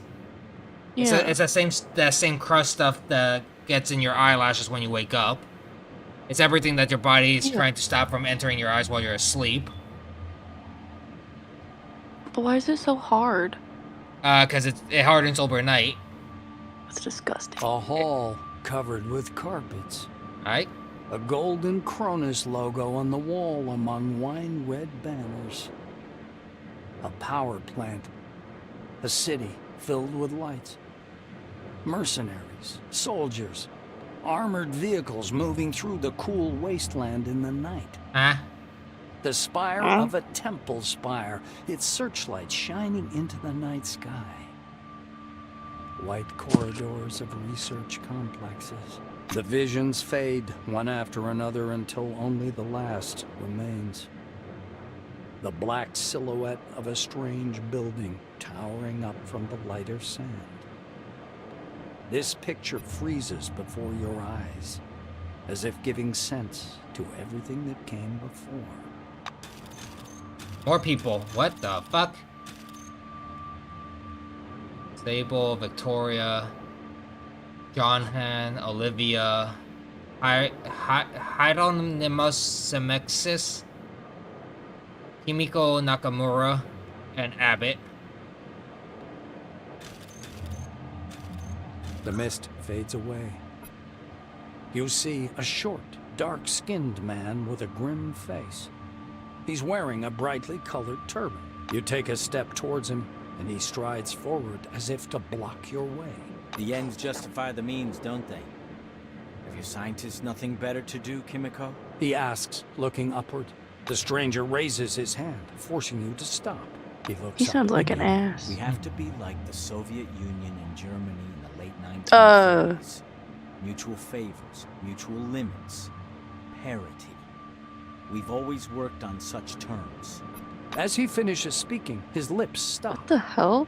The man in the turban keeps standing there, a lean figure looking angrily upward.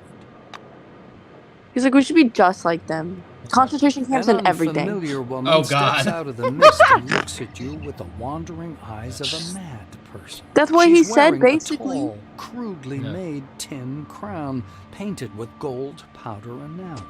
She smiles, although on her, this that was expression the is more like an evil face that you saw. Yeah. She begins to prowl around you in a circle, wary eyes locked on your face. I'm guessing because all she sees from her perspective is a purplish figure just appearing out of nowhere, right?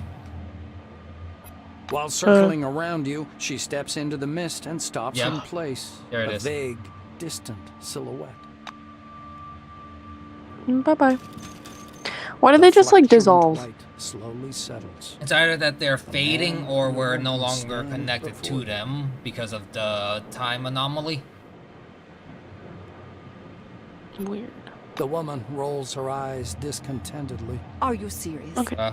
Tuesday, I tell you. Wednesday, I tell you. Thursday. How come I always repeat the same thing? I can't sleep without my pills. You're the man. You're responsible for me. The nightstand. The top drawer. There they are. Oh, my pills. Just say pills before we go to sleep. Is that so difficult, Johan? She pushes him lightly on the shoulder. The man nods automatically, lost in thought. The woman clasps her hands in front of her chest. She's boiling with frustration. I can't depend on you, can I? I haven't been able to relax in years because I have to control the situation for both of us. Johan! Hello! My pills! P-I-L-L-S! Her shouts break through the man's pondering. He comes to his senses and stares at you in surprise. Then he turns to face his companion. Olivia, don't shout. Make a habit of putting your pills on your pillow. Anyway, this isn't about the pills. Olivia She, like, falters addicted to and points her opiates? finger at you. And what is this? Or who is this? Mind telling me, without the never-ending riddles, Johan. Just tell me.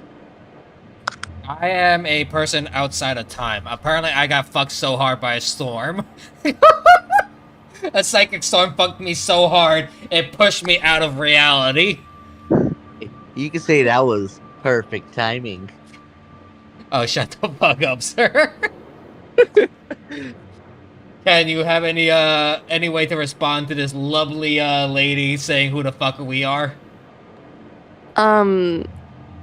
We are him. Thank you. And then punch her. The purple mist looks like it goes to punch. It just, the fish just envelops her head, just goes through like, oh, I forgot, I'm purple mist right now. I can't hurt you. Johan gives you an appraising look. She just, like, fades away. Oh. Hobbit's trying out a new device? I don't know, darling. Now, be so kind to take these goddamn pills since you remembered. And if you must She's yell like do it dementia? quietly. I have a Yeah. migraine. I'm sorry, what did this man just tell her to do? If you must yell, do it quietly. Yeah, basically shut up and take your pills. I love how this man knows. Oh, is it the maelstrom? Yeah, Abbott's doing his shit again. God damn it, just ignore it. It's there. The woman flings her arms up fiercely and walks away into the mist. Johan lets her go ahead, then follows. The fuzzy Yeah, mist, probably as best if to give her whisked space. with a mixer, Yeah. looks like slowly dissolving clouds. A short, chubby little man in a camouflage cap and army shirt steps fussily out of the white. Fidel Castro? He clasps his hands behind his back and stops a few steps away, scanning you with his gaze. Vivid interest flashes in his eyes. He clears his throat. I'm out of jokes about death. Or about Mr. Christ. I'm out of jokes about hallucinations. Although hallucinations under the dome aren't any joke, but an everyday reality. What accent is that supposed to be? I'm so confused. The man circles you. I know exactly who he matches. To your shoes and back. If you play Call of You are Duty, something else. there's a person called So, Nikolai. let's see. It's basically similar to that voice actor. A pre-war haircut, all-time uniform, clean and pressed. Shoes aren't worn out. Just got Or like they're He trying to go recites more with with a more enthusiasm. a Russian He frees accent. his plump palm and carefully touches you with one finger. You are ethereal, but light tight. You respond to my movements. You are not using an image that's familiar to me. You don't look like anyone I know. And your badge says... He raises himself on tiptoes and fixes his eyes upon your badge. The name. Of course. Of course. The name. Am I some kind of martyr? Did I go down in history inside the dome as the person that went on the suicide mission to try and fix Nashville just to watch everything explode on my head? He flings his arms about and leaves without even saying goodbye. What if like you're just high on the mist? His back, like a pair of wings. We're just fucking high. Yeah, you're just like zooted, and so you're just like going through this, and then like you hear heels clicking. in like 4 hours you'll Dark come out of figure it, appears and out of the then mist you're just like, oh, what happened? It's And then a they're all woman. like, I don't know, You've like never you met her, just but you feel as though you've fell seen her down. face It was 1,000 really weird. times. You even know the sound of her voice, although you have no idea where you could have heard it.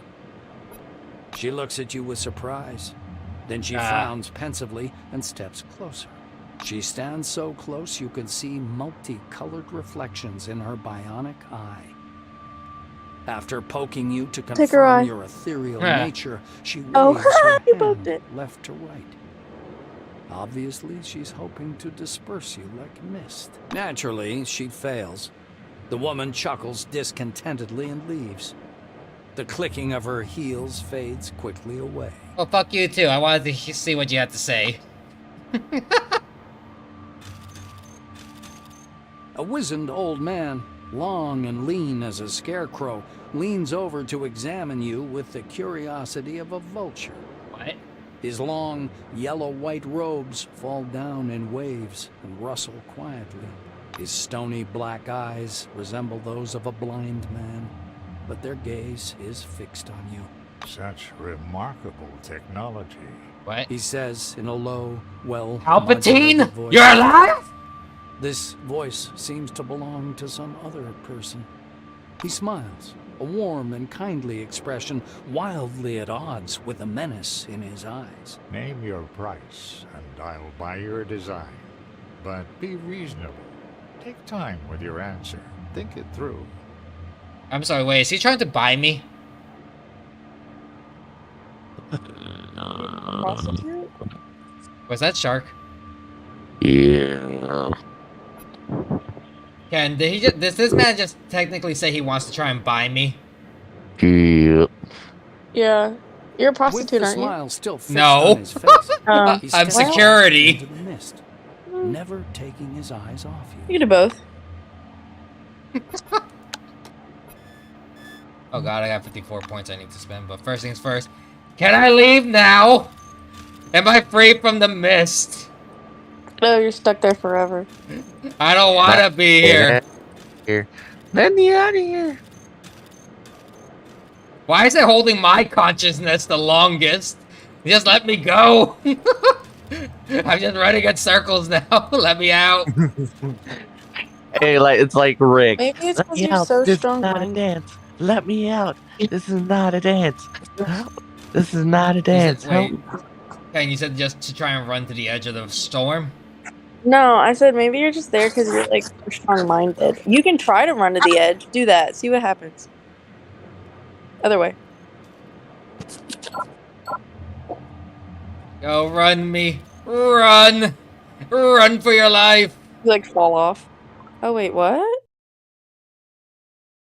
Oh, see, look, you did it. See, problem solved. And you're back. Look, you're fine. With everything exploded. No. With everything exploded. No. Where do all the people that were saying that your eyes look like buttons go? They're hiding because I don't see. Bad trip. I don't think there's any way Steel made it out. What do you guys think? It looks like there's rubble everywhere. Am I buried down here? Is this my tomb? Am I gonna die down here?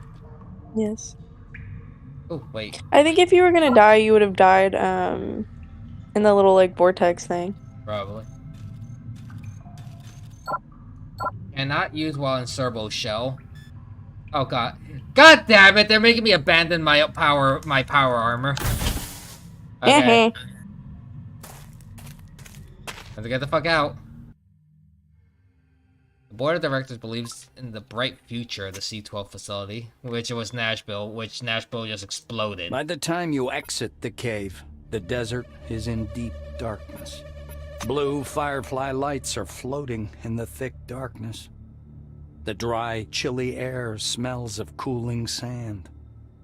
When you look closer, you notice a tall, white structure nearby. The screen on your Kairos blinks. The system reports an error while trying to update the built-in atlas. When the maps reload, the icons are gone.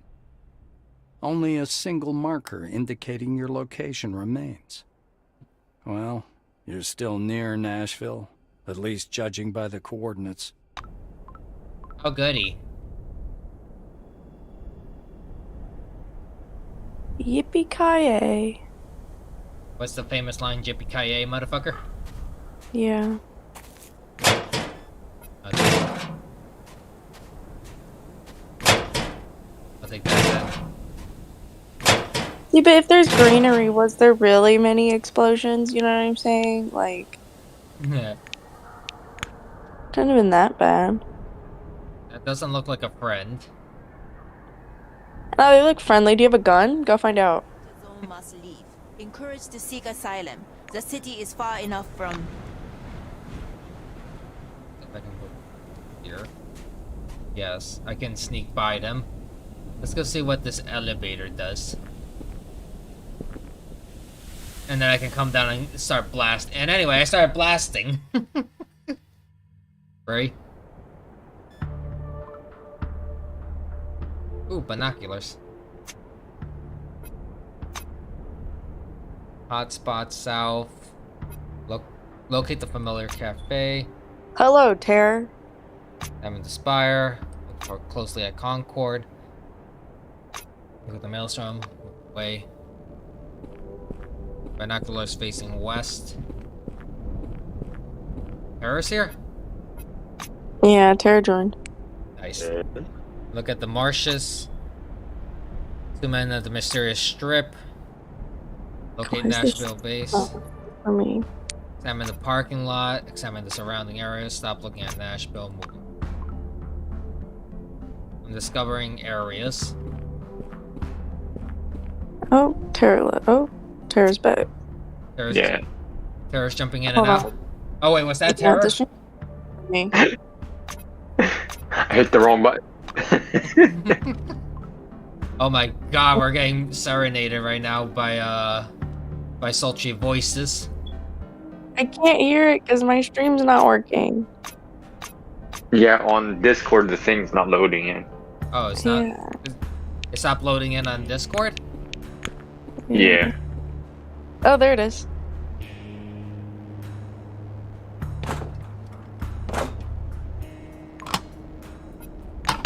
Okay, there we go. Let's get down. And then I started blasting. Anyway. Hey, Gregor, it's 10:36 on my end. Okay. I guess I'll clear this area out and then call it a night, and then you guys do a little off-camera grinding for the character to be stronger the next time they show up, right? Yep. Not close enough. Not close enough.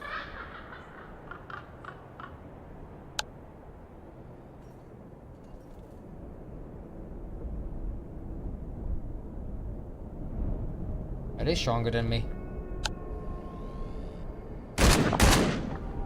Oh! You shot them. Yes. I was just kidding. Do they even have a weapon? They do. Oh. They're trying to Okay, that's fine. They're trying to figure out what happened.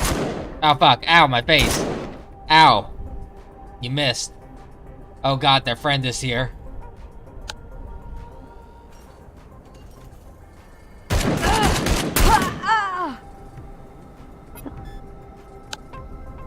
And I'm range. Gregar killed a woman. No.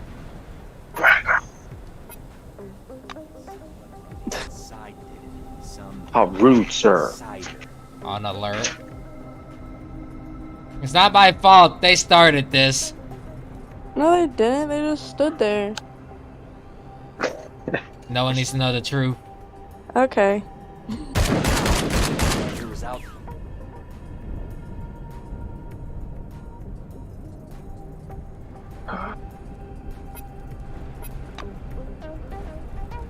Oh god. Oh god. They closed the gap real fucking quick on me.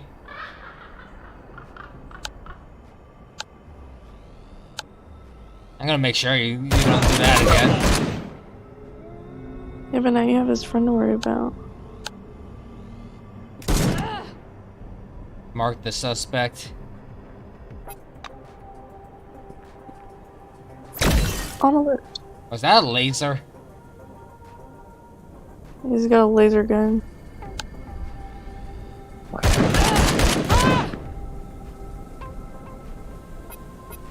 They're weak as shit. Maybe. Ah, you missed. They're repositioning to get closer. Not the parade has moved there. I get to try this out then. Oh, jeez. Shotgun! Oh! Mine. Mine. Mine. What if I made a mod for one of your games? Which one? Where you die No! I will not do die randomly. You can't save. No! Fuck that. Fuck all of that. Fuck that. Fuck all of that. What if I say I was down to watch that go down? Yeah, of course you would enjoy it, sir.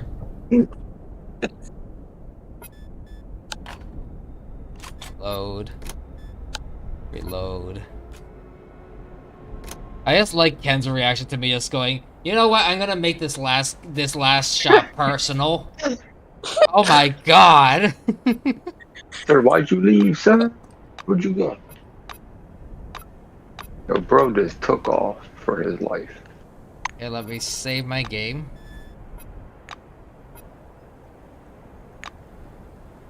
What if we did fall out like that? No comment? No comment. Yeah, we'll act like that never happened. Okay, well, I saved. This is a good place to let off the gas, because we've been at this for a while. Let me head back to the main menu. Gregor made a pun! God damn it. Well then, for now, everybody, thank you for being a part of this.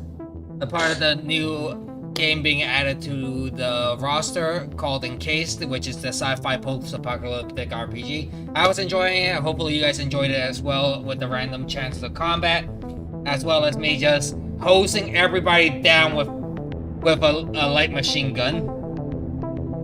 Well, please leave us a comment down below and let us know how you like it, because we might do more of this.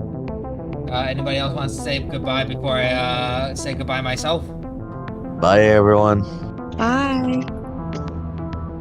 Well then, for now, I'm about to head out, get the fuck out of here, and for everybody else, you know the thing I say every time: stay hydrated, take care of yourself mentally and physically, and don't do anything reckless. But wherever you are in the world, have an amazing day. Goodbye, bye-bye, fuck off, everybody.